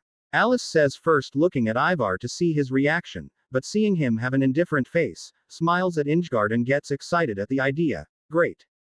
You can tell me all about yourself and your family. I want to get to know my granddaughter better, Ingard says making Alice smile even more at how welcoming Ingard is compared to Ivar. After getting ready and walking outside I find Ivar sitting on a rock and meditating. Hearing me he opens his eyes and jumps off the large rock that was by the hot spring. Follow me. We are going to a more quiet place where you can try meditating. Once you master the art of meditation, you can meditate in even the most annoying environments, Ivar says as I follow him off the property and deeper into the woods. As we walk in silence I can hear all the animals living in the forest and the beauty of nature that surrounds us. After walking for about an hour he brings me to a small lake deep in the forest and a large stone sticking out of the pond with runes carved into it. There also appear to be several flat smooth stones by the pond. This place is where many of our clan come to meditate in peace. You may find some others here from time to time. It is common to be quiet in the place for the respect of others, Ivar says sitting on one of the stones and motioning for me to sit on one next to him. It is best to still yourself as mu chapter as possible, then take steady breaths and push all thoughts out of your mind. Once you do these things you can find yourself at peace and time goes by quickly. This helps some a chapter eve balance with the beast inside, though others find peace in different ways. For now, we will try this, Ivar says as I sit down next to him and begin to do as he instructs. After some time of following his advice, I find myself in a field of grass, flowers, and trees, with a huge tree in the distance larger than anything possible on earth. I follow the instinct pushing me towards the huge tree in the distance. Chapter 24 Matpov. Finding myself in the landscape. No matter how long I walk to the huge tree in the distance, it would appear that I am not closer. After walking for what felt like hours and the tree still appearing just as far as when I first appeared here, I gave up and sat down trying to rein in the frustration and anger threatening to be released for not getting to the tree and wasting time. After sitting by a tree and calming myself down I watched the sky and clouds, reminding me of the first time Alice and I made love. Thinking about her brings me calm and just watching the clouds in the sky brought me even more calm, eventually making me fall asleep. Opening my eyes I see Ivar looking at me smiling and several others meditating in the area on flat stones also. Come, let us not disturb them, Ivar says to me gesturing to follow him.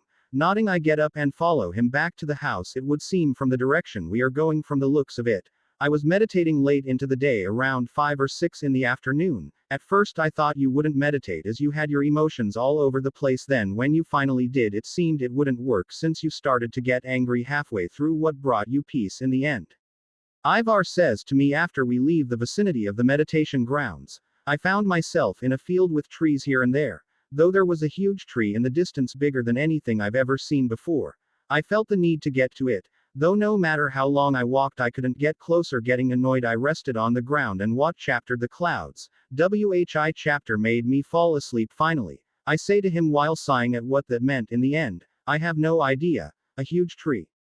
Might have been Yggdrasil, though what the gods are trying to show you, I'm not sure. You will have to keep meditating it seems to get the answer you seek, Ivar says to me after thinking about what I said. Getting back to the house Ivar and I ate some food before he sent me to Ingard who was still chaptering Alice. It seems they were in a large library on the west side of the house with a bookcase lining EA chapter side of the room. EA chapter case is just a few in chapters shorter than the ceiling, making them around 12 feet 366 centimeters tall. One of those wood ladders that you can push across the bookshelves like in the movies, was on either side of the room connected to the two separate bookshelves, since the only separation between the two sides was a huge window across from the entrance. WHI chapter had a glass double door leading to a small patio. There were also several tables with very comfortable chapterers in the room. Sitting at one of the tables were Alice and Ingegard, who was chaptering Alice something since they had a stack of books on the table. Having fun, I say to them as Alice looks like she is trying very hard to learn and didn't hear me enter the room. They both turn to me and smile at me. Matt, your grandmother is so smart. She knows a lot about runes and is helping me learn Swedish. If you don't hurry up, I will be ahead of you. Alice says to me, excited that she is learning something new, and Ingegard smiles at her. She's not wrong. I hope you take my lessons seriously, Ingegard says to me as I take a seat next to Alice and nod to Ingegard. Ready when you are, Grandma, I say to her, still coming to terms with everything after coming here, though calling her that makes her smile even more at me. Call me Mormor from now on. It's Swedish for grandmother, Mormor says to me after hearing me call her grandma. Can I call you Mormor too? Alice says, hearing us and looking at her expectantly. Sure, you are unofficially my granddaughter, Mormor says to her, smiling at her. Awesome, I never had a Mormor before, Alice says excitedly and makes Mormor look at her with some pity that she quickly hides. As the days turn to weeks, nothing new has happened in the mornings. I join Ivar in meditating at the pond, not making any progress toward the tree. In the afternoon I have my lessons with Mormor and Alice in runes and Swedish. Alice and I still call everyone in Forks at least twice a week to catch chapter up with them. They all seem just as we left them, though Edward and Bella, from the sounds of it, have gotten closer as they have been going on more dates frequently during this time. Chapter Arlie is not the happiest about this but understands it is part of growing up. I have also met many clan members in my time here. Most are around my aunt's age, and most others are either older or younger by a few years than me. Ivar did tell me that two people that recently turned into their bears a few days before I arrived at the clan. We met them when one day Ivar and I went to meditate. They are twins, Astrid and Lucas Stromberg, from the family line that is usually black bears, making them my second cousins. They are the chapterchildren of Ivar's nephew, Hugo Stromberg. Astrid and Lucas are both very stubborn people, usually arguing over the smallest thing with one another, and though it is probably due to the bear being very aggressive, ready to fight at the littlest thing, I have noticed since I started meditating have slightly better control over myself now. Everyone only speaks in Swedish around us. They say it will help us learn it faster, and it's true. Both Alice and I have become MU chapter better at speaking it, so from now on just assume they are speaking in Swedish as they stay in Sweden. I told Astrid and Lucas to take you and Alice around the clan compound. They will introduce you to everyone. I have a meeting with the elders, so I can't, plus it will be good for the clan to see you and Alice. Don't worry about her. Everyone knows there is a vampire on the clan grounds, Ivar says to us as we are eating breakfast and sees my worry about Alice. You both need a day off. Everyone needs a break once in a while, Mormor says, nodding at what Ivar said shortly after eating and getting ready for the day. We can hear Astrid and Lucas are here since they are bickering over something. They may be twins but don't look it other than their facial features. Astrid has bright red hair, is around 5 feet 8 inches 173 centimeters tall, and has a very athletic physique. Lucas has light brown hair, is 6 feet 183 centimeters tall, and has muscle but with a somewhat thick layer of fat too. Walking downstairs they stop fighting and smile at me, but give Alice a judging look, not in a too bad way, just curious since neither has met a vampire and have grown up hearing how terrible they are, so both have slightly prejudiced views on them. Alice has gotten a lot more confident after coming here and no longer shies from people. I feel that may be due to Mormor. Long time no see you two, I say to them, giving them a familiar hug. Since I've been at the clan, these two I have gotten close to. I view them as family completely, and they have grown close to me too, since I'm the only one in the clan who was close to their age. So this must be the vampire. She smells sweet like candy, Astrid says after hugging me and looking at Alice, nodding in agreement. Lucas stares at Alice also. Yes, I know I said differently earlier, but I'm not gonna edit the chapter after way back then. So moving on, they smell sweet to wolves and bears. And you smell like earth or fresh dirt, Alice says to them, shrugging at their stares, getting a smirk from Lucas and a smile from Astrid. I like her. You caught a good one for your mate Matt, Astrid says, looking at Alice with a happy smile. Yep, couldn't be luckier, I say to them, pulling Alice into a hug. WHI chapter. She smiles and returns. Alright, come, you two love birds, we should introduce you to the rest of the clan, though they heard about a friendly vampire on the grounds. Not all are going to be nice. We were taught growing up that all vampires are evil and should be killed on sight, though no one should be dumb enough to attack you, since you are the future clan head's mate. Lucas says as we leave the house and head off to where the rest of the clan lives. I'm the future clan head. I don't want that. I don't think I could do that. To begin with anyway, wouldn't my aunt be next in line?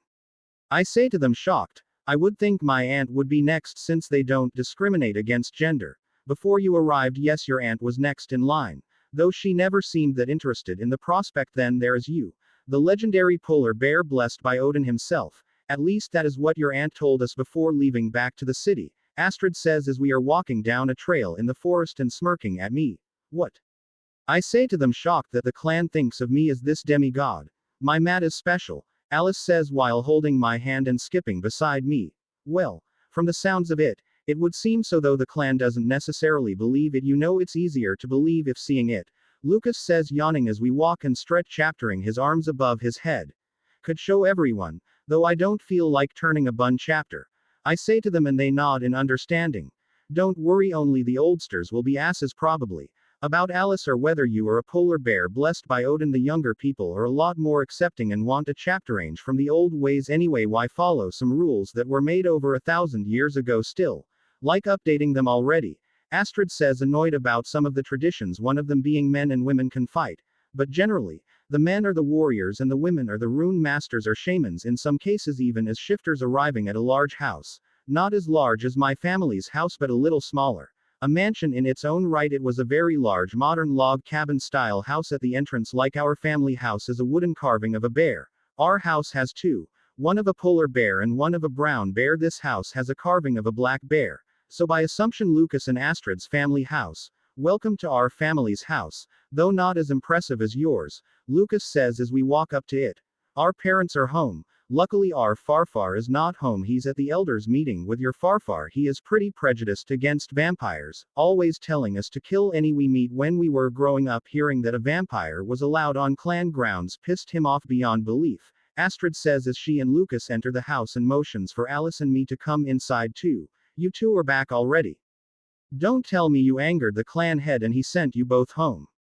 A woman's voice says after we enter the house. Mom, relax. We brought Matt and his mate to meet everyone. Why not start here? Astrid says, annoyed that their mom is expecting them to have messed up. That's why I smell candy. I thought Lucas was eating candy again, with his overly sweet tooth. Their mom says, walking out of the kit chapter an area and brushing her hands on the apron she is wearing. She looks almost like a spitting image of Astrid, with red hair, same height, and an athletic build. Nice to meet you both. Come and sit. I'll fetch chapter my husband and we can get to know you both, she says before removing her apron and going upstairs, gesturing for us to sit on the COU chapter in the other room. Nodding, we follow her request as Lucas and Astrid take their seats on the COU chapter. Alice sits in my lap, grabbing my arms, putting them around her waist and getting comfortable. Astrid laughs at her and Lucas just yawns, looking like he's gonna fall asleep any second. Chapter 25. Matt Pov. After waiting for a few minutes on the COU chapter with Alice leaned into me very comfortably, my arms wrapped around her waist. Coming back into the room, we hear the mother of Lucas and Astrid, followed by a man with brown hair.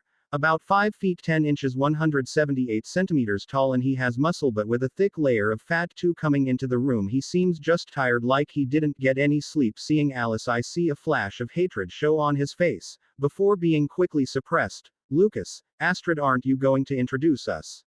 I thought you were tasked with showing them around. That means introducing them to people too, their mother says to them after sitting down across from us and lecturing them. Right, Matt, Alice, this is obviously our mom and this is our dad, Astrid says to us, introducing us to them. Astrid, they can see that you are supposed to tell them our names anyway. I'm Vera and this is my husband Hugo, Vera says to Astrid, annoyed that her kids don't seem to know basic etiquette still, and rubbing her forehead. Both Astrid and Lucas shrug at her response, seemingly not caring. Nice to meet you both. I'm Matt and this is my mate Alice, I say to them, and Alice smiles at them, nodding in greeting. So the rumors are true. A vampire is roaming our clan grounds, Hugo says, looking more awake now and giving Alice a judging look, though the hatred from earlier is not showing. Relax, Hugo. If the clan head said it's okay, then it's fine, plus she is his mate. You know the laws on mates, Vera says to her husband, scolding him. I know, but we haven't seen a vampire since. Never mind, Hugo starts to say to her, but a glaring look from Vera shuts him up. Well, it was nice meeting you both. We have a lot to do with the feast coming tonight. Astrid, Lucas, go take them and introduce them to the rest of the clan, Vera says, grabbing her husband and quickly leaving the room before we could respond. What was your father going to say before your mother cut him off? Also, what feast? I say to Astrid and Lucas as we leave their house. The two share a look hearing what I said. No idea what that was about, but the feast tonight is to welcome you to the clan, Astrid says to me, while Lucas gives me a wink and shushing sign on his lips. Seeing Lucas do that, probably since I was going to respond angrily that they obviously know something but didn't tell me. After walking away from their house deeper into the woods, they both stop and listen around us and smell the air. No one is around. Now what's with all this secrecy? I ask them after chapter-ecking to see if anyone is around. Well, I assume your Farfar or Farmore never told you the real story about your father, Astrid says to me after we all lean against trees talking. No, I never asked. I thought he and my mother died in a car accident while heading back to the airport. I say to them, never thinking that foul play was involved, though it does make sense.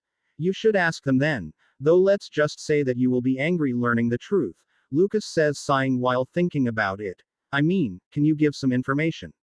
I say to them, and they both seem to hesitate before looking at one another. Well, long story short, your Farfar and our Farfar are brothers. Our Farfar was the clan head before your Farfar took over. He was the reason your father and mother died and afterward was exiled out of the clan, Lucas says, with everyone giving me a sad look and seeing my anger flaring before I push it down and nod to them. Alice, hearing this and seeing my anger, looks at me in concern also.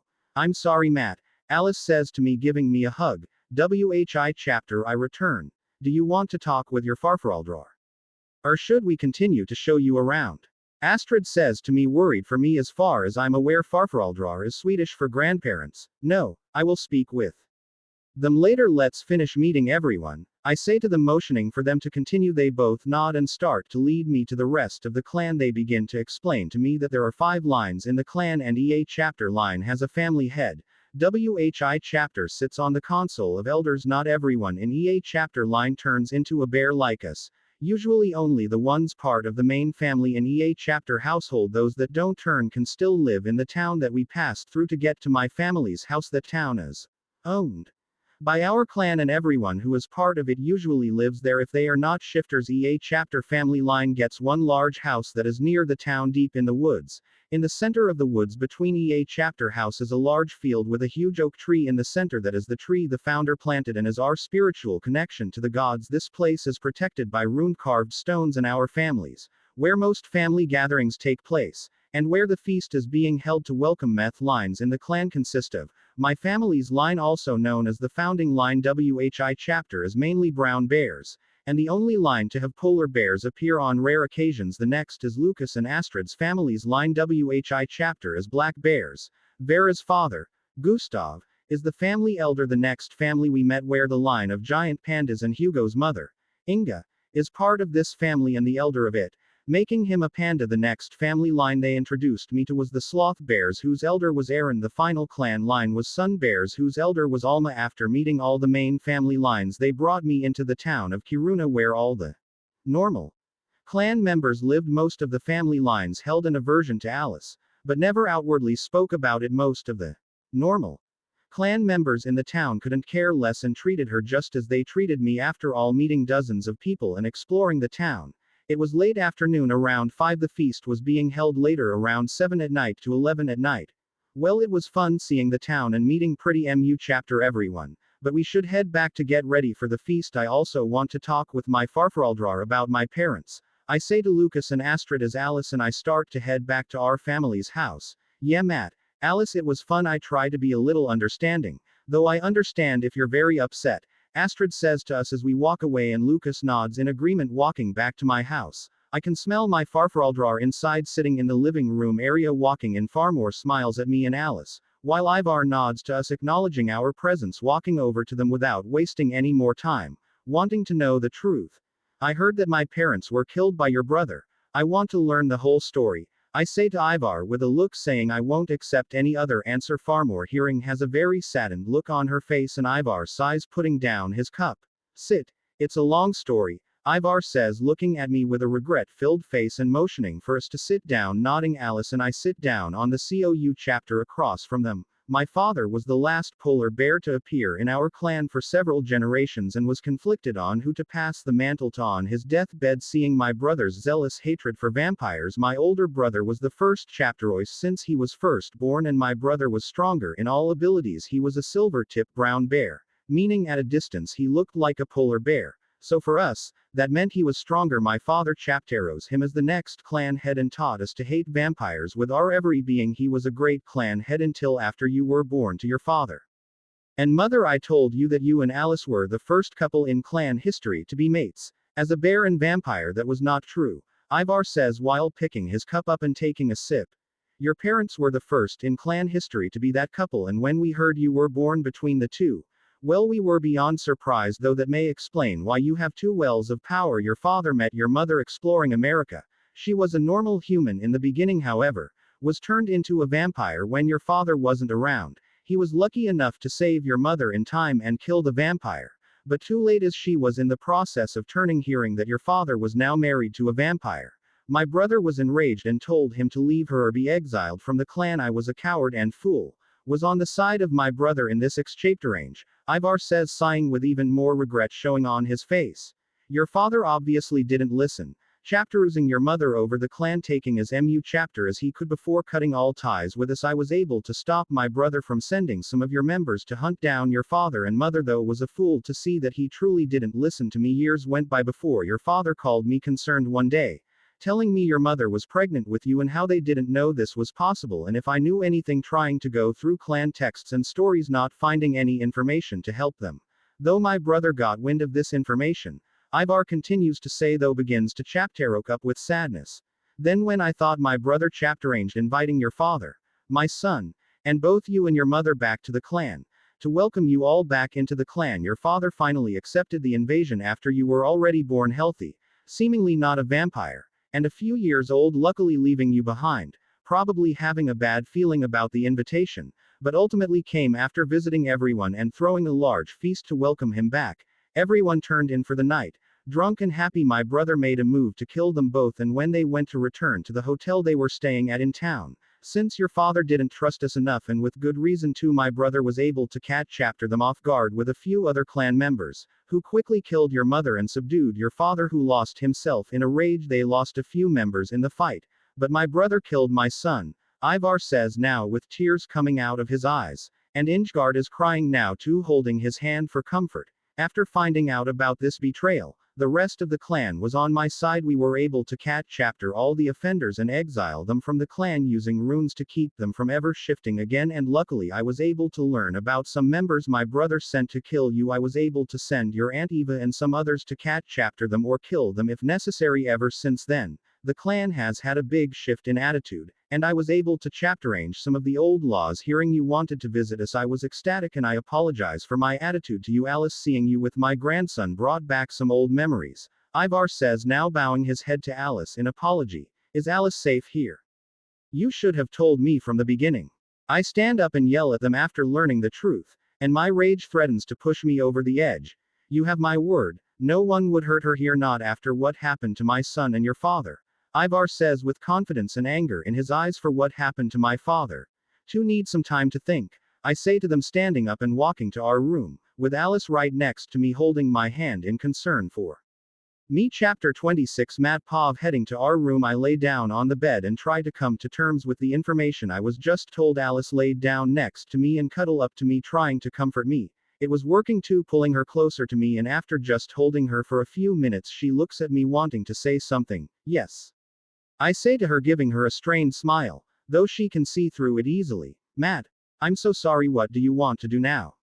Alice says, putting her hand on my face and whipping the tear that escaped my eye. Unbeknown to me, to don't know, a huge part of me wants to hunt down the ones who killed my parents, and a small part whispers to me to let go and move on. I say to her and sigh, feeling the mental exhaustion hit me. I will stand by you no matter what, Matt, Alice says, giving me a heartwarming smile and determination in her eyes. I know, Alice, and I will stand by you no matter what, I say to her, giving her a quick but passionate kiss. Can you come with me? I want to meditate, though, away from everyone, but want you by my side. I say to her, getting up and trying to find some peace. Of course, Alice says, standing up and hugging me, leaving the house.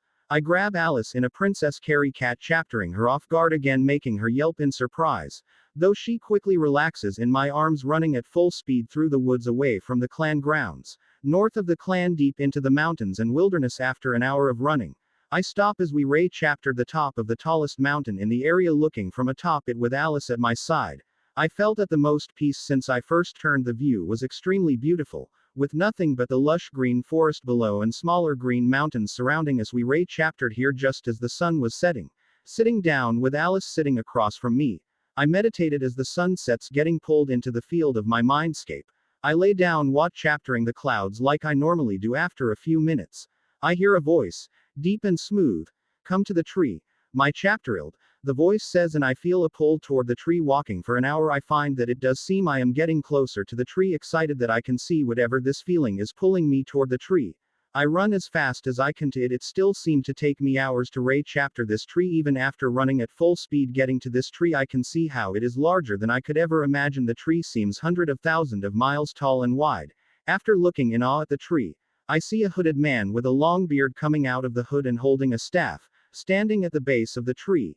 It took you a long time to learn the truth of your origins. Now come and follow me, the man says, turning around, not waiting for my reply, and walks up to the tree. As if sensing his presence, a door opens at the base of the tree. WHI chapter. He enters immediately, running after him. I get to the entrance but can't see inside. Taking a deep breath, I walk inside the doorway. Getting inside the tree, it brings me to another realm. It would seem split in half, with a road between the two sides, one side being a lush green forest filled with life and the beauty of nature, the other side a desolate wasteland made of nothing but ice and snow. The hooded man waiting a few feet away on the road, splitting both sides. Come, the man says, and begins walking down the road without waiting for me. Jogging up to him, I wait in silence for a few minutes, looking at my surroundings and seeing if he is going to speak. Who are you and where are we? I ask him. After he doesn't speak. Who I am doesn't matter for now, though we are in your torn soul right now. A man with two souls, who have conflicting views on life. One side is cynical and uncaring about others, having suffered chapter in a short time, and believes life is only filled with pain and suffering. The other side is optimistic and caring about others, always seeing the good in others, and believes life is only filled with happiness and joy. Both sides fighting for control, the man says, gesturing to chapter side as we walk. Two souls. I remember a set of memories from another life when I woke up in a hospital. Is that what you mean? I ask the hooded man as we walk down this seemingly endless road. Yes, the two have been fighting for control, making your emotions even harder to control than most. After chapter-ranging though, the coldness seems to be taking over, the man says, as we arrive at a well in the center of this place, and the road ends across from the well. I can see the cold wasteland pushing into the lush green forest, slowly taking it over. The man gestures to the scene that I am witnessing. What does this mean? Will I forget my one set of memories? What happens if one side wins? Should I let one side win? I ask the man, concerned. I cannot tell you. Should you let one side win over the other? But if one side does win over the other, then your emotions will be closed off from the lost side and you will become completely attuned with the winning side. The memories of both sides will always be with you. But should one side win over the other, then you will view the memories with a clouded view. The man says to me, how do I let keep both? I say to him, worried about what is happening to me. There are always two sides of the same coin. To find the balance between both is something we all struggle with. It is up to the individual to find peace between the two sides. However, our time is up. I wish you luck on your journey, Matt, and I will be chaptering with great interest. The man says, cat chaptering me off guard before tapping my chapterist with his staff and forcing me awake. Will you become the beast hidden inside you or find balance, I wonder? I hear the man whisper as I wake up. Opening my eyes, I see Alice looking down at me with concern. Matt. What happened? Are you okay? Alice says, holding my head in her lap and running her hands through my hair. Yeah, I had a crazy vision. Did something happen? I ask her, sitting up. Chapter to her displeasure, seeing her look at me with concern and annoyance. Yes. You idiot. All of a sudden you collapsed and began sweating profusely. Alice says, gesturing to me. Now I noticed how wet my shirt is. Like the first time I turned that night. Looking at the time, it looks to be late. Around 9 at night. Seems we are going to be pretty late for that feast, I say, sighing and standing up. I'll explain on the way back. I say to her, grabbing her in a princess carry and running back to my family's house. Running on the way back, I tell Alice all that happened in my vision, and hearing about my two souls made Alice look at me even more concerned. Matt, you have another set of memories. Alice says, looking at me as I'm running with her in my arms. Yes, before coming to Forks, I was in the hospital for collapsing. All of a sudden, waking up, I had memories of a man who lived in a different version of Earth. Way lived a hard life there and was becoming more cynical towards the end of that life. I say to her, sighing and confused about all the information that has been dumped on me the last few weeks. How are you going to find peace between the two? Alice says, after thinking about all I told her, yeah, I would love to know that too. If you have any ideas, please tell me. I say to her and give a small laugh. Matt, this isn't funny. Don't be an idiot like Emmett. We are going to figure this out. Alice says, giving me a glare, though it only makes her look cuter in my opinion. You know, when you're angry, you're even cuter. I say to her and smirk. WHI chapter makes her smile quickly, but is quickly replaced with an even harder glare. Matt, I'm serious, Alice says, upset with my seemingly non-chapterland attitude. Though on the inside I'm freaking out. But I don't want her to worry more than she already is. I know. But we will talk more later. We are almost at the feast. I say to her. WHI chapter makes her sigh and nod. Though she is still pouting at me. Arriving at the huge open field, we can see pretty MU chapter. Everyone in the clan is there, several hundred people, kids as young as 5 or 6 to the elders of the clan. There also appear to be dozens of tables filled with all sorts of foods and people playing music, others dancing, some elders telling stories, and kids running around. Though seeing Alice and I enter, the people closest to us all turn to see us, first surprised at our presence, then all with happy expressions. Matt and Alice have come. They shout, making everyone stop and look over at us. WHI chapter. Many chapter either from drinking or actually being happy we are here. People start welcoming us to the party and clan, walking through the crowds until Lucas and Astrid come to us with drinks in hand. Matt, Alice, took you both long enough. Enjoying some alone time? Astrid says, laughing at her own joke, and we can smell the alcohol on her breath. Lucas and Astrid EA chapter hand us a cup. Mine with mead and Alice with blood. Come, your farfaraldra are waiting for you guys, Lucas says as they lead us over to where the family heads are sitting. They had a long table set up where they were all sitting. You feel better now, Matt? We didn't think you would come after now showing the first 2 hours, Astrid whispers to me, only loud enough for me, Alice, and Lucas to hear.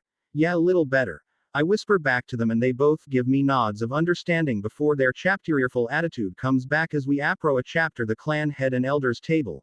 My barn, we didn't think you would show, Ingard says, getting up and giving both me and Alice a hug. Well, I just needed some time alone, I say to Ingard, returning the hug. She nods in understanding. Come, eat and drink. Then Ivar will introduce you to the clan officially, Ingard says, pulling both Alice and me to the long table sitting next to her. Though the whole time I can Astrid and Lucas's grandfather looking at Alice with hatred, though for now we ignore him and enjoy the food and drinks. Well, I am as Alice drinks her blood and feeds me food that she hasn't seen before and asks me how it tastes. Chapter 27. Matt Pov. After eating and drinking a bit, Ivar called Alice and me to a small stage they placed under the large tree in the center of this field. The few clan members who were playing various instruments stopped to give Ivar and us the stage. They were using speakers that were loud enough to hear for the non-shifters, but not loud enough to hurt the shifters' hearing. Everyone, as you know, this is my grandson Matthew and his mate Alice. This feast is to welcome them to the clan officially. It is also for me to announce when Matthew is ready for the title of the clan leader. It is ready for him to take. He may have not been raised among us or no MU chapter about our customs, but according to clan law, when a member unlocks the polar bear, they must be considered the forerunner for clan leader unless he does not want it or someone more fit to lead us, as decided by the council of elders. He is the next clan leader, Ivar says to the clan, and it would seem most neither cared or were okay with this decision, though there looked to be a few disgruntled people in the large crowd. I'm not sure if I want this responsibility of clan leader. It is something I have to think about more, though for now, I'm leaning toward not accepting it. I think to myself, hearing the official statement from my grandfather. Then Ivar hands me the microphone to introduce myself to the clan officially. Wish he told me this and I could prepare a speech chapter or anything. As my grandfather said, I'm Matthew and this is my mate Alice. I know we have met many of you already, if not all of you. I will be honest, I'm not sure if I want the clan head title, but we'll consider it for the time being as long as you want me to be. Either way, While I'm still here for the summer, I want to learn as mu chapter as I can about our clan and Sweden in general. I hope you all enjoy the rest of the night, I say while handing back the microphone to the people who were playing the music, and everyone jumped back into partying. You're not forced into taking the clan head. If you don't want it, your Aunt Eva is next in line though, like you. She doesn't necessarily want that responsibility but will take it if needed, Ivar says to me after we leave the stage and head back over to the large table where the other elders are. I know, but I'm still learning everything about the clan, and after learning the truth about my parents, I'm not sure how to feel about the clan. I say to him and he sighs but nods in understanding. Take all the time you need after the non-shifters leave. We need you to show the elders and other shifters your bear form, that way they can see you truly have the polar bear. The extra form can be kept a secret for now if you wish. It is up to you to show them or not. I told them nothing about it, Ivar says to me as we approach a chapter the table, but whispers the last part for only me to hear, even with everyone's enhanced hearing. You met the family line earlier, but you haven't met the elders. This is Gustav, the family head for Black Bears, and Morfar, grandfather of the twins. They were headed over to the clan meeting area at the time, Ivar says, introducing me to clan heads. We already went over the other clan heads in the last couple of chapter afters, but a reminder is, Inga for the pandas, Aaron for the sloth bears, and Alma for the sun bears. They were all nice and shook our hands in greeting, but held hidden malice when greeting Alice. It would seem Gustav and Inga hold the most hatred for her and me since I was her mate, though were very good at hiding their emotions. But after getting to know Jasper, he has taught me to read people better. Looking at Alice, I can tell she knows they don't like her, but doesn't seem all that bothered by it. She already had thick skin, however. After hanging with Ingegard, my grandmother became even less caring about what people think about her if they are someone she doesn't care for. After the party was over around 11, at least for the non-shifters, the rest of us waited around until they left, and after there were only about 20 shifters in the clan so far. Then Ivar got everyone's attention, so he could speak without interruptions. Well, now we all know why we are here. Matt, could you please show everyone your bear form? Ivar says to me after everyone stopped doing what they were doing and looked at me with great interest. Nodding, I walk a bit away from everyone, this time turning into my werebear form. It takes about 10 seconds. WHI chapter seems the quickest it will turn. No matter how many times I turn to quicken it, after turning I can see everyone, except Gustav and Inga, are excited at seeing my werebear form. Gustav seems indifferent, but I can see the hatred in his eyes directed at me. Inga seems to have jealousy in her eyes as she sees me in this form. Who put the runes on him? Was it you, Ingegard, or did he learn how to make them that quickly and expertly? Aaron, the elder of the sloth bears, asks while looking at me with excitement.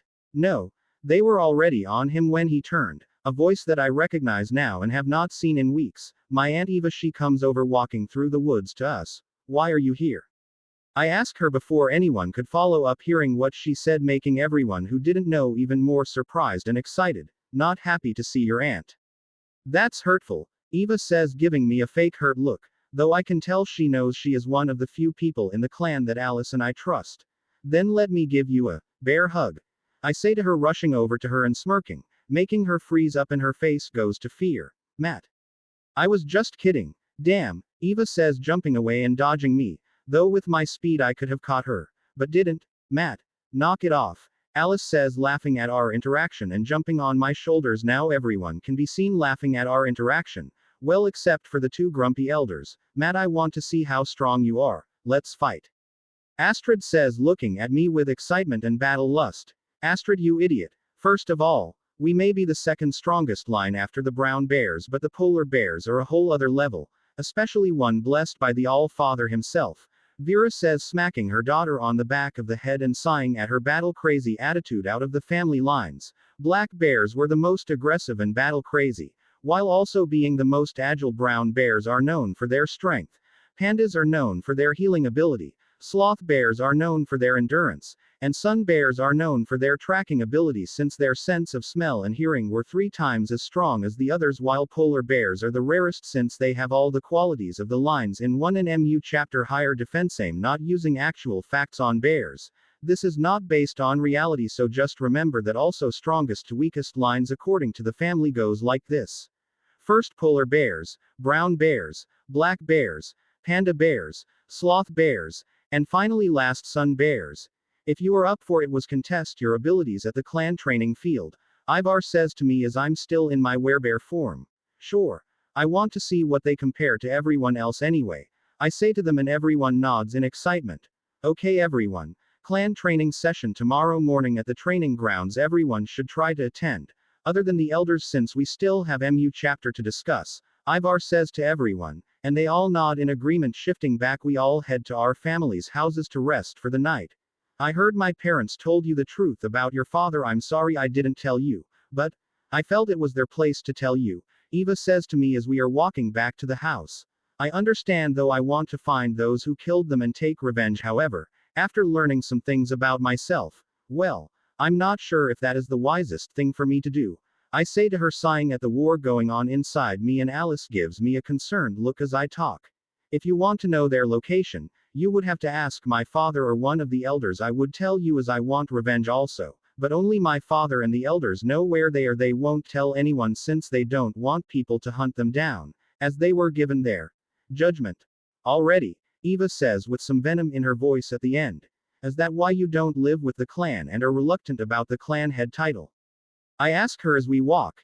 Yes, because even if I are you also probably, they will not tell us and take it to their graves. I already asked my father if I would be told about it if I took over, and he said, since you seek death and vengeance, you will not be told. After that, I left to be the CEO of the bank. Eva says, having an annoyed look on the past conversation. It seems. Well, if I find out the location, I'll let you know and we can take our revenge. I say to her, feeling her need to take revenge, inspiring me to also feel that way. Hearing what I said made Alice look at us with even more concern, but not speak against it. Getting back to the house, Alice and I head to our room after I lay down on the bed and wait for her to cuddle up next to me. She instead sits on top of me. At first, I thought it was gonna be a fun night, but seeing the look of concern on her face, it would seem not. Matt, I will stand by you no matter what you do in life, just as you will stand by me. But after what you told me about your vision and how you're having an internal war, do you think vengeance is a good idea? Alice says, looking down at me in concern. 2. Am not sure, though. I want to avenge my parents and maybe this will give me closure or bring the two sides together. I say to her with heavy uncertainty in my voice. Then let's do this if you think it will help, though I fear it may make the internal war inside you worse or make one side win. We don't want one side to win, right? Alice says, lying down on my chapterist, but lifts her head to look at me with concern at the last question. Yes, don't want one side to win, but equilibrium like that man suggested. I say to her, sighing, thinking about what she said. Try to get some rest, my teddy bear, since you have to show off tomorrow. Alice says, trying to lift the mood, and gives me a quick but passionate kiss. Chapter 28. Matpov waking up the next day and quickly getting ready. After breakfast, Eva lead Alice and me to where the training ground for shifters in the clan. It was located in the back of the clan grounds up the river nearby. It had many different things for training, a huge looking treadmill, giant rocks, and other workout equipment meant for a bear. Though it all had runes chaptered on EA chapter item, there was also smaller equipment for people, presumably for when you want to train not in your bear form, also with runes chaptered on them. Arriving, we can see most of the shifters in the clan are here, though none have chapteranged into their bear form. Eva, you gonna actually train with us for once, oh mighty brown bear? An older looking shifter around Eva's age says, seeing her arrive with us at the grounds. Shut up, Lars, you ass, Eva says, rolling her eyes at Lars, who is laughing at her now. Ignore the idiot. We grew up together. He is the son of Aaron, the elder of the sloth bears, Eva says as we walk over to the training ground for people. So as you can see, EA chapter of our types of equipment has runes chaptered in them. Since mom has been training you both, can either of you tell me what they mean? Eva asks us with a raised eyebrow after inspecting them. It seems Alice knows the answer right away but is looking at me to see if she should answer. I give her a nod to answer. It means they are magically imbued to chapterange to the user's required weight, or for the treadmill the speed, Alice says, and Eva smiles at her, nodding since she is right. Matt, you should try harder. Seems like Alice has a knack for runes, Eva says, smirking at me, and I just shrug since Alice is better at runes than me. Either way, doesn't matter. We will start with your limits in your human form, then see your limits in your bear form. I will set the weight to my max since I'm the strongest bear here, Eva says, gesturing for me to start and making all the clan members start arguing with her.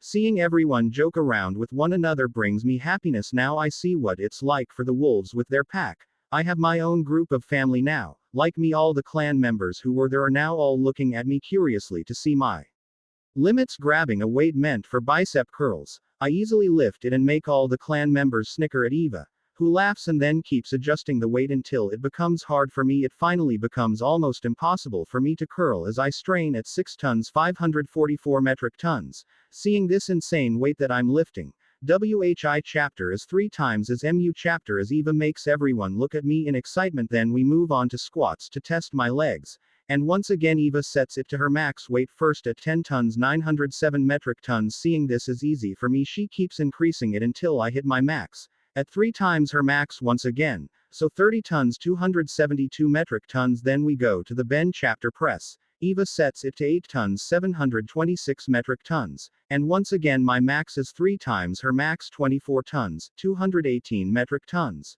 Damn Matt, you are scary strong.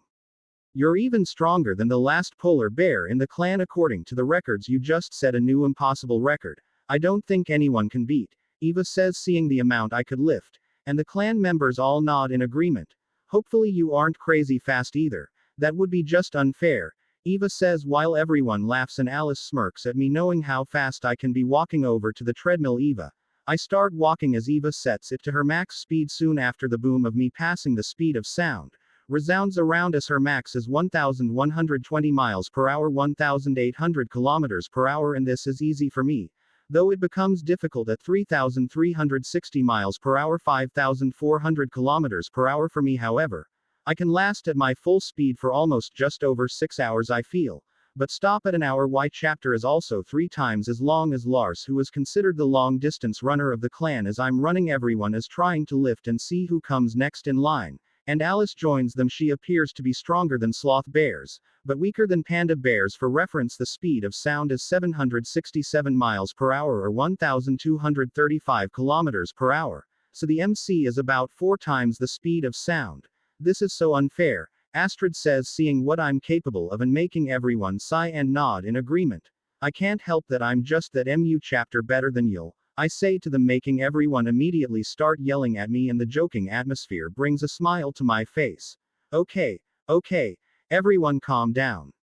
Let's see what Matt can do in his bear form, Eva says, shouting over the arguments I formed in the clan, and now everyone is looking at me in more excitement. Turning into my werebear form, we walk over to the training area for bear forms. Once again we start with rocks made to look like dumbbells for curling. Eva sets it to her bear form max.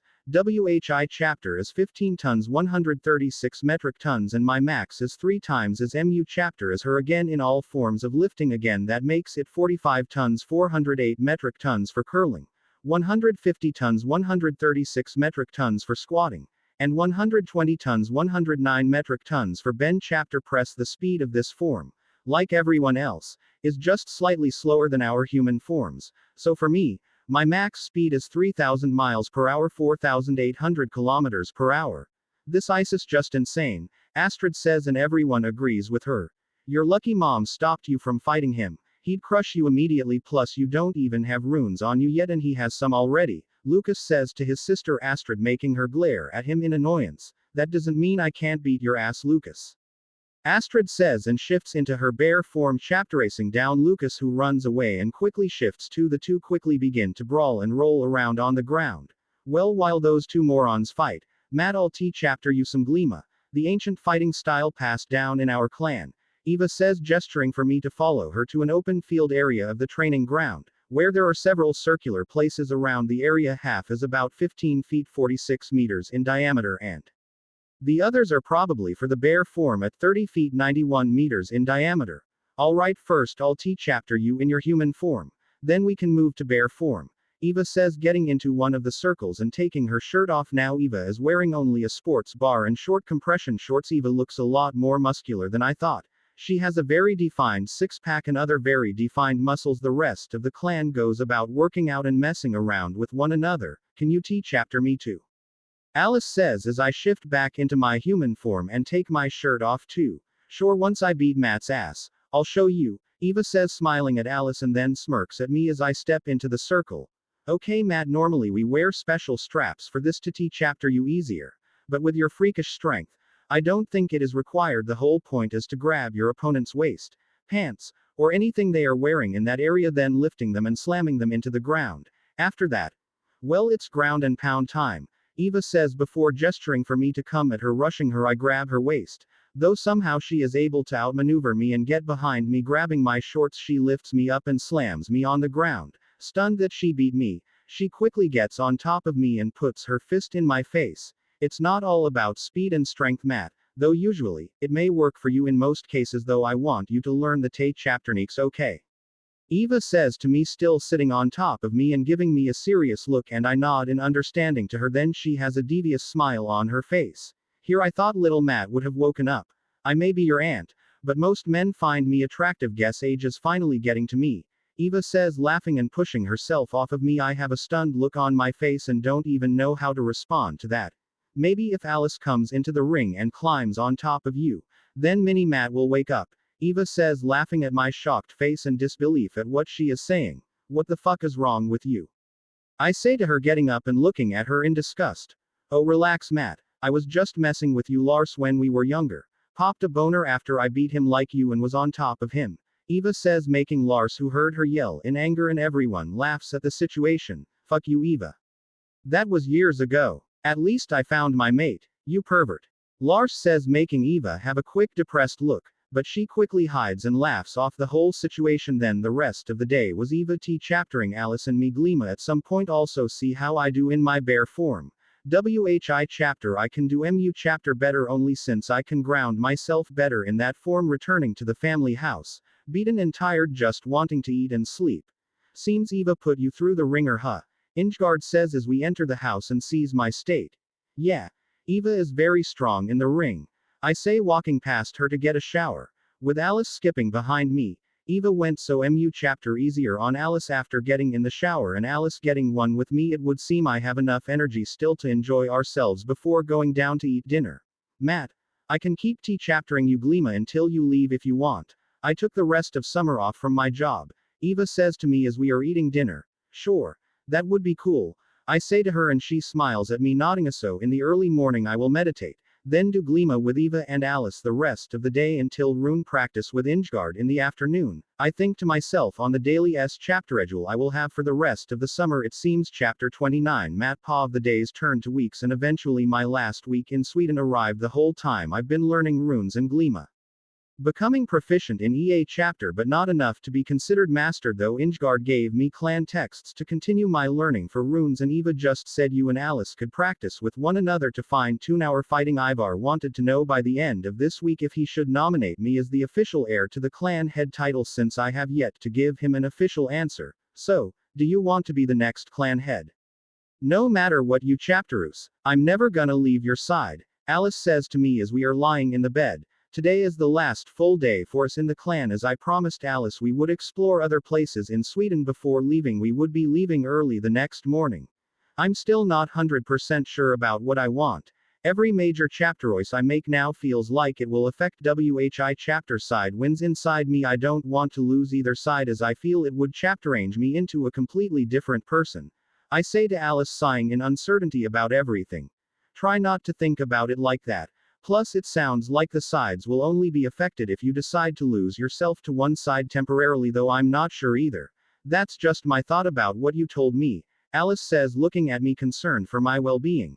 If I chapterus to be the next clan head, eventually we will have to leave your family behind. The clan may be acceptable of you because you're my mate, but it would take a lot of convincing to even possibly consider letting your family stay here. I don't want to take you from your family, I say to her, admitting what else is preventing me from taking the title. Madi love my family, but you are my world. I would miss them, but that doesn't mean we can never visit them. Plus we are immortal and I will make sure you are immortal too. I know we don't talk about it, but you're never dying on me, Matt. Alice says to me, giving me a look of no room for argument. Then in that case I'll take the title, but since we are immortal, then eventually I'm passing that title on. I don't want to be stuck as the immortal clan leader. Plus I want to explore the world with you, I say to her, pulling her into me and giving her a passionate kiss. Breaking the kiss, we get ready for the day, and after breakfast, Ivar and the others look at me for the answer about the clan head title. So Matt, did you want to be the official clan head heir? Ivar asks me, and both Ingegard and Eva look at me curiously about my answer also. Yes, I will take it, but only when I feel I'm ready for it. So even though I graduate next year, doesn't mean I will take the title. I say to him, giving him a look cementing my chapteroise without accepting anything else.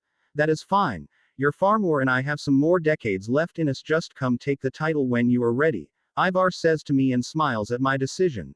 Taking the title, Matt.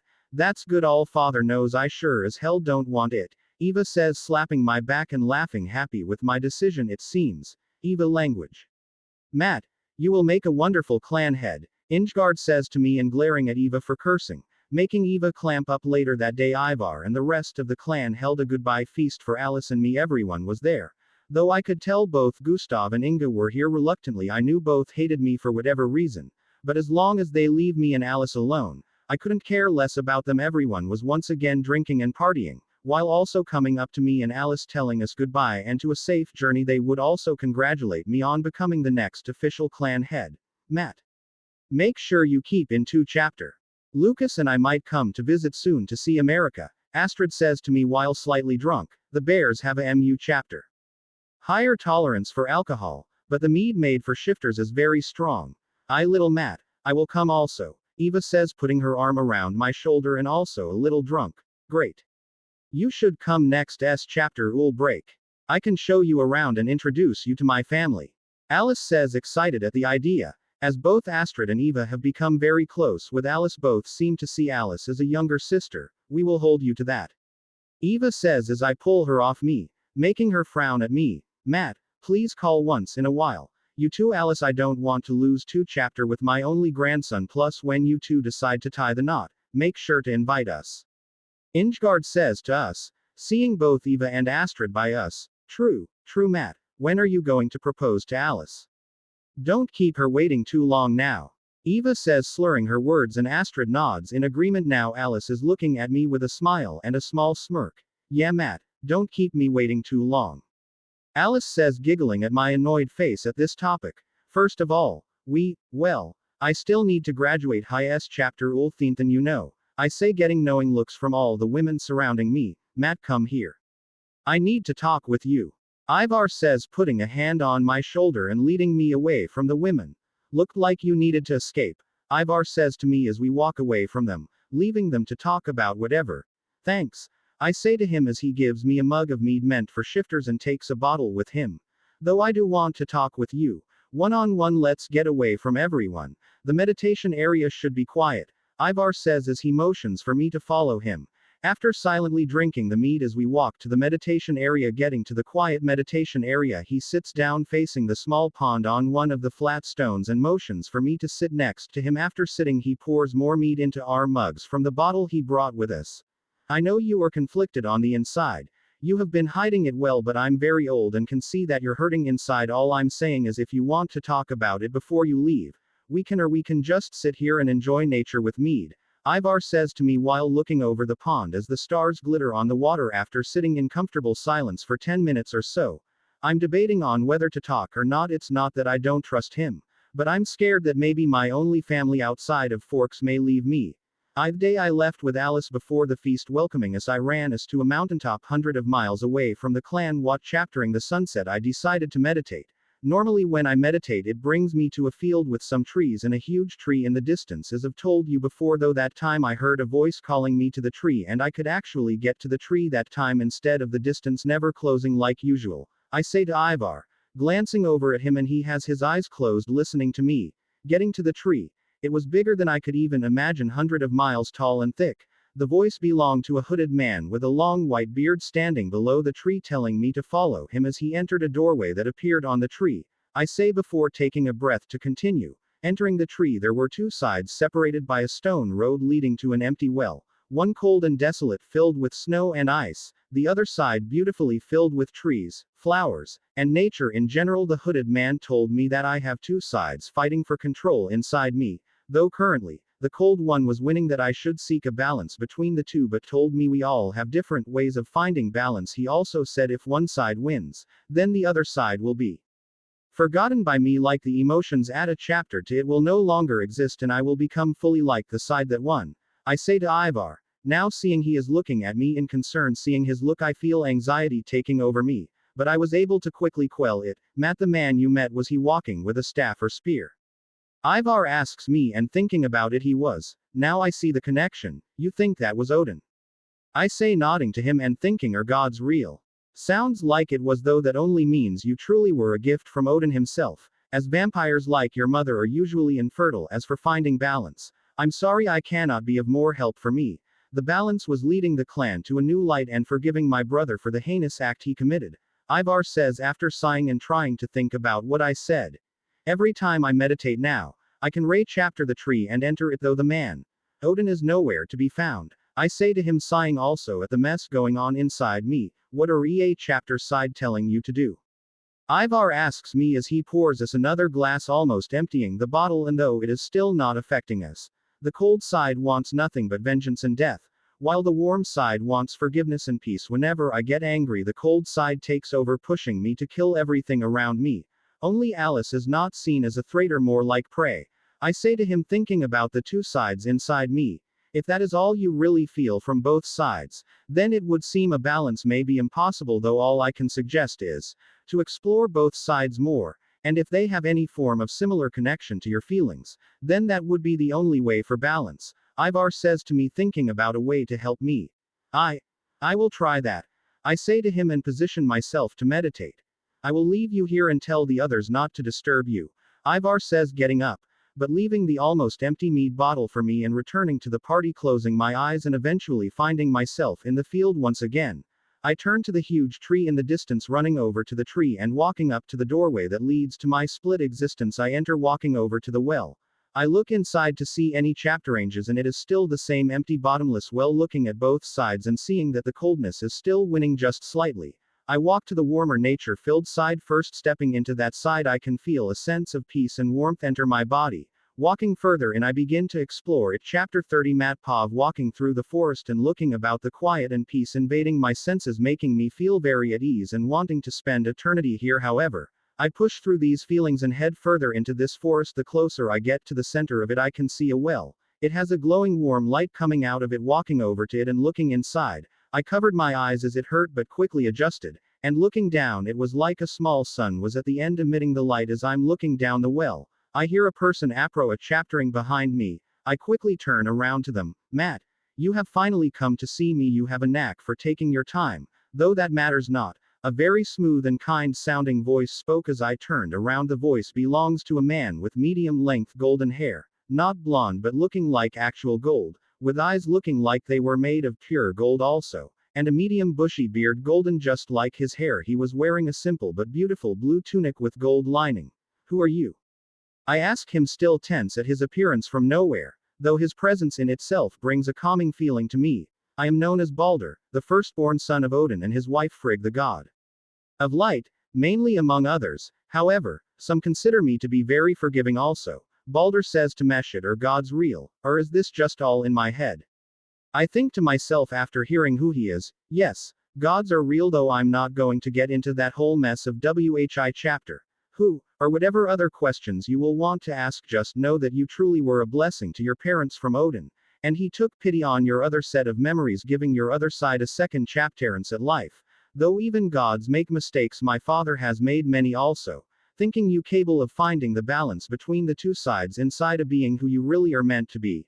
WHI chapter is the light in the darkness and purger of evil, as I am. Balder says to me, with a look of anger directed in the direction of the colder half in this realm.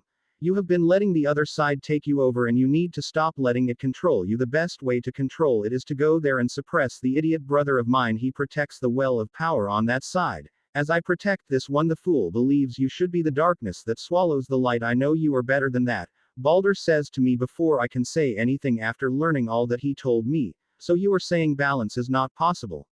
That only one side can win, and that I need to banish, destroy, or kill your brother or the well he protects? Then that side will be destroyed. What happens if one side is destroyed? Odin said that I would lose the emotions connected to that side. I say to Balder with so many questions lining my mind, and from what he said it sounds like I want him to win compared to the coldness inside me. Yes, balance is impossible. You are correct. You either need to kill my brother or destroy the well he protects. For me to take over his realm, it would be good for you to lose the connection you have with that coldness, It will only bring more pain and suffering to you and others, Balder says to me, making my conviction to destroying the cold realm stronger. Okay. I understand, I will go there now, I say, turning to walk there and finally be done with being torn between two sides. Wait. Before you go over there, be wary of my brother, he will lie to you and try to turn you against yourself and your true meaning in life.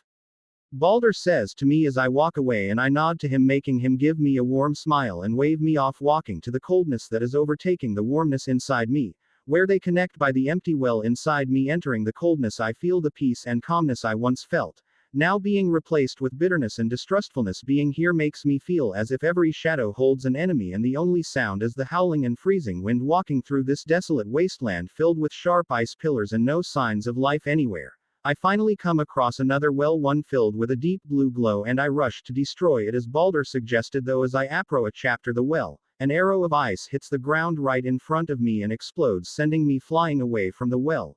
You are not yourself. My brother has corrupted your mind and filled your mind with false information.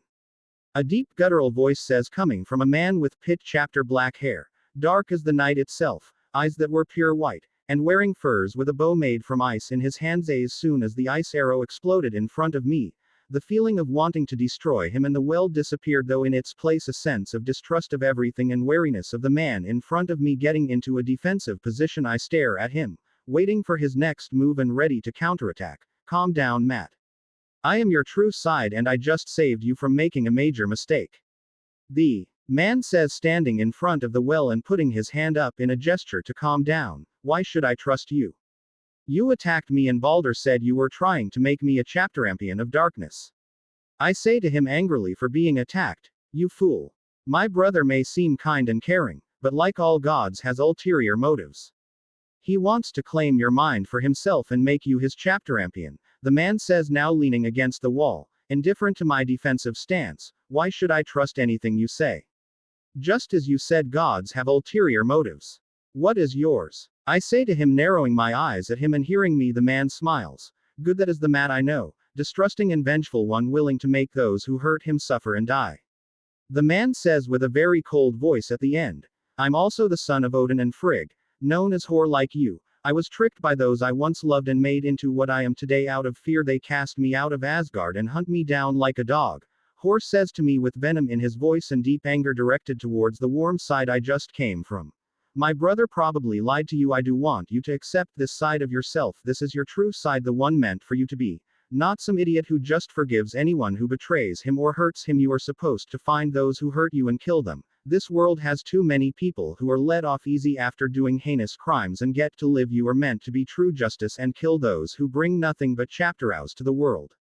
Hor says to me with a deep conviction in his voice and anger at the world itself. Hearing what he says, I relax a bit and consider what he says is true, and maybe Balder has been lying to me the whole time, though he is most likely hiding some things from me too. I am no liar or betrayer. Hor yells to me, hearing or sensing my thoughts about him. Not after what has happened to me. You may never fully trust me, and for good reason too, but I would not become like those who have wronged me. Hor says to me, calming down a bit. Then what am I supposed to do? Go and kill Balder or destroy his well? Then what? We become a cold, heartless bastard who kills just any criminal. I say to Hor, questioning what he told me and now what Balder has told me. Yes, my brother did not lie about there can be no balance, or that to destroy one side you must kill one of us or the well we protect. Joining your true side, this side, we would become cold-hearted, but that is necessary to do what is needed. Hor says to me with a cold glint in his pure white eyes, though he conveniently forgot to mention that should you destroy one side, then one of your wells of power will disappear too, meaning should you join me, then your giant and stronger ice bear form will remain, and joining that jackass will leave you with your weaker werebear form. Hor says with disgust in his mouth about the werebear form. You make good points, and I agree that we should kill those who are let off easy after lying and betraying people. I will go and get rid of the weaker half of myself.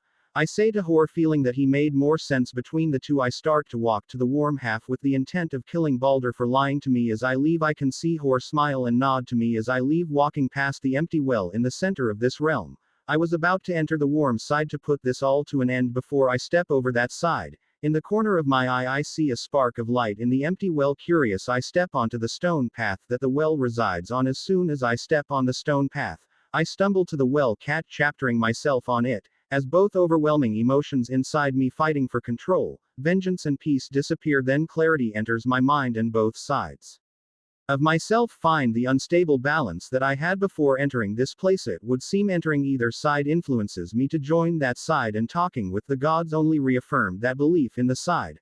I think to myself after feeling back to my normal, unbalanced self looking into the once empty well. I can see that after starting to understand EA chapter side and trying to find a balance inside the well, two extremely small balls of light swirled around one another, one like a small star of warm light and the other like a miniature moon giving off cold blue light. Seeing this brings calmness and slightly more balance to the mixed and fighting emotions inside. May need more time to think on this and consider what I know of both gods, then maybe I can understand what will bring balance to them. For now, I should avoid entering either side, I think to myself as I will myself to leave this place and wake up from the mediation. Opening my eyes, I see that the sun is just rising and Alice is lying with her head on my lap looking at me with concern.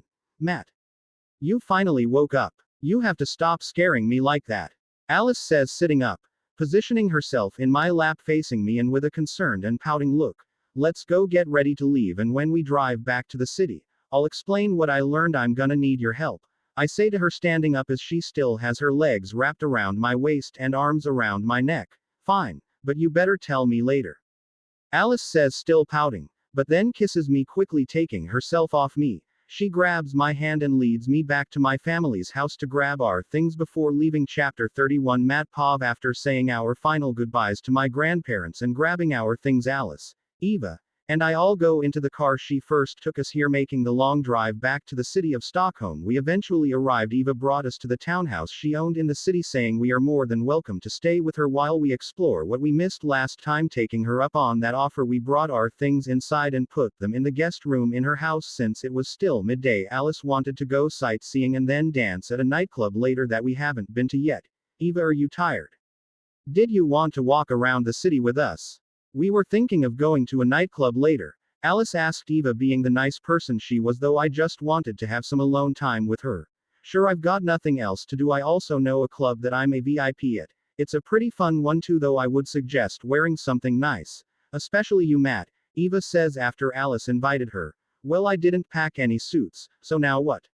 I say to them. Alice has this giddy look on her face and Eva has a thoughtful one. Hold on. Let me ask a friend if they know any good tailors, Eva says, and Alice looks excited at the idea. Do you know a place we can get new dresses? Alice says as Eva is texting someone on her phone. Yeah, I know a few places, though we should head to the tailor first, that way the suit is ready for tonight, Eva says, getting a text back. How expensive is this tailor and dress shop? I say to her, narrowing my eyes. Matt, you're a millionaire and even a billionaire now if you consider your father's extra inheritance that my dad added to your account, plus the access you have as the clan head heir. You might be one of the RI chapterist people in the world, Eva says, ignoring my glare. You should dress like one now too, instead of this hobo look you have, Eva says, since my hair has gotten longer and my beard is now scruffier since I haven't cut it after we left Forks. Looks like we need to hit a barber shop after the tailor. You can chapteruse what you want your teddy bear to look like, Eva says before I can say anything to Alice. I love my teddy bear no matter what. Though he would look even sexier with a trimmed beard and hair, Alice says, now looking at me with a scrutinizing gaze, determining what I would look like with whatever style she has in her head. Just because I have money now doesn't mean I like to spend it frivolously, I say to her, annoyed. Spoken like a true filthy RI chapter elite, Eva says, nodding her head sagely and walking out the door. Yes, I agree, Alice says, looping her arm in Eva's as they both walk out the door, leaving me behind. Just assume Alice is wearing something to cover herself from the sun, so a hoodie, jacket, etc. Fuck both of you, I say as I follow behind them and close the door behind us as they give me a haughty laugh and keep walking ahead of me, arriving at the tailor that whoever would be friends with Eva. This place reeked of expensive. Entering it was a relatively large establishment, with a person at the counter and several tailors helping other very wealthy looking customers. As we enter, the customers give us a look over and scoff at seeing my appearance, snorting at their oblivious disapproval of me. I ignore them. Hello, ma'ams and sir, how can I help you? The young man at the counter says to us as we enter the shop. Yes, a friend of mine recommended this place. They said Alaric would be expecting us. Eva says, walking over to the counter and getting a surprised look from the young man behind the counter. Of course, ma'am. Let me go and get Alaric for you, the young man says, nodding to Eva and leaving to get whoever this Alaric is. Returning a minute after leaving, the young man returns with a middle-aged, shorter, skinny man, with well-kept graying hair and cleanly shaved, and who was wearing a very fine suit. Hello. You must be Miss Stromberg and her companions. Miss Victoria told me you were to be expected, though I would assume the suit is for your friend here. Alaric says, looking me over, and I can see the disapproval of my looks in his eyes, though he still shows an indifferent face. Yes, he needs a suit for going out to the club tonight with us, Eva says to Alaric, and he nods in understanding. Of course. Follow me, sir, and I will get you outfitted, Alaric says, turning around and sighing. I follow him as Eva and Alice walk around the store looking at all the suits and other articles of clothing. Following Alaric to the back of the store, he brings me to a private area where it would appear only the most important customers are brought. Entering a small room with 3 mirrors in a semicircle facing a small platform, he stands next to it, and though he is only 5 feet 6 inches 168 centimeters, he gestures for me to step up on it. Shrugging my shoulders, I step onto the platform, adding an extra foot to my height and now feeling like an even larger giant. Without saying anything, he takes out a sewing tape measure and begins to measure me. Sir, if you could step off the platform, as your height is already hard to measure your chapterist and arms, Alaric says, asking me to step down after taking my sizes for my waist and legs. Following his instructions, he quickly finishes measuring me. Miss Stromberg has already said this suit is going to be used for dancing, meaning it will need to be light, breathable, and somewhat flexible. However, I can make it to a design you have in mind. Anything you wish it to be, Alaric asks me after writing down my measurements in a small notebook that he took from his breast pocket. I'm not really into style. You can ask my girlfriend who was with Eva. I mean Miss Stromberg, I say to him, shrugging my shoulders, and he gives me a look of, I can tell. I see. Then in that case I will inquire with Miss. Alaric says to me, looking at me for Alice's name. Cullen. I say to him, Miss Cullen, did you only want the one suit? It will be the only one ready for tonight, though I can make more for you to pick up at a later date or send to you, Alaric says to me, still having an indifferent look on his face. Let's go meet with my friends, and my girlfriend will probably want you to make me more suits, I say to him, walking past him and heading over to where I can smell Alice and Eva at quickly following me. With a shocked face at my lack of decorum, walking over to the women's section of the store, I find Eva sitting outside a room where Alice is most likely getting fitted for a dress or whatever article of clothing she is going to buy. Eva, did Alice just go in there? I need her help with suit styles and if I should buy any more, I ask Eva, and she sees the annoyed look on Alaric's face. I'll be out in a minute, Matt, I hear Alice say from the room. After waiting a few minutes, Alice comes out of the room wearing a silky short black dress, with a décolletage showing a nice view from my height to her perky breasts. Giving me a sly look, she turns in her dress, showing the back side, and it conforms to her curves very well and is backless, showing her smooth skin. Luckily we are inside, or she'd be sparkling. Seeing the look on my face of enjoying the view, Eva chapteruckles, and Alice has a look of lust in her eyes. If we weren't in a store or by people, I'd rip that dress off her right now. If you could make something to match chapter this dress, please, for tonight. As for more suits, could you make some various styles of slim fit suits for him? That'd be great, Alice says to Alaric, after smiling at my lust-filled stare at her.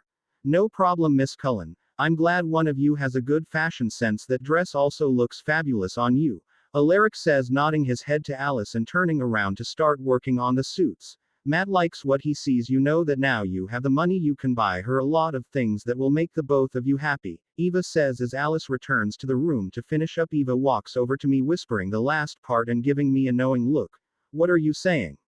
I say to her, narrowing my eyes at Eva. You damn well what I'm saying, Eva says, laughing at me and walking over to the counter. Going to the counter, the young man from earlier tells me that with the 5 suits, the one for tonight and the 4 others Alaric is going to make, plus the dress that Alice is now going to buy, the total comes to $30,000 USD. I almost had a coughing fit after hearing the amount. EA chapter item cost around $5,000 USD. Handing over my black card that the bank gave me, the amount goes through immediately, crying on the inside. The only thing that keeps me sane is the way Alice looks in the dress now. I can't rip it off her, and she better not rip my suits off me. Fuck, is this what the extremely wealthy do on a daily basis?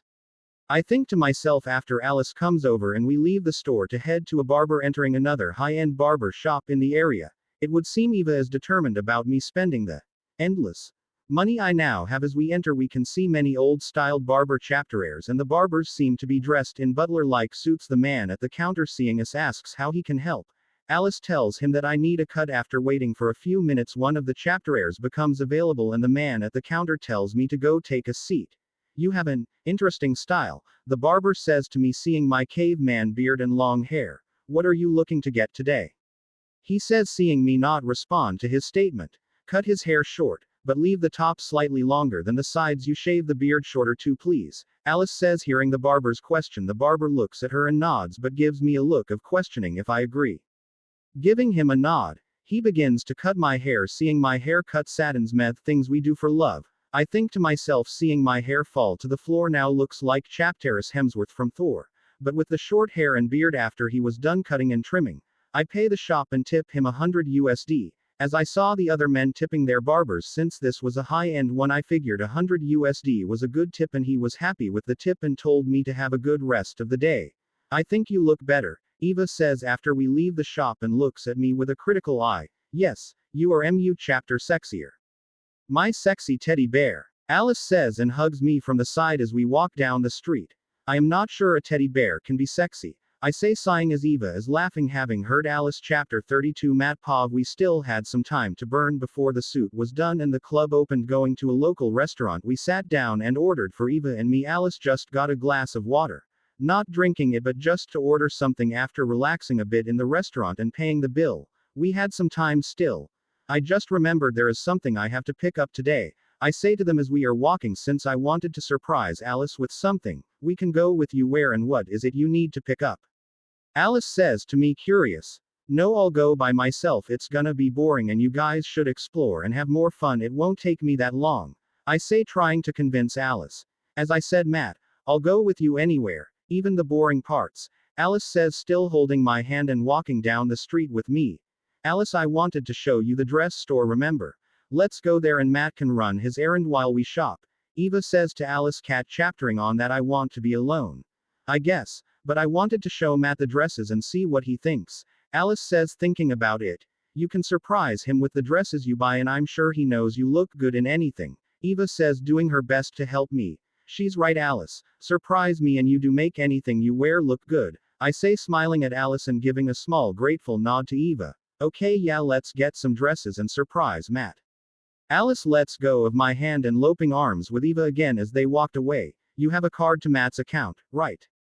'Cause this will be his gift to us, I hear Eva as Alice as they walk away sighing. Since Alice doesn't, not that I really care. As they walk away I return to the tailor we went to, as Alaric should know more about fashion than me. Entering the same young man who was at the counter and seeing me didn't recognize me right away since my hair and beard were cut. I was here earlier with two women and we bought several suits and a dress. I know they are still not ready yet. I just have a question for Alaric, though you might be able to help me, I say to the young man, and then I see he now remembers me. Yes, the suit is not ready yet sir, though what is the question you have for Mr. Alaric, as you said I might be able to help you. The young man says to me, well, I'm looking to buy some fine and fashionable jewelry for my girlfriend that was with me earlier, the shorter one, and was wondering if Alaric or you know of any place that would work well with the dress she bought in her. I say to the young man and I can see he has a thoughtful look on his face. I know several jewelers in the area, but for one that could help you in that regard I will ask Mr. Alaric for you sir, as he would be of more help than me, the young man says and walks away to either as Alaric or grab him. A few minutes go by and the young man returns alone. Mr. Alaric said that a friend of his does custom made jewelry, though since you are needing it within the hour its cost will go higher, depending on the piece as possible to buy. The young tells me and shows me the jeweler is a smaller store compared to the other large jewelers I passed on the way. A few blocks down the street, entering the shop I see a unchaptered over middle-aged man, with brown graying hair, just slightly shorter than me and quite burly. He is currently working on something under a scope and light. His size and look don't fit what a jeweler would look like in my mind. However, there is a middle-aged woman at the counter, with blonde graying hair and just as short as Alice. Hello young man, how can I help you? The woman says, seeing me enter the shop, and it appears I'm the only customer there. This place was recommended by Alaric to me. I was hoping to buy a necklace that goes well with my girlfriend. I say to her, walking over to the counter and looking at what they have on display. Hearing that Alaric recommended this place, the large man stops what he is doing briefly and looks at me curiously and then returns back to working on the piece he had. Of course, when did you need this piece by? The woman asks me. Within the hour. I say sheepishly. I see. Well, we have already prepared pieces. The woman says to me, gesturing to the case showcasing some of the jewelry they have available. Though if you really want something custom made in the hour, depending on the style and gem, we could do it. However, it will cost you quite a bit. Describe your girlfriend to me. The man says, turning to me and stopping what he is doing. The woman gives him a curious look, but lets him cut into the conversation. She is a shorter woman, like this kind woman here, has dark brown hair, smooth white skin, and golden orange colored eyes. I say, trying to think what could be important for jewelry. They say the eyes are the window of the soul. My suggestion would be a necklace with an orange gemstone. For those we have amber, andesine, fire opal, and spessartite EA chapter with different qualities and prices, of course. The man says, taking out a box behind the counter and opening it, showing me different orange colored gems. After looking at EA chapter of the gems in the box, I felt none looked good enough for what I wanted. Do you have any others, or is this all the orange gems you have? I ask him, not satisfied with the gems. Well, if you are willing to pay even more after the cost of having it made within the hour, we do have other gems. The man says to me, giving me a look curious about how mu chapter I am willing to spend. Money is no issue for me, I say, and I can feel the inner chapteritness of me crying at what I said. Then, in that case, we have one very rare orange sapphire. It is currently at 10 carats, making the gem alone 10,000. That is why we have had this gem for quite some time. Someone custom ordered this a while ago, but after a year of never coming to get it made or take it, naturally forfeited the gem to us. The man says, taking out a small box for a ring, and inside was the most beautiful orange sapphire and quite large for a gem. Just assume all prices ever mentioned are in USD. I'll take it. Could you make it into a golden necklace? As I said, money is not an issue, so do whatever is needed to make it into a beautiful necklace, I say to the man, and I can see them both smile at me, happy that I'm gonna be paying a crazy amount probably. I can use some 24-karat gold necklace as the holder and add several small diamonds around 1 carat EA chapter to make the sapphire stand out, he says to me with greed in his eyes, and at this point, I am already all in. Sure, that sounds good. How mu chapter will this cost? I say to them as the man nods smiling, takes the sapphire and other materials he mentioned, and begins working. After the labor, short notice, gemstones, and gold involved, the price will bring it to 100,000, the woman says while giving me a smile on the inside. I died a little but handed over my card after it went through. The woman smiled even more. Thank you for the patronage, my husband should have it done within. The woman says, turning to her husband, who has already begun working on it. About 40 minutes, as the gems are already cut, and it's more just delicately placing them and making sure they don't ever come to lose. The man says with complete focus on the project now in front of him. If you need or want anything, just ask me. And here is our business card. Should you ever need a piece made again, just give us a call or come back. The woman says, handing me the business card. Nodding to her, I then sit on one of the chapteraires in the store waiting for the man to finish, before meeting Alice and Eva back at the tailor's to get the clothes for the club. After waiting, the man finally stands up from his H unchaptered position and rolls his shoulders, as he didn't move mu chapter from the H unchaptered position of working on the piece I ordered. After stretch chaptering, gently holds the necklace out to me, showing me it. Is this to your satisfaction? The man asks me, holding the necklace out. Very mu chapter. Thank you, I say to him, as the necklace is extremely beautiful. The large orange sapphire in the center of an oval of smaller diamonds surrounding it, with a small chapterain with 3 smaller diamonds connecting it to the large chapterain of the necklace, and all made from the 24-karat gold. No, thank you. If you didn't buy that sapphire, I don't think anyone would have. The man says, smiling at me and placing the necklace in a very fine jewelry box, then hands it over to me. Your girlfriend is one lucky woman. I'm sure she'll love it. Have a good rest of your day, the woman says to me after I take the necklace and leave the store. Thank you. You both have a good day also, though I'm the lucky one, I say to them, smiling and waving to them as I leave. Even though the price was high, I was extremely happy with how it turned out. Walking down the street smiling at the gift I got for Alice in my pocket, I see both Eva and Alice waiting inside the tailor for me. Walking inside, they both turn to me, and now I see they are both holding 2 bags filled with clothing. Matt, you don't have anything. Did you get what you needed? Alice says, seeing me not holding anything. Shit. Think brain. I start panicking. Matt, take the bags from us. Don't make ladies carry things. Eva says to me, walking over and giving me her bags and then Alice's bags. You're welcome, Eva whispers, only for me to hear after handing the bags to me, and I just give her a small nod. Good, you have returned. Here is the suit for tonight and the dress for the madam, Alaric says while the young man at the counter hands me another bag and speaks before Alice could follow up with another question for me. Thank you, Alaric. Now let's head home and get ready for the evening, Eva says to Alaric, and then turns, grabs Alice's arm, and walks down the street. Of course, Miss Stromberg, and have a good rest of your evening, Mer Stromberg. Your other suits will be ready in a few days, Alaric says to Eva as she leaves, then turns to me as I start to follow them home and nod to him as I leave, sighing. I follow Eva and Alice back to Eva's house while carrying 5 bags in my arms down the street behind them. Like some servant, they weigh absolutely nothing to me, but my dignity is a little hurt, but whatever. As long as they are enjoying themselves, I don't care. Chapter 33. Matt Pov returning to Eva's house. We all got ready for the nightclub after getting dressed in the new suit Alaric made for me. I waited for Alice. She eventually put on the new red silky dress that she bought at the same store as my suit before we left the room, and me enjoying the sight, I wanted to give her the necklace I got today. Alice, there is something else that you should wear. Remember that errand I ran earlier? Well, it was to get you this, I say to her after taking the small jeweler box that has the necklace and handing it to her.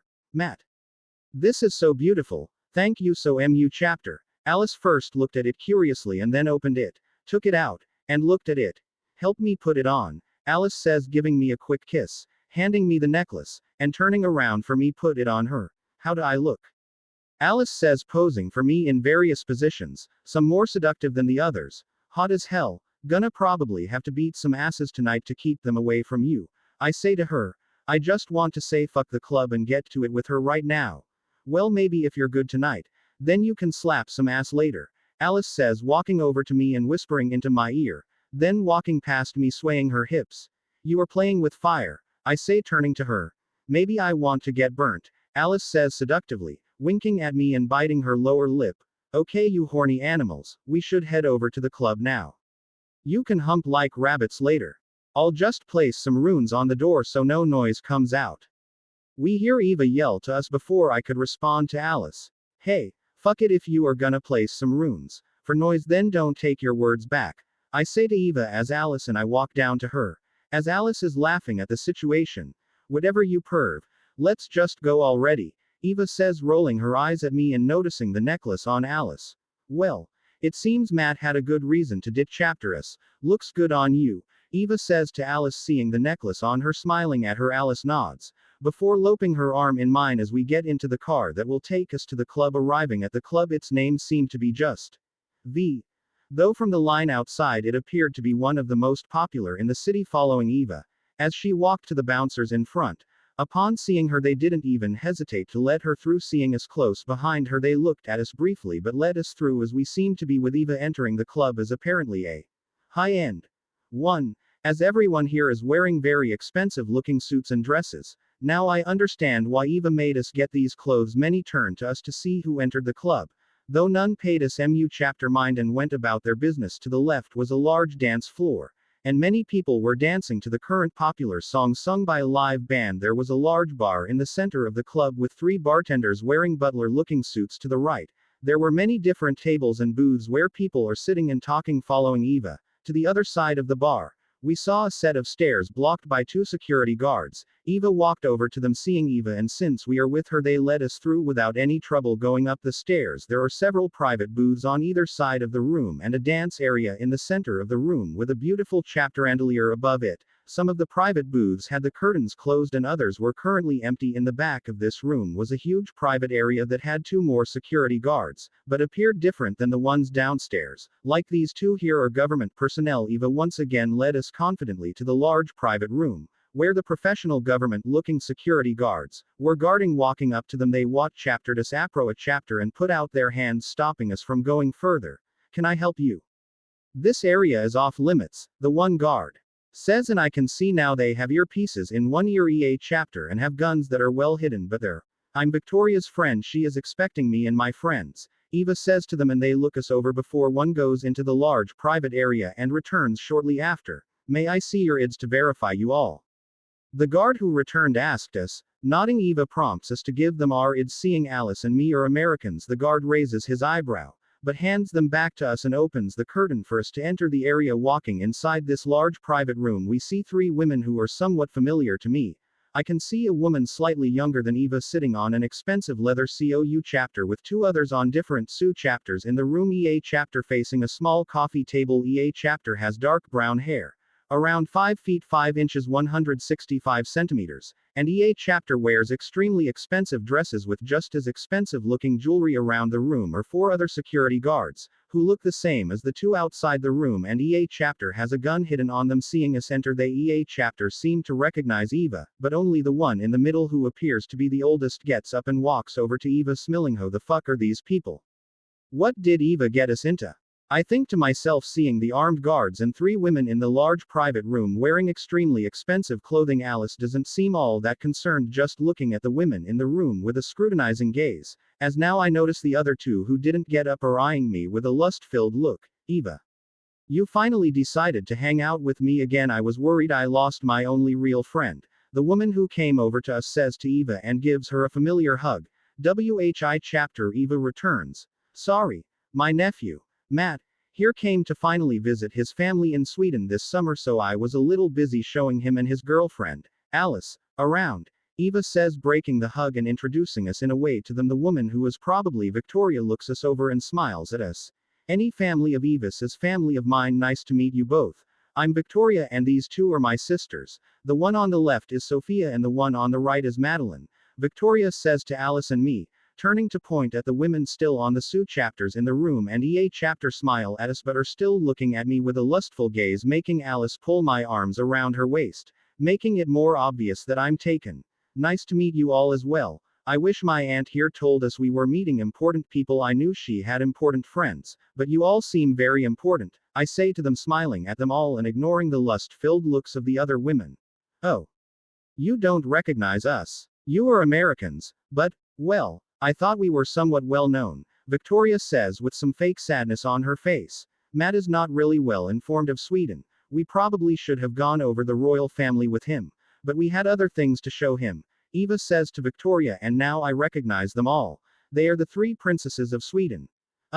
Sorry, your royal highnesses. I should have recognized you all, I say, embarrassed, bowing my head slightly, making them all smile at me. And the two on the SU chapters giggle at me. Now Alice is even more on edge and pushing herself into me more. Feeling her insecurity, I wrap my arms tighter around her, making her relax slightly. Like I said, Matt and Alice, right? You both can just refer to us by our names. Your family of Eva, and she is my one true best friend, Victoria says, brushing off my embarrassment but still smirking at me, with Eva smirking too. We all go to sit down. Alice and me on one COU chapter, the two younger sisters on another COU chapter, and Eva and Victoria on the last COU chapter. One of the guards takes the orders for our drinks and goes downstairs to get them. The sisters all talk with Eva cat chaptering up with her, and eventually the guard comes back with our drinks. Alice didn't order anything for obvious reasons, though Victoria and the sisters noticed. Not drinking because you are unable to, are just not a fan of alcohol. They have non-alcoholic drinks too, Victoria says to Alice, seeing her not have a drink. Alice is a vampire. And yes, Matt is a bear like me, Eva says to them causally, making me chapterok on my drink, and Alice has a stunned look on her face. Damn, that means she is his mate. And here I thought I might have had a chapterance, Sophia says, sighing at hearing what Eva said. You know about us? Alice says, surprised as I'm still clearing my throat. Yeah, we are the royal family of Sweden. Most governments know about the supernatural world. They usually turn a blind eye to them as a mutual benefit to both sides. I believe the Volturi are the leaders of the vampires, right? Eva's father is the leader of the bears, and Eva is next in line too, Victoria says, thinking about what they know of the supernatural world. Actually, Matt is next in line. My father chapterus him due to our customs. You all know I didn't want it anyway, so this works out for everyone, Eva says to Victoria, and now they all turn to me and nod in understanding. Then when you take over the position of clan head, you will work with the prime minister and king on occasion, Victoria says after hearing Eva, while both Alice and I have stunned looks still. I mean, it makes sense that the world governments would be aware of the supernatural world. I just kinda figured it was more secretive. I say, breaking my stunned thoughts on the situation. They all just shrug at my response. Yes, Matt is my mate, so please stop staring at him like he is just some piece of meat. He is my piece of meat. Alice says, now knowing they know about us and making me chapterok on my drink again at her straightforwardness. Okay, okay. Sorry, just not every day you meet a handsome man who won't try to take advantage of our position and looks. Madeline says, laughing at Alice's claim on me. Trust me, this one might seem happy-go-lucky. WHI chapter she is, but can be feisty when necessary, Eva says, smirking at Alice, who nods and smiles at her in return. The sisters all laugh at what Eva says, and I just feel awkward now in here. Can we dance? I ask them, although the question was mostly directed toward Alice, who turns to me and nods, smiling. Yeah, let's go party. Sophia says, downing her drink quickly and heading downstairs. All four armed men in the room follow us downstairs, leaving the two outside the room to keep it guarded. Chapter 34. Matt Pov. After hanging out at the club for several hours and getting to know the princesses better, Alice and I decided to head back. Eva, though, stayed longer with them. Somehow the princesses, being human, still wanted to party even after 2 in the morning. Arriving at Eva's house, Alice walks up the stairs swaying her hips at me seductively. Then Ray, chaptering the top of the stairs, turns around using her finger to motion for me to come and get her. Smiling now, knowing where this night is heading, I make my way up the stairs after her and she walks into the bedroom. R18. Start getting in the bedroom. I see Alice has already removed her dress and is only wearing black lingerie that is quite revealing. Then she comes over to me and begins to help me undress, slowly unbuttoning my shirt and taking it off, as she is kissing me passionately, pushing her tongue into my mouth. Finishing taking my shirt off, she moves down to my pants and removes them. She now has access to my boxers. Breaking the kiss, she kneels down in front of me and takes my boxers off, my dick already hard in anticipation. Seeing it, she smiles, then begins to suck me off slowly at first, then starts to pick up the motion. Looking down at her, I see her eyes looking back up at me as she keeps sucking on my dick. After some time, I can feel myself Ray chaptering climax and grab her head, starting to somewhat roughly push her down deeper on my dick and faster, eventually grunting as I cum her in her mouth, and she immediately begins to swallow as I cum down her throat. Releasing her head, she pulls back with some cum dripping out her mouth before licking her lips and looking at me seductively. Grabbing her, I place her on the bed, kissing her neck, as my one hand slowly rubs her clit, and the other hand is massaging her breasts, skillfully taking off her lingerie with one hand while the other is still rubbing her clit. I start to kiss my way down her body, only stopping shortly to suck on her nipples. As I suck on her nipples, I can hear her moan in delight, with her one hand in my hair, running her finger through it and the other gripping the bed sheets slightly. Then I stop rubbing her clit as I'm now facing her pink lips, and without waiting I start to eat her out, my tongue pushed deep between her lips and moved around inside skillfully, as I use my one hand to rub her clit with my thumb, now moaning louder as I eat her out, encouraging me that I'm doing good. I keep the pace until she eventually begins to Ray chapter climax. Seeing her Ray chaptering that point, I being to rub her clit more as my tongue Ray chapters the deepest parts of her. Don't stop, Matt, oh God, Alice, as she moans very loudly and grips the bed sheets hard enough for some to tear, taking a few deep breaths, even though vampires don't breathe, making her climax as well as I did, since she was in a state of ecstasy. No more waiting. Fuck me. Like this is the last chapterance you'll get, Alice says, pulling me up to her and kissing me with extreme lust and passion, pushing my tongue in her mouth, she being to suck on it as I'm positioned over her, using her one hand to keep me from breaking the kiss on the back of my head, gripping my hair, her other hand Ray chapters down, lining up my dick to her pussy, gliding me into her. We both moan in EA chapter others' mouths as I enter her, wrapping her legs around my waist and pulling me deeper into her. I start to pound away at her, not breaking the kiss, lifting her into the air from the bed with her legs still wrapped around me as I pound into her. Her hands digging into my back as I ram into her, pushing her against the wall and still pounding into her. We both eventually climax as my last thrust into her breaks the wall behind her somewhat as the lust dies down slightly, pulling her back from the wall as I'm still inside her with her legs wrapped around my waist. We see the drywall broken into. Fuck. Gonna have to fix that later, I say, and she giggles as we look at the wall. Well, the night has just begun, Alice says, kissing me once again. Getting off of me, she gets onto the bed. On her hands and knees, she wags her ass back and forth while looking back at me, biting her lower lip. Come and fuck this little slut of yours, Alice says to me and surprising me slightly with her words, but quickly snapping out of it I obliged her. Grabbing her waist with my hands I ram into her and begin to fuck her roughly from behind. Chapter thrust into her making her moan loudly as she grips the already torn sheets and tearing them further, slapping her ass as I pound into her and making her moan even more. At chapter slap wanting to kiss her. I grab her breasts with both hands and massage them as I pull her back up to my chapterist, still pounding into her from behind. Turning her head she kisses me passionately, pushing her tongue into my mouth.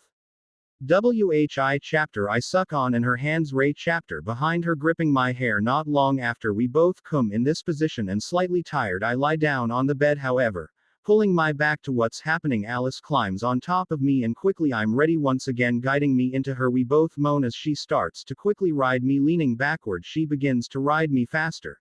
Grabbing her waist with both hands I meet her every downward thrust with my own upward thrust, enjoying the view as we both are now roughly pounding into one another. She eventually leans down towards me, repositioning herself quickly, so she can kiss me as she rides me, using my hands to massage her ass as she is riding me, her hands holding my head, not letting me escape the lustful kiss as we both fight for dominance with our tongues. We both come together as we are making out and she collapses in my arms as my dick slowly slides out of hair. 18 And did I improve once again, you horn dogs? Best fuck yet, I say, holding her in my arms, now very tired, and looking at the time. It's almost 6 in the morning. Certainly was, though you should get some sleep, our flight is in a few hours. Alice looked at the time now too, and then kissed me once again, though now filled with nothing but love. Love you, my little slut, I say after the kiss and smirking at her. Chapter she returns with the same smirk. Love you too, my teddy bear, Alice says, resting her head on my chapterist. I quickly fall asleep with her in my arms, waking up a few hours later with Alice still in bed with me. We both get up and shower together. A little handsy with chapter other, but we have to pack before the flight tonight. Getting dressed we pack everything up and make our way downstairs. We can see Eva putting the book she was reading down and now looking at us with a knowing look. Enjoy yourselves last night, cuz when I came home I left shortly after. Didn't want to be around you rabbits, Eva says, chapteruckling at Alice's embarrassed face and my annoyed look. We are packed up and I'm gonna go tell Alaric to ship the suits to my house in Forks. Then when I get back we are gonna head over to the airport, since our flight is in a few hours, I say to Eva, just rolling my eyes and heading outside. Chapter is now late afternoon to Alaric's tailor shop, leaving Alice and Eva behind, since I don't want to deal with Eva right now and they both seem to want to talk with one another. Returning about an hour later after telling the young man at the counter of Alaric's shop to send the suits I ordered to my house in Forks, I can see Alice and Eva were having a girls' talk as I entered the house and both stopped, turning to me, Eva with a big smirk on her face, and if Alice could blush she would have a very red face right now. What? I say, since they both are looking at me. Nothing. Alice and I were just talking about the damages you caused last night. Gonna have to take some money from your account to fix them, Matt, Eva says, smirking at me, and Alice seems more embarrassed now. Whatever, Alice, you ready to head out? I say, rolling my eyes at Eva and turning to Alice. Yes.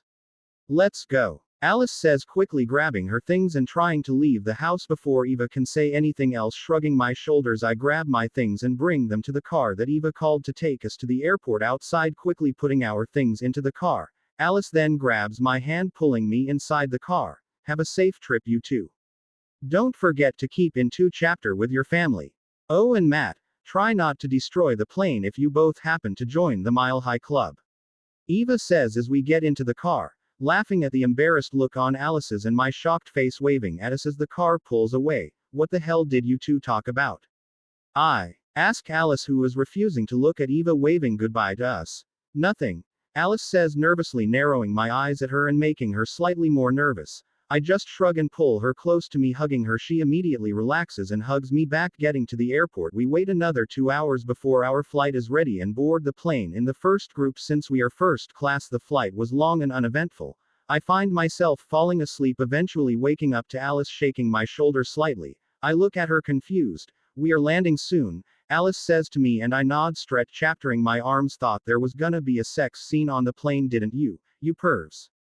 After landing at the airport and leaving it, we see Emmett and Rosalie waiting for us. Emmett was looking around bored and Rosalie spotted us at the same time. Alice spotted them. Alice, seeing them, smiled happily at them, jumping up and down, waving her hands at them. How was the trip? You have fun? Did you find what you were looking for? Rosalie asks us as we approach chapter them, Alice hugging them both on the approach chapter. Both returned the hug smiling at her. The trip was amazing. We saw so many new and different things. Matt also got to meet his family and we learned so mu chapter. Alice says as Emmett and I share a bro hug. Then we begin to walk our way outside to Emmett's Jeep, getting into the Jeep and making the 2-hour drive back to Forks. Alice began to tell them all that happened in Sweden with me chaptering in here and there. Then Alice began to ask what happened here while we were gone. They both said nothing interesting happened, other than Edward and Bella getting closer. So there is a whole group of bears. Shit, glad I didn't go. Emmett says hearing Alice tell them pretty mu chapter everything that happened, but not the truth about my parents and the issues regarding my split personality. Yeah, but who said you were invited? I said to him and smirked at him and he gave me a fake hurt look. Only gone for a few months and my brother forgot about me. Guess I never meant anything to him, Emmett says with heavy sarcasm, and Rosalie just rolls her eyes at him and smiles. The truth hurts, doesn't it? I say, laughing now at his shocked face while both Alice and Rosalie laugh too. Chapter 35 Matt Pov. After the fun car ride with Emmett and Rosalie cat chaptering up and messing around, we arrived at the Cullens house. Pulling up to the house, I can hear the rest of the Cullen inside the house and Bella is here too, surprisingly. Well, maybe not that surprising. My car is still parked in their garage after leaving it here, taking my bags and putting them in my car. I then help Alice carry hers inside. Sitting inside, we can see Bella is chaptering a movie with Edward, Edith, and Jasper with Esme and Carlisle in the kit chapterin', cooking food it would appear. Matt, Alice, you both are back. How was the trip? Was it fun? Bella says surprisingly in a happy voice, unlike her usual monotone voice, while also standing up and hugging us both. What got into you? Did you actually miss us that mu chapter? Never knew I meant so mu chapter to you, I say to Bella, wiping a non-existent tear from my eye and making everyone except her snicker or laugh. Oh, shut up, Matt, you're more of a brother to me. So yeah, I missed you, plus it wasn't the same without our teddy bear around. Bella says, rolling her eyes at my sarcasm, and then smirks at me when saying teddy bear. Rolling my eyes at her, I gently use my hand to push her face and walk past her upstairs to Alice's room. Yeah, I'm gonna put Alice's things upstairs, I say to them, walking past them all, while Alice stays downstairs and begins to cat chapter up with everyone. After coming back downstairs, Alice and I talk to everyone about what we did in Sweden, telling them how I'm gonna be the next clan head probably, and that I learned to control myself better. Though Alice and I left out what happened to my parents, since I'd rather not talk about it for now, and didn't tell anyone of my spilt personalities. Since Edward picked up Bella and my car was here, Bella and I drove home together later that day. So, a lot happened over there. You are some crazy RI chapter person now and gonna be some super powerful leader of bears, Bella says to me, smirking at imagining me being a leader. As we are driving home, yeah, sure, that pretty mu chapter sums it up, I say, sighing at her smirk. Okay, but what didn't you tell us? Don't look at me like that, Matt. We grew up together and you're my brother, like it or not, and I know when something is bothering you, Bella says with concern in her voice and looks at me, waiting for me to respond. I didn't take her for someone who was this insightful, considering it took her forever to figure out the Cullens. To learn that my parents were not killed in a car accident, but murdered by my granduncle also. Apparently, my mom was a vampire when she was pregnant with me, I say to Bella, sighing as both sides flare up inside me, one saying to forgive and the other demanding blood. Matt, I'm sorry, you don't have to talk about it if you don't want to, Bella says regretfully after hearing what I said. The only thing is I can feel two sides of me.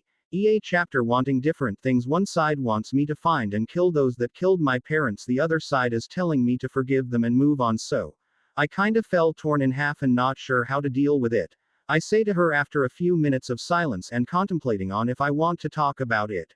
I'm not sure what to tell you, though. I guess my only suggestion would be, maybe try therapy or talk to a psychiatrist, though since you're not really a normal human anymore, I'm not sure that would be of help, Bella says to me with concern on her face for my well-being.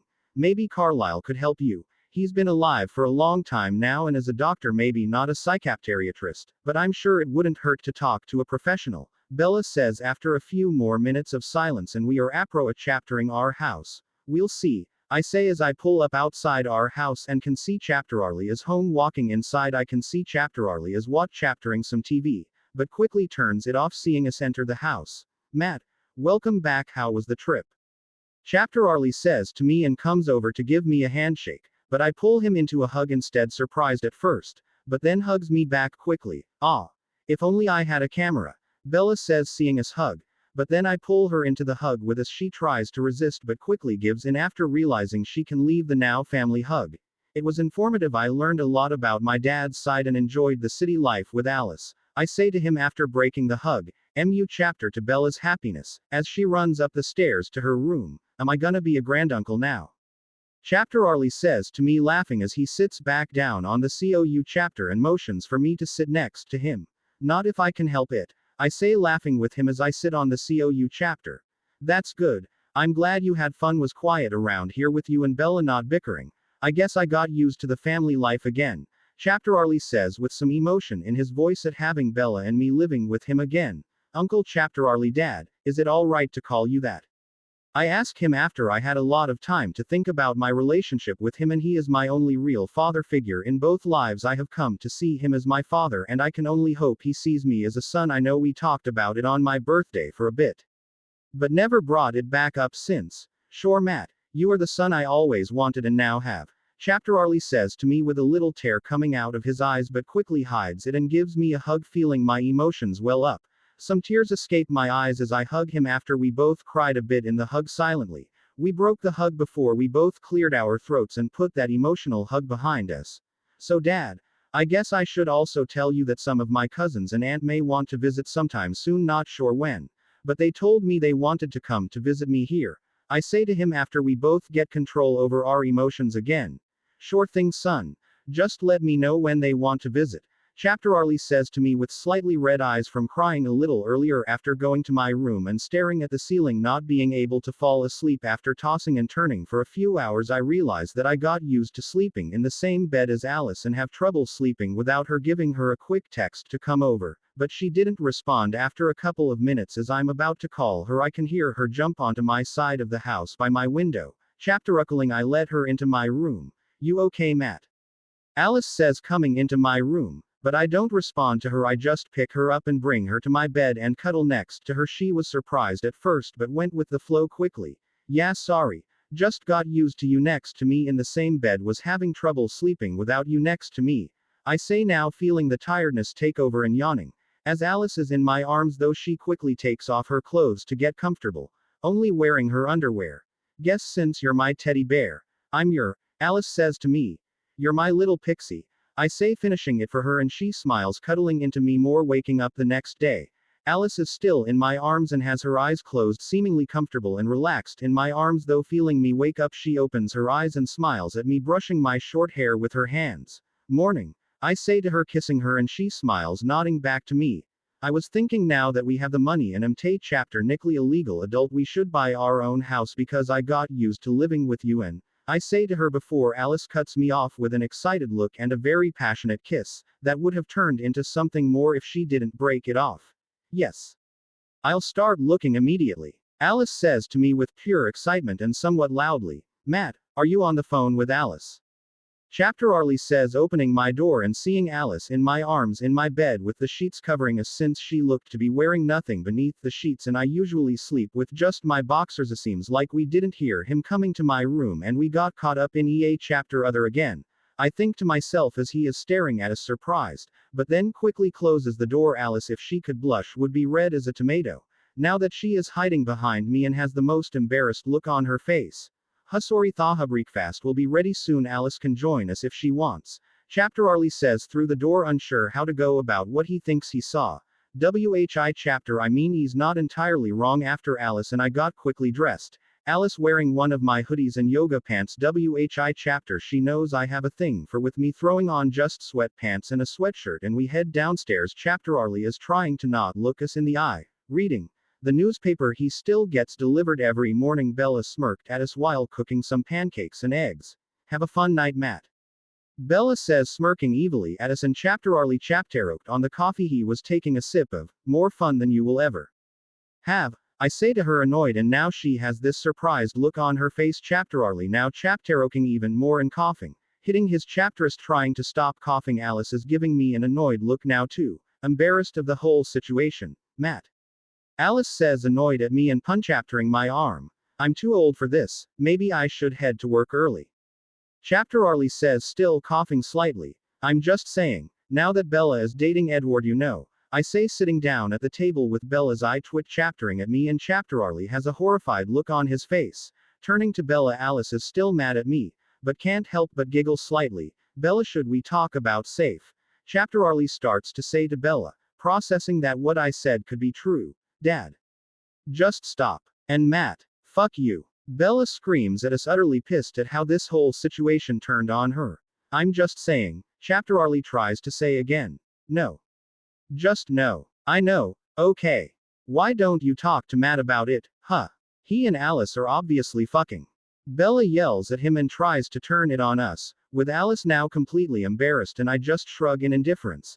At least I get some. I say, taking a sip of my coffee and making Bella fume at my indifference. Chapter Arlie is now frozen and unsure how to proceed with the whole situation. Alice now pulls up my hoodie and covers her face with it, but gives me a glare at the same time. Yep. I'm just gonna head to work early, I'll grab something on the way.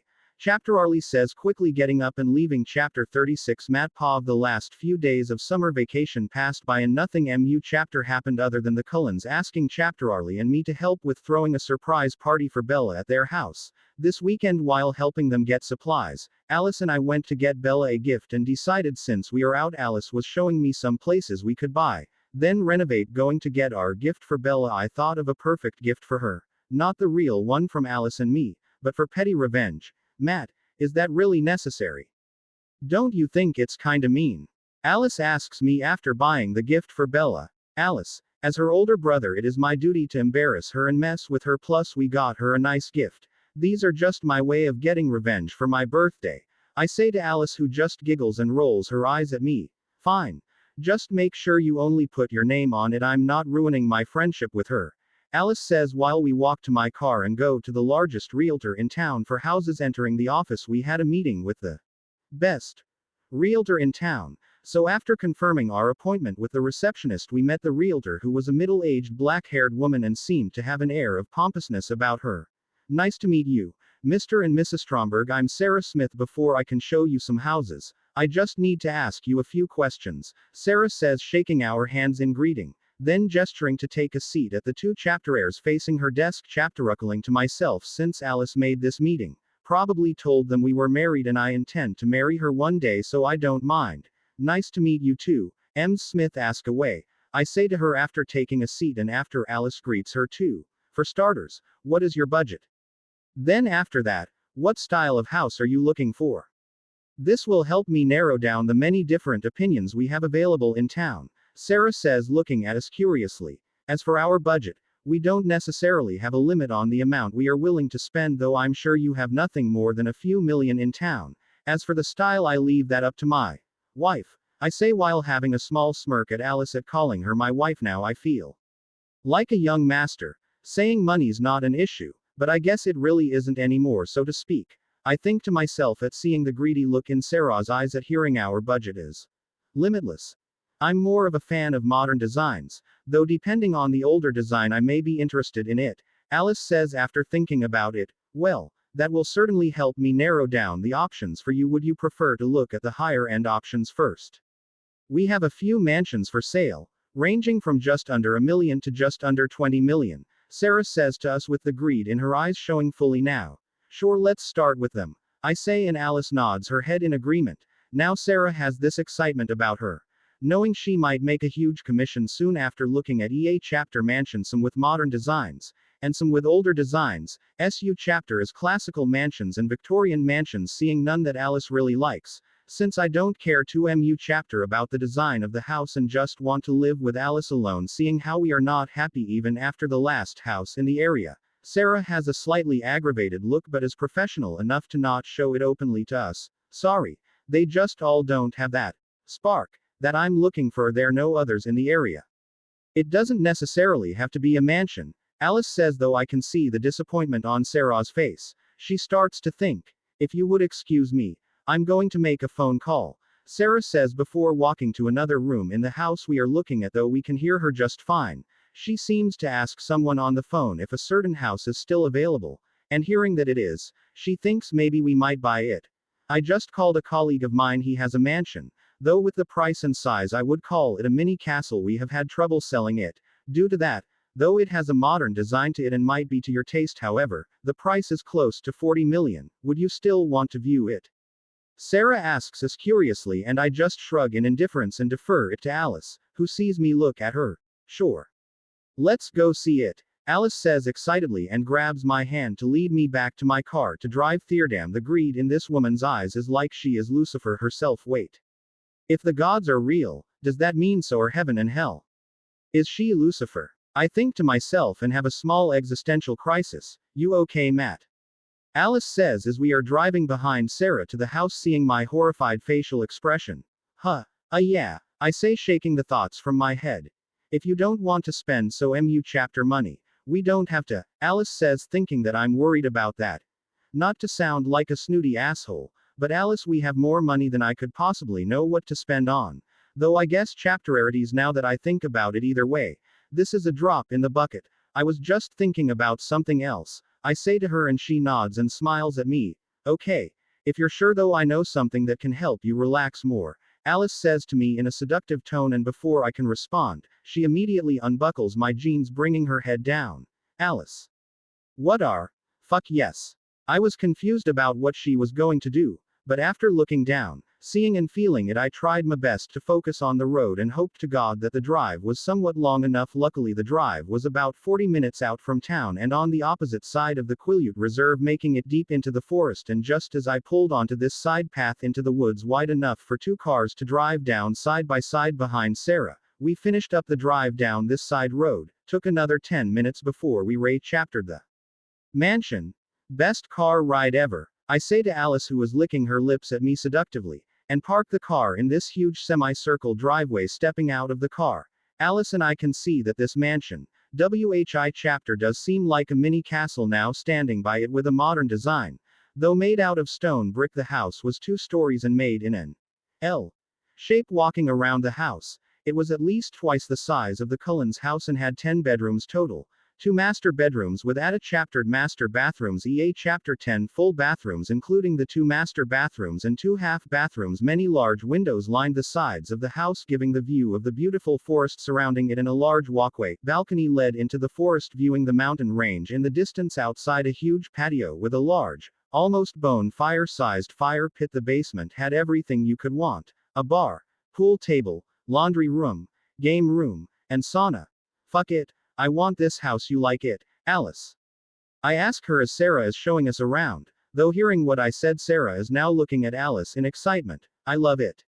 Mu chapter better than anything we saw so far. Plus we can always add or make chapter ranges if we want, Alice says, and now Sarah is looking at us very happy and excited. I will grab the papers to finalize the per chapter race, Sarah says, practically running to her car. In case we might chapter range our minds. Rushing back, she hands me the papers as Alice is still wandering around looking about. The total for the house seems to be just over 40 million. After signing all the paperwork and handing her a chapterec for the total, Sarah is smiling now ear to ear. Thank you, Mr. and Mrs. Stromberg, for the per chapter race. I will finalize the paperwork and you should be able to move into the house a week from now. Did you need me to show you the way back? Sarah says before leaving us. No, we are fine. Was a pleasure doing business with you as well, I say to her as Alice comes back and nods in agreement with what I said. Pleasure is all mine. Have a good rest of the day, and I will contact you once the paperwork is finalized. For any other realtor needs, I will always be available, Sarah says, smiling ear to ear and leaving us. Did you want to move in next weekend? Our last year in High S chapter will have started already though. Plus, did you tell chapter Arlie that we were buying a house? Alice asks me after Sarah leaves and we are driving back to the Cullens. No, I didn't tell anyone we were buying a house. Guess I should have told chapter Arlie at least. And I don't see why not once the house is available to move into it, I say, chapter-ruckling slightly. You should really tell chapter Arlie since you are going to be leaving him and Bella to spread your wings and fly from the nest, Alice says to me, laughing at the analogy. I will tell chapter Arlie later, I say to Alice, rolling my eyes. Dropping Alice off at the Cullens, then heading home to chapter Arlie and Bella. As we are eating dinner, I decide to tell them both about the house, and since Bella's surprise party is tomorrow, the last day before S chapter starts again, I forgot to tell you guys, but Alice and I went around house shopping today now that I inherited some money from my dad's side. I decided to buy a house with Alice. Why chapter we bought and are moving in next weekend. I say, dropping the bomb while eating the spaghetti Bella cooked and shrugging indifferently. Looking up I can see chapter Arlie staring at me with his mouth open and fork with spaghetti frozen in the air. Bella also has a surprised look, but not as surprised as chapter Arlie knowing about the real me and Cullens. Matt, you should really think about this. Don't just jump head first into this. I know you love this girl, but this is a huge commitment, and if you don't intend to marry her, then you are making a huge mistake. Chapter Arlie says, worried about my chapteroises. WHI chapter would have made sense if I was your average teenager. Then I guess a bigger surprise is in order. I plan on asking her to marry me after graduating from S chapter. Also, I'm fully prepared to make this commitment. I say to him and give him a very serious look.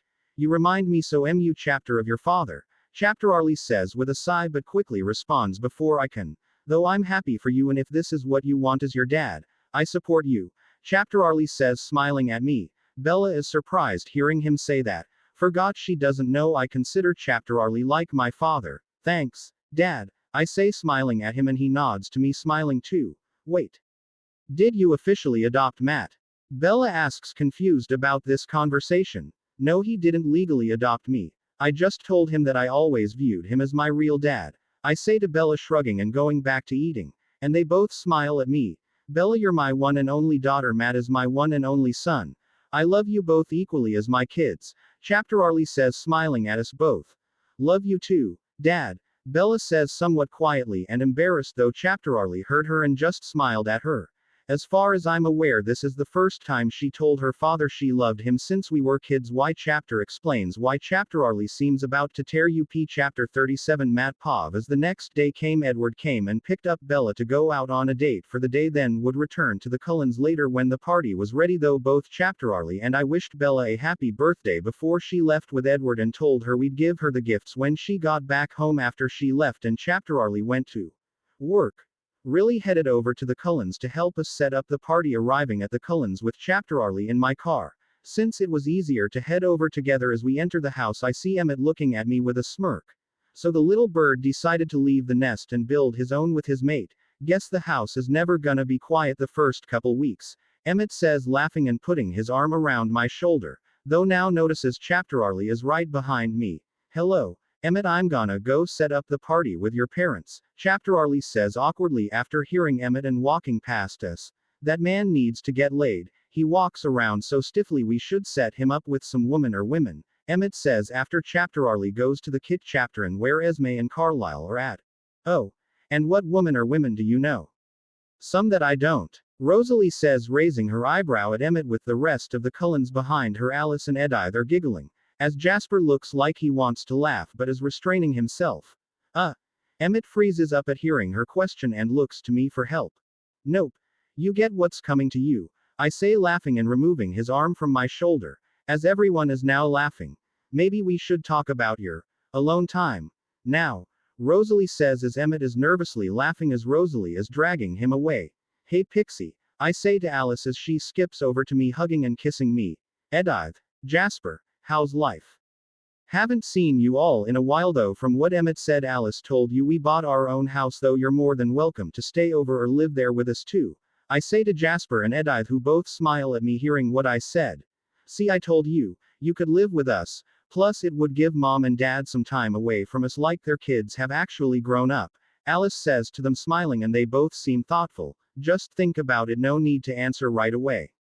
The invitation is always there, though I'm not sure I want Emmett living with us, because it would mean dealing with him on a daily basis, I say, knowing that both Rosalie and Emmett have returned to us. I take offense to that. Here, I thought you were my brother. Gonna have to reevaluate our bond, Jasper. I guess that makes you my number one brother now, Emmett says as they enter the room. Oh. I was your first brother anyway. You were saying when Matt came, he became your favorite. Then no. I'm good. That spot can remain empty, Jasper says, smirking at Emmett, who now looks at us sheepishly. Matt, you're back to number one, Emmett says to me with a thumbs up, and I just laugh, shaking my head. Nah, as Jasper said, that spot can remain empty. Jasper want to be my number one brother, I say to Emmett and turn to Jasper, Emmett looking at us both betrayed. Yeah, Matt. You and me both the number one amigos, Jasper says as we put our arms around EA chapter other's shoulders and we smirked at Emmett with everyone laughing at the scene while Emmett looks completely betrayed and exaggeratedly falls to his knees depressed.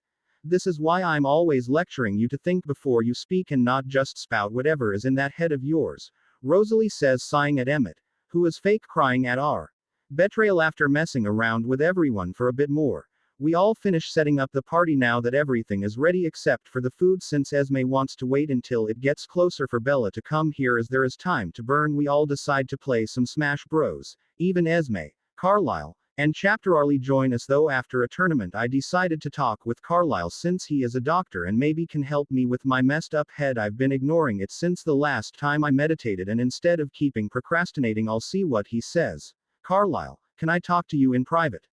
I ask him and everyone is looking at me curiously, though I ignore them as he nods and motions for me to follow him walking to his private study on the second story. He closes the door and sits at his desk, and gestures for me to sit across from him. So, is everything okay? If you're going to ask me for Alice's hand in marriage, then you already have my blessing, though I appreciate the gesture, Carlisle says to me smirking at me and making me freeze up in shock. No, that's not the question though. I do intend to marry Alice. We talked about it and are deciding to wait until after High-S chapter I say to him seeing he just nods his head and still smirking at me. Well, that makes sense. You just bought a house together and I figured that you would be wanting to get married next though if that is not the question, what can I do you for? Carlisle says still smirking at me and I just laugh at his messing around with me.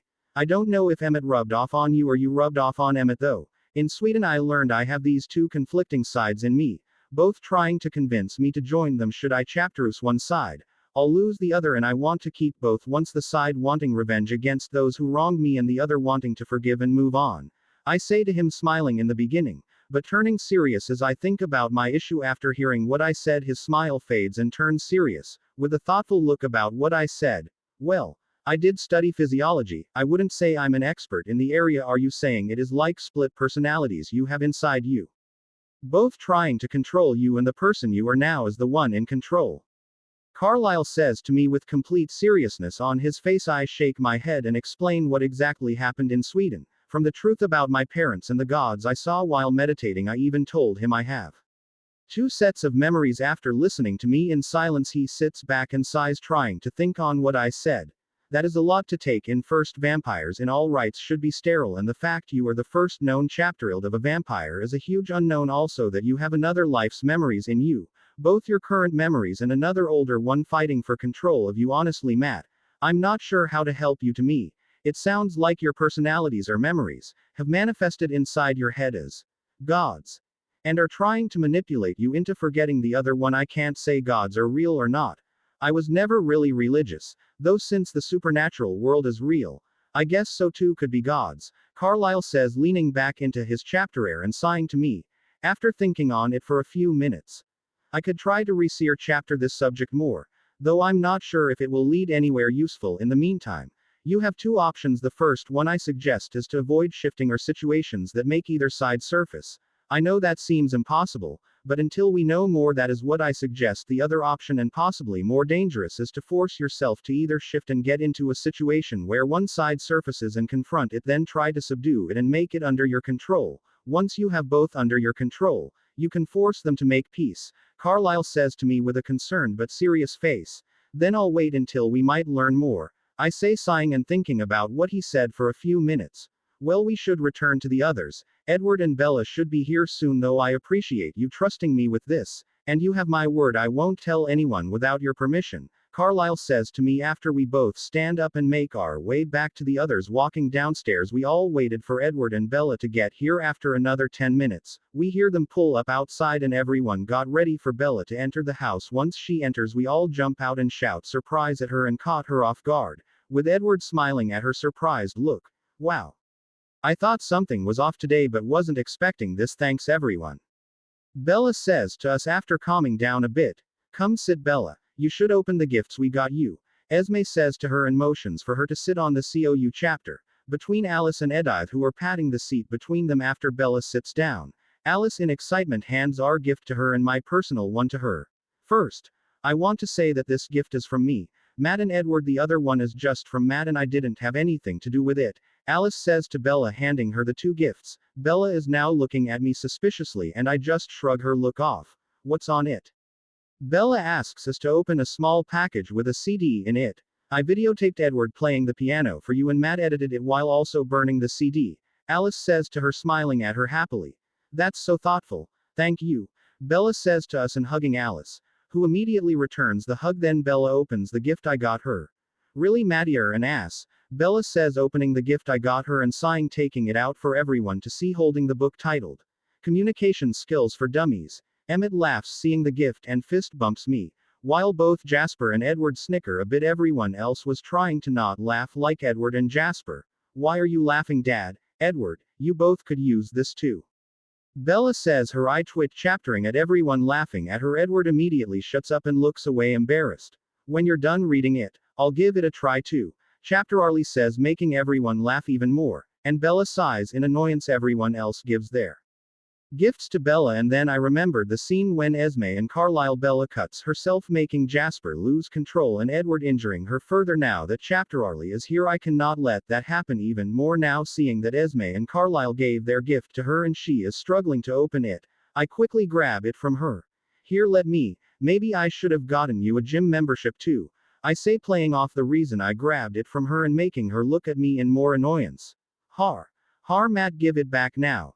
Bella says, annoyed at me and everyone is chapteruckling at our interaction. I just smirk and hand it back to her after opening it. The rest of the night goes smoothly and is very fun. Later that night, Chapter Arlie, Bella, and I drive back home. Tomorrow is the first day of the start of the last year in high S. Chapter Ul for everyone. Now that I stopped Edward from freaking out and abandoning Bella like a jackass, I wonder if we are going to have a calm year before that redhead bit chapter vampire tries to come back and kill us.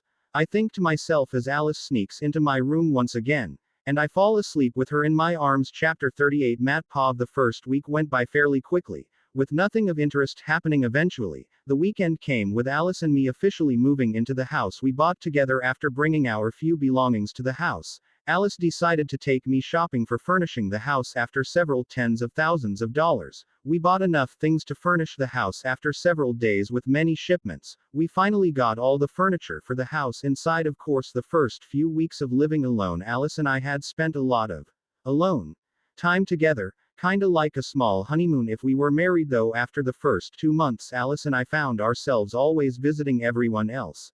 Edith, Jasper, would you guys want to move in with us?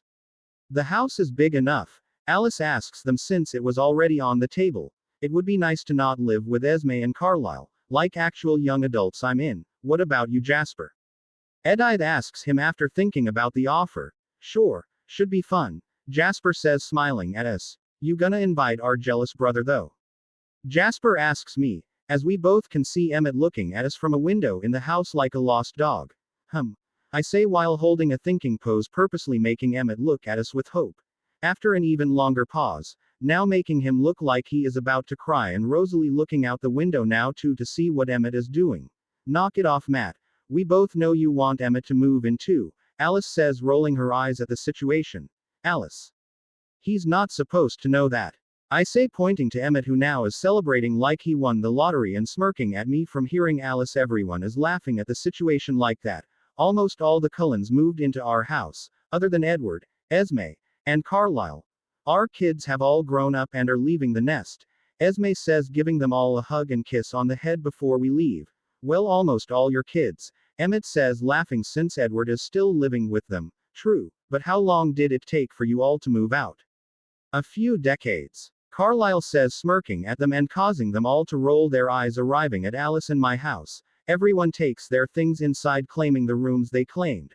I sure hope you have thick walls, because even though the house is huge, I don't want to hear you and Alice get your freak on, Emmett says, laughing while we all walk inside. Matt and I have been inscribing runes all over the house, so everything should be a lot more durable here. Plus, this place, as Matt said, is like a castle with all the defense runes we placed, though all have to ask Eva to text me the runes needed for soundproofing, Alice says in thought at hearing Emmett, who is now looking at her in shock. What? Alice asks him, seeing his look at her. You have zero shame. You learned well, my little sister, Emmett says, laughing and rubbing her head. Maybe it was a bad idea to have Emmett live with us. Rosalie, you can stay. Emmett, leave. I say to him with mock seriousness at the same time. Jasper and Edith are nodding their heads behind me in agreement. Ha. Joke's on you. Rosalie would never live here without me, Emmett says, smirking and crossing his arms at us. Don't worry. We are only a few minutes' run from Mom and Dad's house. I can always visit, Rosalie says with a smile at him. Emmett now has a shocked and hurt expression. Okay, everyone. Let's get everything inside, then we can celebrate by playing a tournament of Smash. I say, laughing before the situation can get any more out of hand. A few more weeks went by and winter vacation was getting closer. Though one day after we pulled up to S chapter UL, waiting like we usually do for Edward and Bella to join us, WHI chapter they eventually do, we all stop from heading inside as we can smell a wolf approa chaptering us. Looking at where the smell is coming from, it would appear to be Jacob jogging over to us. Thankfully he had the decency to wear a shirt. Bella. Wait up. You haven't responded to my texts in a while. I was worried, so I just came to chapterek on you, Jacob says while jogging over to us, and now Edward has an aggravated look on his face. Yeah. Sorry, just been busy, Bella says awkwardly as he approa chapters. I just roll my eyes at her response. Seems you have finally chapteranged, I say to him after he gets close to us, and now he seems to have noticed my presence. Guess he was tunnel visioned on Bella, like a lost puppy. Matt. Guess it was true. You are a shifter, like as though your chapteroise of company is questionable, Jacob says to me after taking a small sniff in my direction and scrunchaptering up at the overwhelming smell from the vampires. Since living with Alice, I got used to the smell and only really pick up on it if I focus on the smell. I just shrug at his response, trying not to let either emotion inside me influence me. What do you want with her, Jacob? We both know it's more than just a welfare chapterek, Edward says to him with poorly hidden hostility. Like I said, just chapterecking on her. Was worried that you bloodsuckers finally drained her, Jacob says to him with disgust in his voice. Now Edward and else everyone, except Alice and me, look like they want to hit Jacob. You should leave, Jacob, before you become the reason the truce is broken, I say to him, seeing the situation escalating.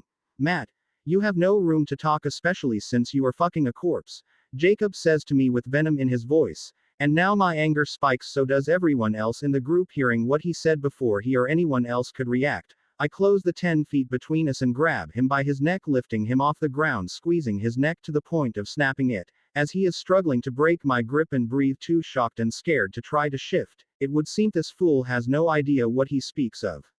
Chapter him a lesson he will not forget. I hear the voice of Hor say to me as I hold his neck. Matt, that is unwise. Think of the truce and the consequences that will come should you hurt him. I hear the voice of Balder now speaking in my head. Then they begin to fight with EA chapter over verbally, making my head hurt from the voices. This is all happening within seconds, though I feel a hand to chapter my shoulder as my head feels like it is going to split from the voices arguing. Matt, let him go. He was your best friend growing up. The real you won't hurt him, no matter how mu chapter of an ass he is, Alice says to me softly as I'm still clutch chaptering his neck and looks on the verge of passing out. Shut up, I shout in my head, as I listen to what Alice said. Then with the silence that comes, I release Jacob from my grip. He falls to the ground coughing and taking deep breaths. I can now see the bruise of my grip on his neck. He is now looking at me in extreme anger and fear. The people from S chapter UL are looking over at us and also now looking at me in shock and fear. The regret of letting my emotions take hold of me again filled me, especially since I almost killed or maimed my once friend. Jacob, please leave, we can talk later, Bella says after Jacob forces himself to stand and gives me one last look of hate and fear. Fine. Just text me later, Jacob says in a raspy, broken voice since I almost crushed his neck. Then he runs off back to the tribe, presumably. Matt, what was that? You almost killed him, Bella says to me angrily, though the rest of the Cullens seem indifferent to what I did. I am why emotions got the best of me. I'm going home. I need to meditate, I say to them, since everything in my head is still in turmoil, though now everyone is looking at me concerned, even Edward. I'll come with you, Alice says to me, grabbing my hand. No. I need to be alone, I say, taking my hand from her and jogging off. Since we all drove in Emmett's Jeep to S chapter UL, I can feel the looks of the Cullens and fellow students on my back as I leave the S chapter UL grounds. Giving a quick look back, I can see the extremely hurt and worried look on Alice's face, making my emotions go into even more turmoil. Getting home, Instead of meditating, I go to the small outdoor workout area that Alice and I created using runes, walking over to the extremely enhanced punchaptering bag with enough durability to withstand my punchapters. I begin to let out all the anger and frustration with myself on the bag. So now you both can talk. Why haven't you before, until now? Are you even real gods or just manifestations of my memories and emotions? I shout in my head, extremely angry. After getting no response, I just keep punchaptering the bag, letting out all the pent-up emotions I have inside me, not realizing that I was out here the whole day until I hear Alice walk up to me behind me. Matt, you've been out here all day, it seems. Do you want to talk? I hear Alice ask me as I stop hitting the bag and looking at it. It was made to be more durable, but after hours of hitting it non-stop has destroyed it practically. Sorry for earlier. Just those gods in my head spoke when Jacob showed up, making my emotions overflow on both sides, and I wanted nothing more than to hurt him, but at the same time forgive him. I say to her, sighing and sitting on the ground without saying anything. She sits next to me and hugs me, sitting in my lap and facing me. I'm tired, Alice. Tired and scared of these overflowing emotions that seems to easily take control of me. I'm worried one day they might make me hurt you. No matter who I ask, no one seems to know what to do or how to help. I don't know how to proceed. I say to her, sighing and hugging her back, letting go of all my fear and worry in the hug. Matt, I believe no matter what you will never hurt me. We will get through this, and I'm sure your grandfather and Carlisle will find something to help you eventually. Alice says to me, hugging me back and kissing me. I sure hope so. I say, sighing to her as I stand up with her legs wrapped around my waist and still hugging me. You smell not bad, but we should take a shower, Alice says, whispering in my ear suggestively. Knowing what that means, I push down all the fluctuating emotions and rush inside. After a few hours of fun times, we are lying in our bed now. I'm thinking about what happened today and how to proceed. Will the wolves take that as an attack? Does that mean the truce is broken? Should I go over to the tribe and apologize? These thoughts are swarming my head, all with different outcomes and how to potentially proceed. Chapter 39. Matt Pov. The first few days after attacking Jacob, I was a little tense and was waiting for a text back from Sam telling me what the situation was like. Sam told me the elders and Billy were upset at Jacob for almost ruining the truce and to leave you all alone unless any of you come to him. Sam also said I was still welcome to the tribe just as before, though if I come for whatever reason to avoid Jacob so as to not start a fight with the idiot. Happy that the tribe realized that Jacob was in the wrong. Like that, I stopped stressing about it and time flew by. Now winter break was here, and the week before it started I got a text from Eva saying that she is coming to visit this break Alice, and I went to the airport to pick her up. Waiting there, Alice was excited since she got to introduce her family to my family now, and since she missed Eva seeing her, Alice jumps up and down waving at her happily, and with me just holding a sign Alice made that says Bear Family, with small bears sitting around a campfire seeing us and the sign I'm holding. She waves at us and laughs at the sign. Hello my little nephew, missed your Aunt Mu chapter. Though I missed you both, Eva says to me, trying to ruffle my hair, even though I'm taller than her. Though I just snort and push her hand away. WHI chapter. She just laughs at and hugs Alice, who quickly returns the hug. Maybe you shouldn't have come to visit. Here, I'll buy you a ticket home, I say while sighing at her and making Eva chapteruckle at me. Driving on the way back to our house, Alice tells her that we have her siblings living with us. Only her parents and one brother, who is the mate of my cousin, are still with her parents. Eva just nods to the information and cat chapters up with us for the rest of the car ride. Pulling up to our house, I can hear everyone inside playing Smash, as we have been using that to win arguments, pass on chapterors, or just to make bets. What did Emmett do this time? I ask after walking inside with Eva's bags. Fuck you, Matt. I didn't do anything. This is just a friendly Matt chapter, Emmett says, snorting at me. Lies. Emmett wants someone else to wash his and Rosalie's cars. If he loses, he has to wash all our cars for the rest of the month, and if I win, I'll do it, Edith says, and seems to be winning MU chapter to Emmett's annoyance. Okay guys, pause the game. Matt's Aunt Eva is here. Come and see, meet her, Alice says, walking in behind me with Eva next to her. Damn, she is big. Is your whole clan big muscle-bound monsters? Emmett says, whistling when seeing her, and Rosalie quickly smacks the back of his head, annoyed with him. For fuck's sake, Emmett. How many times do I have to tell you to think before you speak? For that, you are going to wash everyone's car for the month, Rosalie says, annoyed with him, and now he has a sheepish smile on his face. I apologize for his rude behavior. My husband doesn't know his head from his ass sometimes, Rosalie says quickly after to Eva. who now quickly laughs at the situation. Along with my size and muscles, comes thick skin, Eva says laughing, making Rosalie relax hearing her and Emmett laugh with her. Fuck, now we have a woman version of Emmett living with us. Alice, this was a bad idea, I say, sighing at their interaction.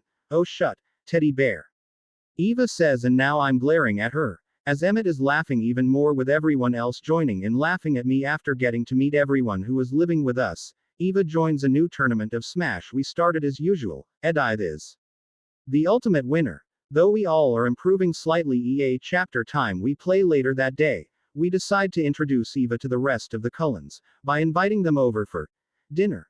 And Edward is bringing Bella with him too. I also invited Chapter Arlie over to meet Eva as well. Alice and Rosalie were cooking food for Eva, Bella, and me. WHI chapter was nice of them. Usually, I cook with Alice for just me, and sometimes Rosalie would join us to keep up her cooking skills. Everyone, this is my Aunt Eva. She is a bear like me. Eva, this is Alice's parents, Esme and Carlisle. This is her other brother Edward and his mate Bella, my cousin who I grew up with, so really my sister, I say to them as they enter the house and see Eva sitting on the COU chapter with the others who are just finishing up another mat chapter on Smash, turning off the TV, and everyone gets up and greets them as they enter the house. Eva shook their hands in greeting. So you're Matt's sister, that means you have a lot of stories about when he was younger, tell me some, Eva says to Bella, who is looking at me and smirking. Sure thing. I have lots of them, Bella says, smiling at her, and now everyone is paying attention to the stories Bella is telling them. About when we were kids. I'm just smiling as I think this is something that I always wanted. A big family. As Bella started to tell them stories we all hear. Except Bella.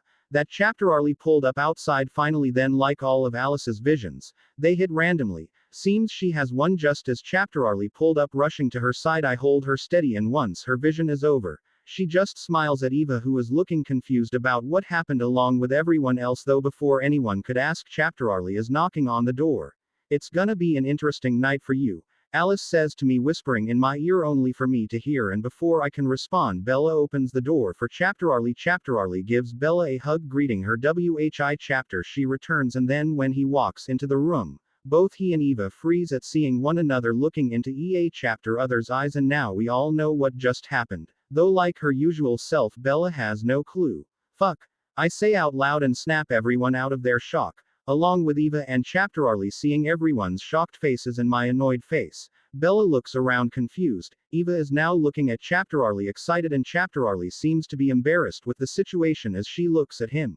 What just happened? Bella asks, breaking the silence I caused. Matt's and Eva just imprinted on Chapter Arlie, meaning that they are EA chapter others' mates, Edward whispers to Bella, though we can all hear it, except Chapter Arlie. Now Bella has a shocked face, also rubbing my forehead at all the implications this means and causes. The only good side is we can now inform Chapter Arlie about the supernatural world. We should eat before the food gets cold, then we can discuss the situation, Carlisle says, breaking the silence that returned to the room. Going to the dining room, we all eat, except the Cullens, who are drinking wine from a wine glass. The dinner was a lot more awkward than it was supposed to be, now that Eva is just staring at Chapter Arlie with a lustful look and longing, as Chapter Arlie is trying not to do the same but keeps meeting her eyes once in a while. Is this what it was like when Alice and I first bonded? I think to myself and look at Alice sitting next to me. Turning to me, she gives me a smile and holds my hand. Being the perverted jackass he is, Emmett has this knowing smirk on his face the whole time and looks like he wants to say something the whole time. Luckily Rosalie is able to keep him in chapter with the not so subtle looks she is giving him as the dinner is progressing in silence with only the sounds of eating. Chapter Arlie finally speaks up. Ahem. Well, this is really good. Who cooked this? Chapter Arlie says, trying not to stare at Eva, who is just not looking away from him. Rosalie and I cooked it. We've been practicing. Well, I've been practicing more. Rosalie could always cook, Alice says in her usual happy-go-lucky self. Matt is one lucky man, Chapter Arlie says, smiling at Alice. Not as lucky as you're going to be, Emmett says under his breath, but loud enough for everyone with super hearing to hear. Hearing him, I start chapteroking on my food, and everyone else is glaring at him, though it would seem Eva is not even paying attention to her surroundings. You should be careful, Matt. I know the food is good, but make sure to chapteru it, Chapter Arlie says, laughing at me chapteroking on the food. Nodding to him, I give a quick glare at Emmett, who looks on the verge of laughing out loud but is holding back after finishing the very awkward meal and going back to the living room. We all sit in silence getting annoyed with it, since no one knows how to brew chapter the subject I will. Fuck it.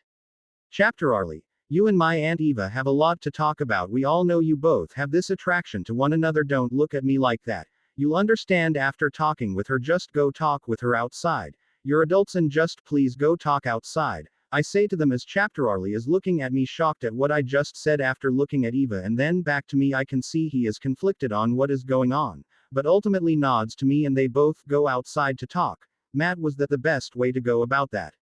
Alice asks me after they go outside. No idea. Though it was getting too weird in here, plus they are both middle-aged adults. Are we just gonna let them play games? I say using finger quotations. He is not entirely wrong. When Carlisle and I met, we didn't really play games as teenagers would with their emotions. We just were upfront with them, and well, here we are now. Esme says, nodding to me, and they all seem to think about when they met. Chapter other. Yeah. I guess the only idiots who played games were Alice, Matt, especially Edward, and Bella. Emmett says, smirking at the four of us. I was dealing with shifting and the mate bond at the same time. So fuck off, Emmett, though these two are just socially awkward idiots. I say, pointing at them with my thumb, and Edward just looks grumpy at what Emmett and I said is true. Fuck you, Matt. I was just a normal human, who was required to learn all by myself. Bella says, annoyed with me. True. But how many times did Prince Edward show you undisputable signs? WHI chapter, you somehow didn't put two and two together. I say to them and smirk at them both as Edward looks embarrassed about how he acted when first meeting Bella, while Bella is just even more annoyed with me. Sometimes I wonder how I can love SU chapter an asshole as a brother. Bella says after trying to come up with something to refute what I said but can't. I love you too, sis. I say, forcing her into a hug. WHI chapter, she tries to break but gives up since she can't, obviously. Having a look like a cat that was given a bath. Everyone is just smiling at our interaction, though getting her revenge on me. Though I don't really care. Bella tells them stories about me when I was a kid as we are waiting for Eva and Chapter Arlie to come back inside. Chapter 40. Matt Pov. After coming back to everyone inside, we can see Eva looks confident and happy while Chapter Arlie is looking at everyone with uncertainty. Then he turns to Bella and me. Bella, are you a vampire? Matt, you are like your aunt, right? Chapter Arlie says to us, still trying to process everything. No, Dad, I'm not a vampire. Not yet, at least. Bella says to him. Though I can see Edward still has conflicting feelings about turning her or not. Yeah, I'm a bear like Eva. Did she show you? The only real difference is me being a polar bear looking one, with her being a brown bear. I say to him, though he nods and sits on the COU chapter with a very thoughtful look on his face. I'm gonna need some time to process this. Wait. Does that mean the murders that were popping up in town months ago were from vampires? The coroner thought it was weird. Chapter was killed by blood loss and nothing mutated as a normal animal would. Did you know about them? Chapter Arlie says after some thought about everything. Yes, Chapter Arlie. They were vampires, though they were from an opposing coven. That's what we call groups of vampires. And were just passing through the area. Luckily, Mad drove them off. Carlisle says to him while looking at me, unsure about saying the truth. I see I'm gonna head home. I just need to process everything. Sorry everyone. I will keep in two chapter with you, Eva, if that is fine. Chapter Arlie says, standing up and grabbing his things to leave, though would seem the mate bond still influences him about Eva. I would hope you do. Eva says, kissing his chapterik, surprising him and making him blush a bit. Have a good night, everyone. Chapter Arlie stumps out the words, seemingly happy with Eva, and leaves as we all wave goodbye. Well, from my experiences with telling humans about the supernatural, it could have gone chapter worse. I would say that today was successful in that regard. Carlisle says, sighing as Chapter Arlie leaves with the other Cullens nodding in agreement. Eva, I know. You always wanted to find your mate, but please remember he is my uncle and basically my father, so please don't rush him. He can be a little socially awkward, especially after what he learned today. I say to Eva, who is looking at where he left, with mixed emotions. I know, Matt, it's just been a while since I had fluctuating emotions, like the first time I turned. Eva says, sighing and turning to look at me. Edward, still unsure if you want to turn Bella. I saw the look you had when she said she would be turned eventually. I say to him, hoping to get rid of the awkward atmosphere that was created again. Edward freezes up, not sure what to say. Since now everyone is looking at him, with Bella giving him a hard stare. All I'm saying is, since she is my sister, I will help her turn regardless of how you feel about it. Since she will want to be turned, to be with you, I say to him as Alice, Edith and Rosalie nod their heads in agreement with me. He is now glaring at me and the others agreeing with me, with a lot of anger. Matt, you have no idea what it's like to be turned into an immortal monster who can never die from aging, having a family, or having an undying thirst to drink human blood. Edward says with anger in his voice at me, though Alice, Edith, and especially Rosalie look down depressed hearing about the family part. Wrong. I know very chapter what it is like to turn into a monster with a thirst to just kill everything it can. As the mate of Alice, I too am now ageless, and Alice is all the family I need if push comes to shove, I say with a growl as my emotions try to surface again, with me holding them back. Alice though hugs me from the side, smiling at what I said.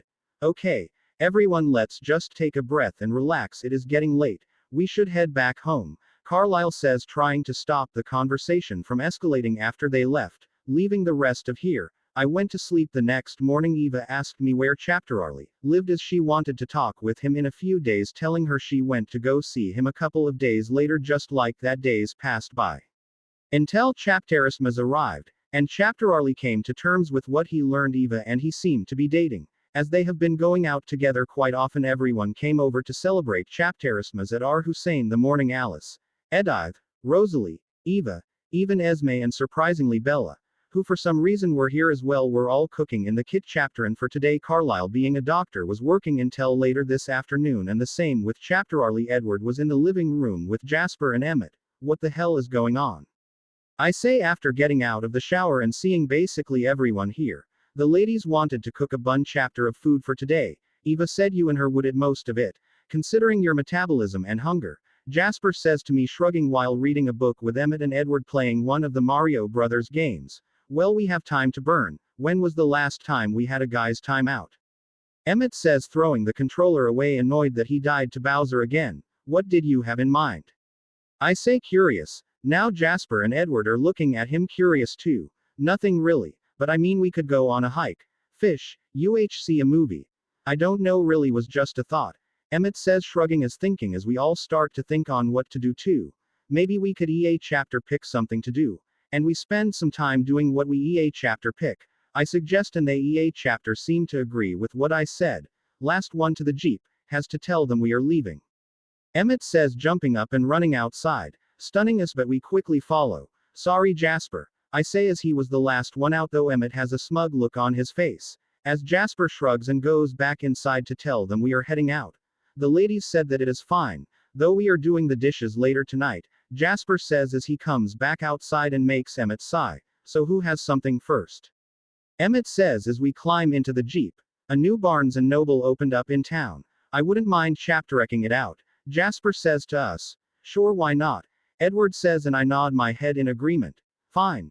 Boring bookstore first it is, Emmett says, sighing, and drives to where it is. At arriving, it was a fairly large store. Compared to most stores in town. Entering, there were several dozen people walking about and browsing the books. To the right of the entrance was the chapter checkout, and to the left was a Starbucks. A few feet in front of the entrance was a small circular desk, with 3 computers and 3 people sitting at them. From hearing one helping someone, they would appear to be the store's version of a librarian. Knowing the location of the books in the store, Jasper immediately started to browse the aisles with a smile on his face, and Edward went with him, looking at the books. Also, Emmett sighed, looking bored, and just looked at me, waiting to see what I was going to do. What? I say to him, seeing him just staring at me, bored. Books aren't really my thing, so I don't know what to do, Emmett says with a bored tone. I mean, I never really took you for a smart person, I say, smirking at him, and he just chapteruckles at me. Brother, no matter what you say or think, you and I are more alike than you think, Emmett says, laughing and putting his arm around my shoulder. What's that supposed to mean? I say, narrowing my eyes at him, though he just snickers at me and ignores my question. Whatever. I'm gonna grab some coffee and maybe a pastry before looking around, I say, pushing his arm off me and walking over to the Starbucks. Annoyingly, he follows me over to the counter. Hello, what can I get either of you? The young woman working behind the counter asks us, and blushes slightly seeing Emmett and me. Nothing for me, beautiful, though my brother here wants something, though what exactly he wants we'll see. Emmett says, flirting with the young woman and seemingly saying something suggestively at the end. Now the young woman is blushing even harder. Ignore this jackass. Can I just get a large black dark roast coffee and one glazed donut? I say, sighing at Emmett, and ask the young woman kindly as Emmett is laughing at what I said. Sure thing. The young woman says nervously, still blushing at us. After paying her, I go sit on one of the small tables as they make my order. With Emmett sitting across from me, though, we can hear the young woman talking about us with some of the other workers as they are all looking at us like pieces of meat. Emmett, sometimes I wonder if you have a brain. If Rosalie was here, your balls would be in a clasp. I say, sighing, ignoring the young women all staring at us with lust-filled looks, though Emmett looks over at them and winks, making them all blush more. Before turning back to me. True. But wouldn't be that annoyed with me. More than plus I would never chapteried on her or hurt her. But one can always look at the cars on the lot. Just not take it for a test drive. Emmett says, shrugging off what I said.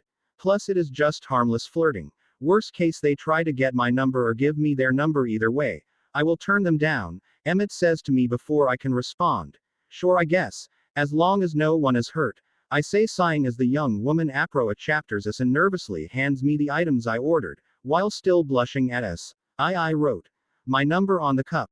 Call me, the young woman says before quickly leaving before I can respond, and the others are all looking over at us now. Next thing I know, Emmett takes a picture with me holding the cup with the phone number on it. What the fuck was that? I ask him lowly, angrily and annoyed now. I'm bored, so I just made the day a little more entertaining, Emmett says before putting his phone away and smirking at me before I can say of doing anything else. I feel my phone going off with a bun chapter of text messages from Alice asking me so many questions and seemingly upset with me. Motherfucker. Two can play that game. I say, texting Rosalie about what Emmett did, though MU chapter. To my annoyance, Emmett is just laughing the whole time. Guys, we got some books. Did you want to leave or did you want to stay here for a bit longer? Jaspers asks Emmett and me, as he and Edward walk over to us. What did we miss? Edward asks, seeing the young women looking over at us gossiping, as they hear both Emmett and my phones going off with text messages. Emmett being the usual jackass he is and starting a fire for shits and giggles. I say, very annoyed, and walking out of the store with them following as Emmett is still laughing. Where to next? Jasper asks us as we get into the Jeep. I wouldn't mind fishing. Haven't done that in a while. Edward says, thinking. I know just the place. Emmett says, still laughing slightly as our phones are still getting texts. Ignoring the idiot, I'm texting Alice. It was a misunderstanding and Emmett's fault. WHI chapter I will explain later. Chapter 41 Matpov time skip ahead. After spending the day with the guys and returning home, I smoothed things over with Alice as Emmett took the blame for everything. Winter break was an interesting one with chapter Arlie now knowing what I am and what the Cullens are, though ultimately he seemed to not care as long as Bella and I are happy. Then the days flew by, with nothing of interest happening, until a few weeks then months passed, making it April. During this time I was able to make some ground with the inner turmoil I have. My grandfather found a book that he sent me, after a long seer chapter in the clan vault, that only the clan head has access to. The book was the journal of the first clan head, Ragnar Stromberg, the one who started our family and apparently had the same issue I do. The first clan head, like me, was a chapterhild of a human and vampire, then was blessed by Odin himself. Not sure how true the last part is, though with this blessing, he became a werebear and like me had another form also, and was also a polar bear like me. The book was written in Old Norse. Luckily we were taught that along with runes, since runes use them. The journal describes how he had these two gods fighting in his head for dominance. One side was Tyr, the god of war who only craved violence and death. The other god was a Valkyrie known as Ire, the goddess known for healing, and all she wanted was to help others. Over the years he was always fighting to keep them at bay until Tyr won the war inside his head, after the death of his wife and oldest son. After that, the clan head killed those who took his wife and one son. The journal ends, Fuck, that wasn't helpful.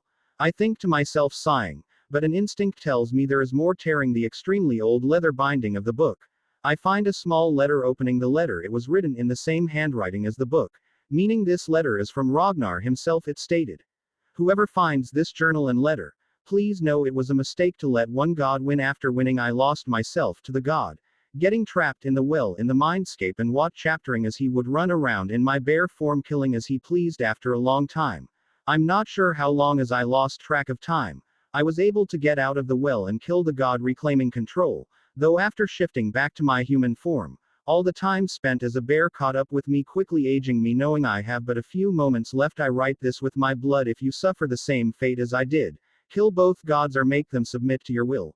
Letting one win is a lie. To win a fight against the gods, you must be very prepared, as they are fighters beyond us, but we have one thing over them: the control of the mindscape. If you suffer the same fate as me, then I wish you luck and hope you can find true peace and not end up like me. Learn from my mistake. Shit. Okay, though, if I end up losing, I may become a monster like Ragnar. I think to myself, giving a text to Eva, Sam and Carlisle. I ask them to meet me near the neutral territory of the Cullens and Wolves. I also text Emmett to please have my back no matter what, and I'll explain later. He quickly responds, agreeing with me. Alice, I'm going to the Wolves. I need to talk to them about something. I say to her, leaving the library that I was reading in. Okay, we'll be here, Alice says as they are all chaptering a movie in the living room.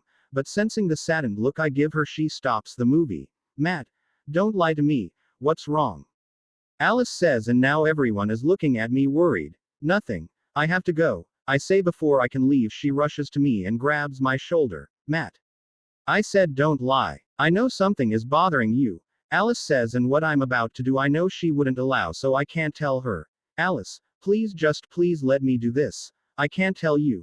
Not right now. You might hate me after this. But I have to do this. Emmett, please keep her here, I say with seriousness as Alice is about to refute me. And Emmett has a conflicted look, though quickly nods and holds Alice. Everyone else is unsure of what is happening as they just watch chapter this, frozen and confused. Matt, what are you doing? Alice screams at me as I walk away. I can see the face of Emmett struggling with himself if he is doing the right thing. Emmett, put me down. I hear Alice scream and struggle against Emmett running over to the location I asked them to meet. Me, I see they are all there. As I said to be there ASAP. Seeing me, the tension in the air increases. Matt, what is going on? Eva asks me as I walk into the clearing. I found a way to fix my conflicted emotions, though it may lead to me losing control completely and turning into a killing MA. Chapterine Farfar sent me a journal of the first clan head that had the same issue as me. I need you all here to kill me should I lose control of myself, as I would no longer be me, I say to them, and they EA chapter are surprised and conflicted. Matt, I'm not sure what is going on, but I will help you the best I can, Sam says, giving me a conflicted but serious look. Matt, if you think this is for the best, then sure, I will help, Eva says with hesitation. Does Alice know? Carlisle asks me after the others confirm to help me, and I know they would, considering their personalities, though Eva, I'm not sure, will commit to killing me should it be necessary, as she would be the only one capable of even stopping me for a few seconds. No, she doesn't know what I plan on doing. Emmett is keeping her from coming, though I'm not sure how long, so let's get started, I say to him, and he gives me a serious look but nods to me. Eva and Sam shift and are chaptering me now, with Carlisle sighing and chaptering me, also lying down with my arms and legs stretched chaptered out, with large rocks placed on them to keep me in place even if for a few seconds, and Eva places runes on them to make them even heavier as Sam stands over me in his wolf form ready to grab my throat should it be needed, and Eva stands by my feet. Carlisle is sitting on a tree branch chapter nearby, chaptering from above. Closing my eyes, I enter the mindscape that I became used to, walking up to the huge tree and entering it. For the first time in a long time I see Odin waiting inside the entrance of the tree. Took you long enough to learn how to control my unruly sons, Odin says, no longer hiding under a hood, holding his spear, Gingnir, and wearing his battle armor. Motions for me to follow him to the empty well in the center of the tree. Would have been easier if you just told me, though. Did you really bless my ancestor? I say to him, slightly annoyed, and he just laughs at me. True, I could have told you, but then you wouldn't have learned how to be in better control of your mixed emotions. And yes, I blessed your ancestor with the powers of a bear at that time. The supernatural world, as common people call it, was more open. A war was taking place between the races: vampires, witch chapters, werewolves, not the wolves you know, but actual werewolves, and many other races. Many humans were suffering in the war. So I made Ragnar a werebear, the strongest type of shifter, though as a half vampire he was able to access that side as well. Just as you, Odin says as we are walking and gesturing to the frozen landscape to the left of us. Ragnar with these new powers was able to stabilize the war and protect the humans. Then the pact was made between the races to hide from the humans, as humans with great fervor would hunt all supernatural beings, killing them. There were many races who didn't agree with the truce, but the ones that did band together and hunted down the ones who didn't agree. Some of these races were wiped out, like werewolves, pixies, and some others. Odin continues to say to me as we approach chapter the empty well. I will say this. Ragnar was not wrong in saying that letting one side win was a terrible idea, just as I told you in the beginning. Though killing them is a terrible idea too, as killing them would make you lose my blessing ultimately. You need to convince them to make peace with one another, though that is easier said than done. I would know, as they are my sons, but if you beat them in a one-on-one fight, they would honor the deal and agree to meet. From there you would need to find common grounds for a truce or peace. Odin says to me, leaning on the empty well. I'm gonna ask, but I'm sure the answer is no. You can't help me in any way, right? I ask him and he smiles at me, hearing what I said. Nope. Though I will say this. This is your mind, use that to your advantage. Odin says to me, and I sigh before turning to deal with Balder first. Good luck, Matthew. I hope you can make peace between these two idiot sons of mine. Odin says to me as I walk away, and I turn back to him, seeing he already disappeared, walking deeper into the beautiful warm side of me. The feeling of tranquility and peace invades my mind again, though this time I am able to push it out and keep my indifference. Walking to the well that Balder protects, I see he is there waiting for me in his armor and holding a sword with runes etched onto it. It would seem you have finally decided to try and kill me. Seems Hor has tricked you. Balder says to me with indifference at me in his eyes. You are wrong. I am here to duel you. Should I win, you have to come and meet Hor to make peace. I say to him, standing across from him, though hearing what I said surprised him. Then he smiles at me. I see. If I win, then you submit to me and become what you are meant to be. My champion. Balder says to me, excited now at the duel I asked for. I nod to him, agreeing. Since this is not to the death, then we fight with our hands. The first to fall on the ground loses. Balder says to me, making his armor and weapons disappear, replacing them with nothing but pants. Sounds good to me. I say, willing my clothes except my pants to disappear. Then we both get ready for the fight. As we stand across one another, we both stare at one another, waiting for the other to make the first move. Chapter 42. Matt Pov. After staring at one another for a few seconds, Balder made the first move, arcing toward me and attempting to grab my pants at the waist, though I was able to slip past him at the last second. Turning to meet him, I rush toward him, grabbing at his waist from behind. Though he kicks me away from him, stumbling back. He takes this opportunity to try to grapple me again, successfully grabbing my waist. Though I dig into the ground and grab his waist back as we both are struggling to lift the other. Chapter of us has equal strength, it seems. Getting annoyed by the struggle for a few seconds, I rear my head back, head butting his face and breaking his nose from the sound of it stunning him. Chapter quickly gave me enough time to lift him up and slam him onto the ground, though he was able to flip in my arms as I lifted him up and kick me in the face, making me drop him and breaking my nose too.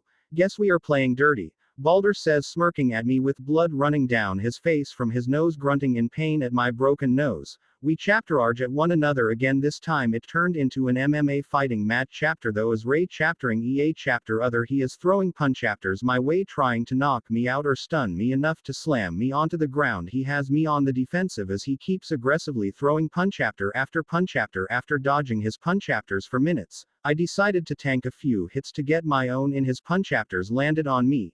Chapter hitting like a sledgehammer on my head, though I returned the favor, chaptering him in the face just as hard, if not harder. After another few minutes of us just wailing on one another, chapter of our noses broken and smashed into a mess, I have a sense of clarity, as the rage and battle lust took over my mind, remembering that Odin said that to beat them I have to use my mindscape. Now dodging his chapters again, I try to think about how to use my mindscape to my advantage. Chapter of his chapters became faster and harder to dodge, giving me limited time to think, just going with my instinct. I dodge his next few chapters before lifting my hand, causing a pillar of ice to chapter out of the ground, hitting him and sending him flying in the air, rushing to meet him as he falls. He expertly adjusts himself in the air as I meet him, jumping into the air and grabbing his leg as he falls. I use all my strength to slam him onto the ground. Slamming him on the ground, he uses his hands to stop himself from hitting the ground and losing the fight, the ground breaking slightly under the strength of the slam. Then once again kicks me in the face with his free leg, sending me stumbling back a bit more and further damaging my broken and smashed nose. Good. This fight is the best I've had in a long while. Balder shouts in a battle lust-filled roar, pushing himself off the ground with his hands facing me. I'm going to fucking break you. I roar back, the anger from not winning the fight taking over my rationality, and the pain of my destroyed nose only increasing my anger with our battle roars. I shift into my werebear form and he too shifts into a werebear form, chaptering my size but as a brown bear with guttural growls. We slam into one another, our claws digging into one another, making our blood drips from our bodies, kicking him in the stoma. Chapter I send him stumbling back a few feet. Then I swipe at him with my claws, cutting into his chapterist, sending fur and blood flying. Growling in pain and anger, he ducks under my next few swipes and punchapters into my lower abdomen with his clawed hand, knocking the air out of my lungs and blood to come out of my mouth. Taking this moment that stunned me from the lack of breath and pain, he grabs me with his other hand, lifting me over him and quickly slamming me onto the ground. The fear of losing this fight pushed the irrational anger that took over my mind, and I use my mindscape to send two pillars up, one to hit Balder and send him away from me, and the other to stop me from hitting the ground, chaptering him off guard. Again, the pillar hits him from below and sends him back a few feet while dropping me as I fall. The other pillar quickly comes up and I grab it with my hands, sliding down to the ground on my feet. Seeing Balder chapterarge me in his werebear form and seemingly lost to the rage, I make the pillar of ice that knocked him away explode in his face, stunning him once again. I grab the pillar that saved me from losing the fight, using it like a hammer.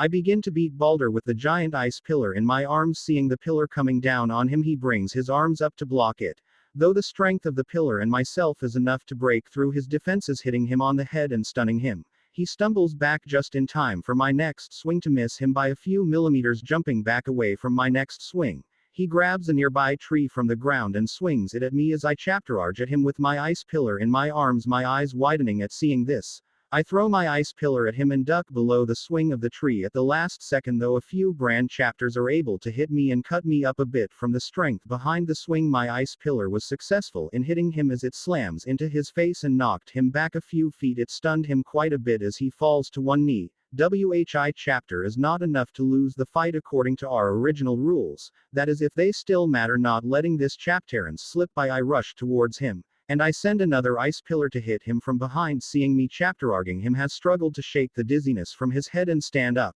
Just as he stands, the ice pillar I sent to hit him from behind strikes him, making him stumble forward and knocking him off balance once again, giving me the opportunity to chapter him using both hands clasped together, raising them over my head and strike him on the head with all my strength in a double axe handle strike. Hitting him successfully, he falls to the ground and by the rules, lost the fight.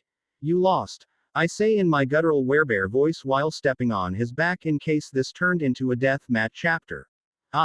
You won. I'll meet with that idiotic brother of mine, though I may be open to peace. I doubt he will be first. Let us head back to my well of power, Balder says to me as I step off him and shift back to my normal form, and he does, also holding my hand out to help him up. He smiles at me and grasps my arm as I help him onto his feet. That may not have been the original rules of the fight we set, but the fight was the most fun I had in a long while. You fight like a true Norse berserker. Who taught you? Balder says to me as we stand up and make our way to the well he protects, as the ground and surrounding forest are somewhat destroyed from our fight. You are also the best fighter one fought. Though my aunt taught me how to fight, however, she could have been holding back when chaptering me, but I don't think so, considering I slowly started to beat her over time. I say, thinking if maybe Eva is a better fighter than Balder. She must be quiet, the shield maiden, Balder says, rubbing his face from the soreness he feels as we make our way to the well. The wounds we suffered from the fight are slowly healing. Anything I should know before facing your brother? I ask him while nodding that Eva is a good fighter. He is not as honorable as me and will use any means necessary to win. He is also more crafty than me, using his brain to fight over strength, Balder says, rolling his shoulders as they unstiffen. I'm not sure he will agree to a fight as we did, but possibly something else like competition or game, so that way he has an advantage, Balder says as we get closer to the well. My only advice is to use your powers as you did with me, as they give you an edge over us. We may be inhabiting this place, but you are the ultimate ruler of your own mind, Balder says, surprising me with his knowledge. What? Thought I didn't know. We are gods, mad, and have lived a very long time, giving us the knowledge and experience you lack. To be honest, you couldn't win against us if this wasn't your mindscape, Balder says to me, smirking as we chapter the well. I figured as mu chapter. That is what Odin told me too, I say, sighing at the truth he told me. My father is considered the wisest of us for a reason, Balder says, nodding his head. Well, why are we at your well?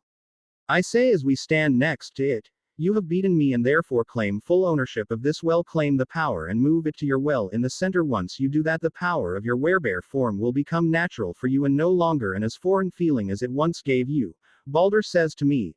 The power you tap into is something we allow you and I allowed you to tap into it for our fight. My brother may not be as kind in that regard before. It would take you time to transform and feel your body chapterange. Now the beast is truly part of you, enabling you to chapterange at a moment's notice, and the rage that consumed you in that form will be extremely more manageable now. Balder continues to say, before I can ask any questions I just nod to him as I think about what he told me. Looking into the well, I see the sun-like orb floating in the center. Turning back to Balder, he just motions for me to take it. Ray chaptering down into the well. The orb floats up to my hand and I grasp it. Once close enough, the warmth of the orb invades my body. And I feel like a chapterain inside me snapped. Like Balder said, I feel a new connection with my werebear form, as if it is just another side of me and not a set of clothes that it felt like before turning into my werebear form. Instead of taking time like usual, without even blinking, I was in my form holding the ball of light. I see Balder smiling at me, nodding in approval. Let's go and put that orb into your well.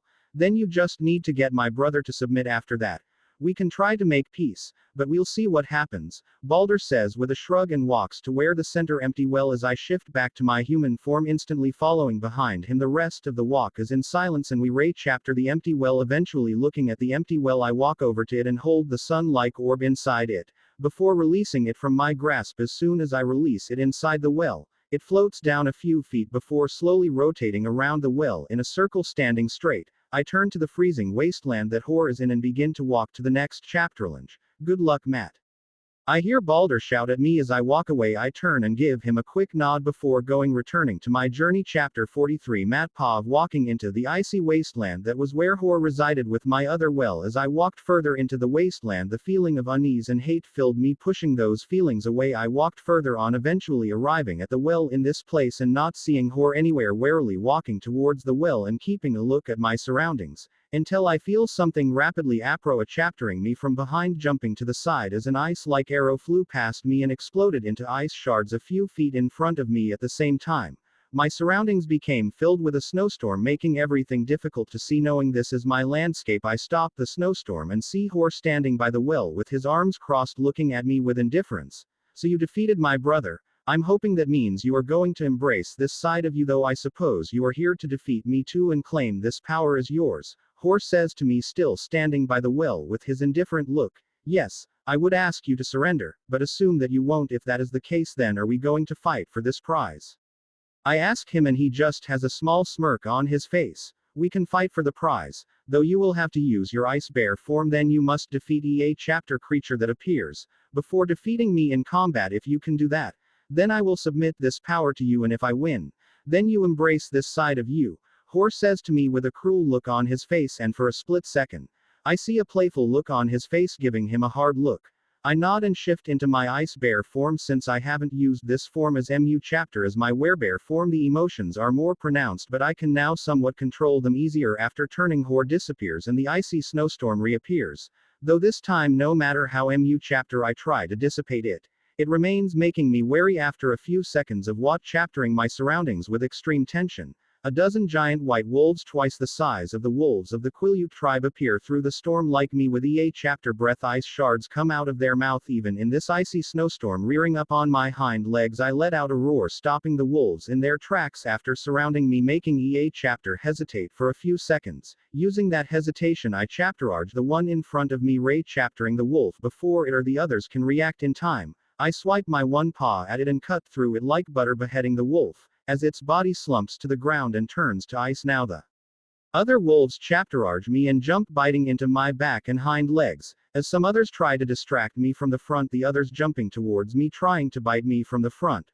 while four are on my back biting into me, swiping at the ones in front of me, though they are more agile than me, and duck under my swings, feeling the pain from the wolves jumping on my back and biting me, the anger making me use the ice powers instinctively. WHI chapter I never really used before. Like a porcupine, ice spikes appear out of my fur everywhere and pierce the wolves on my back, killing them and making their bodies turn to ice too. The few remaining wolves all jump back away from me and circle me once again, following my instincts. I release a torrent of ice out of my mouth and completely engulf 5 more unsuspecting wolves. The after effects leave a completely covered ice wave and trapped wolves inside. WHI chapter turn to ice inside the wave. The remaining wolves all take hit and run bites at me now.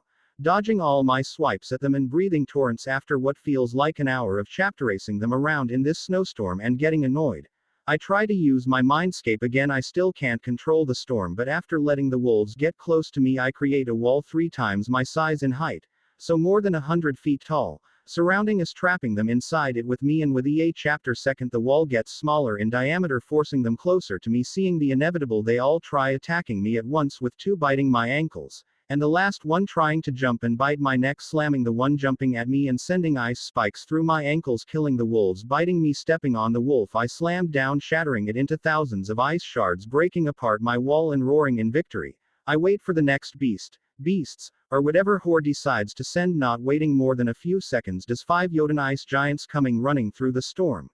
Chapter my height on all fours, 20 feet, 61 meters. They are chapter wielding ice clubs, except one with a 2-handed ice axe and makeshift armor. That one is standing in the back, chaptering the others. Chapter arge me, tanking the hits from the lesser ice giants. I swipe my paws, killing 2 by cutting through them. The other 2 look scared, but before they can escape, I turn to them and cut them in half with my paws like the first 2. As I turn back to their leader, he is already chapter arguing at me and brings down his ice axe. Chapter does cut into me, but nothing more than a scratch. Chapter growling in anger and the surprise on his face at not doing chapter damage. I bite towards his head and crush it in my mouth. A god, I hear right before killing the Jotun. Chapter surprises me slightly before I can process anymore what I heard. I see a giant black wolf the same size as me that I recognize as Fenrir riding on top of the wolf. I see Hor. That damn Jotun ruining the surprise. Oh well, guess the jig is up. Let's have some fun, my son. I hear Hor say, entering the area and patting Fenrir, but see his appearance. Chapter range into Loki. Fuck, was Hor really Loki the whole time? Say out loud but sound like a bear. Yeah. I'm surprised you didn't notice. Then again, what kinda god of trickery would I be if you could see through it? The once Hor and now Loki says, smirking at me and jumping down from Fenrir as it growls at me. Enough talking. Let's see if you can join us. Loki says, confusing me further, and Fenrir chapter arges at me before I can think any further. My surprise lets Fenrir tackle me as it bites into my shoulder, drawing blood. As Fenrir tackles me, I lost sight of Loki and don't really care, as I have a super world-ending wolf in front of me. Using my strength, I stand up on my hind legs, lifting Fenrir in the air as it is biting into my shoulder. Roaring, I grab onto Fenrir, ripping him off me and tearing a chapterunk of my flesh with him. As I'm holding him in front of me, he is biting at me furiously and his legs flailing. With the anger, I slam him on the ground, shaking the area and cracking the ground from the power of my slam. With a yelp as the slam knocks the air out of his lungs, I swipe at him, cutting into Fenrir, and he scrambles away from me, bleeding. Standing on my hind legs, I roar my defiance at him, and Fenrir growls at me in a position ready for another pounce. Before he can jump at me again, I let a torrent of icy breath escape my mouth, chaptering him by surprise and only damaging him slightly. As Fenrir jumps back away from my breath, I see the ice sticking to his fur and he shakes it off but looks to be in pain. Damn. That is some cold breath. Colder than even the Jotun probably. Chaptering absolute zero, though what else would I expect from the new god of ice and winter? Loki says to me, appearing on my shoulder and shocking me with his random reappearance. Annoyed and confused by him, I try to swipe him off my shoulder. Naughty, you still have to beat my son before we fight. I hear Loki say as he jumps off my shoulder and dodges my swipe before disappearing again. This gives Fenrir another chapterance to chapter arge me, though from the distance I created, giving me enough time to react slightly. Wiping my paw at Fenrir's head as he is in midair, jumping towards me again to bite me. It connects, knocking him off course. Then using my weight, I push down Fenrir and bite into his neck as I stand on top of him, yelping in pain as I bite into his neck, trying to tear his head off. Using my weight and strength to hold him down, successfully pulling hard enough to tear his head from his body and causing his body to stop struggling and rest, still turning back into my human form. I grab Fenrir's head, lifting it over me, bathing in its blood and screaming a victory cry, throwing it into the storm, trying to taunt Loki. Now fight me, you fucking trickster. I yell with Fenrir's blood covering me as I held it over me. Then I feel something appear right behind me. Following my battle instincts that seemed to have increased somehow, I grab the arm that held a dagger, trying to stab me from behind, and then grab the other arm trying to stab me, holding both arms that have daggers in them. I see the face of Loki smirking at me. His smirk annoyed me further, and I rear my head back, head-butting into him, breaking his nose, causing him to grunt in pain before kicking me in the chapterist, making me lose my grip on him, then disappears from my sight once again. Fucking coward. Fight me honorably. I scream, annoyed with him toying with me this whole time. Then I feel him appear behind me again. He moves fast as one dagger pierces me in the back before I kick him away, following my instinct. I rush to the well that he protects. No. I won't let you. I hear Loki scream in anger as I rush to the well. Getting to the well, I quickly grab the glowing blue ball of ice and it enters my body. As it enters, a new sense of power invades me and sends an explosion outward from my body, sending Loki flying as he almost stabbed me again. Looking down, I feel this greater power enter me. My skin was white before, but now as white as snow itself. Feeling this new power enter me, I turn to Loki, who is now looking at me with anger and fear. Following my instinct, I summon this power as armor comes onto me and a weapon appears before me. The weapon is a giant two-handed hammer made from ice, and the armor appears to have the same glowing blue runes that my Werebear form has. Loki also seems chapter smaller to me, as my height. Ray chapter 20 feet 61 meters, the same size as the Jotun I fought earlier. I feel a connection with ice and winter like never before, as if I can control it, as I can control my arm like it is an extension of my body. Using this strength and having claimed this well, I turn to Loki, who is still staring at me in fear. Begone, trickster god. You are not welcome in my realm, I say in a new guttural sounding voice like the one in my Werebear form. With a surge of power, the ice and snow surrounding this place engulf him, and with that, he disappears. You will regret this, god of winter. Loki screams as he disappears.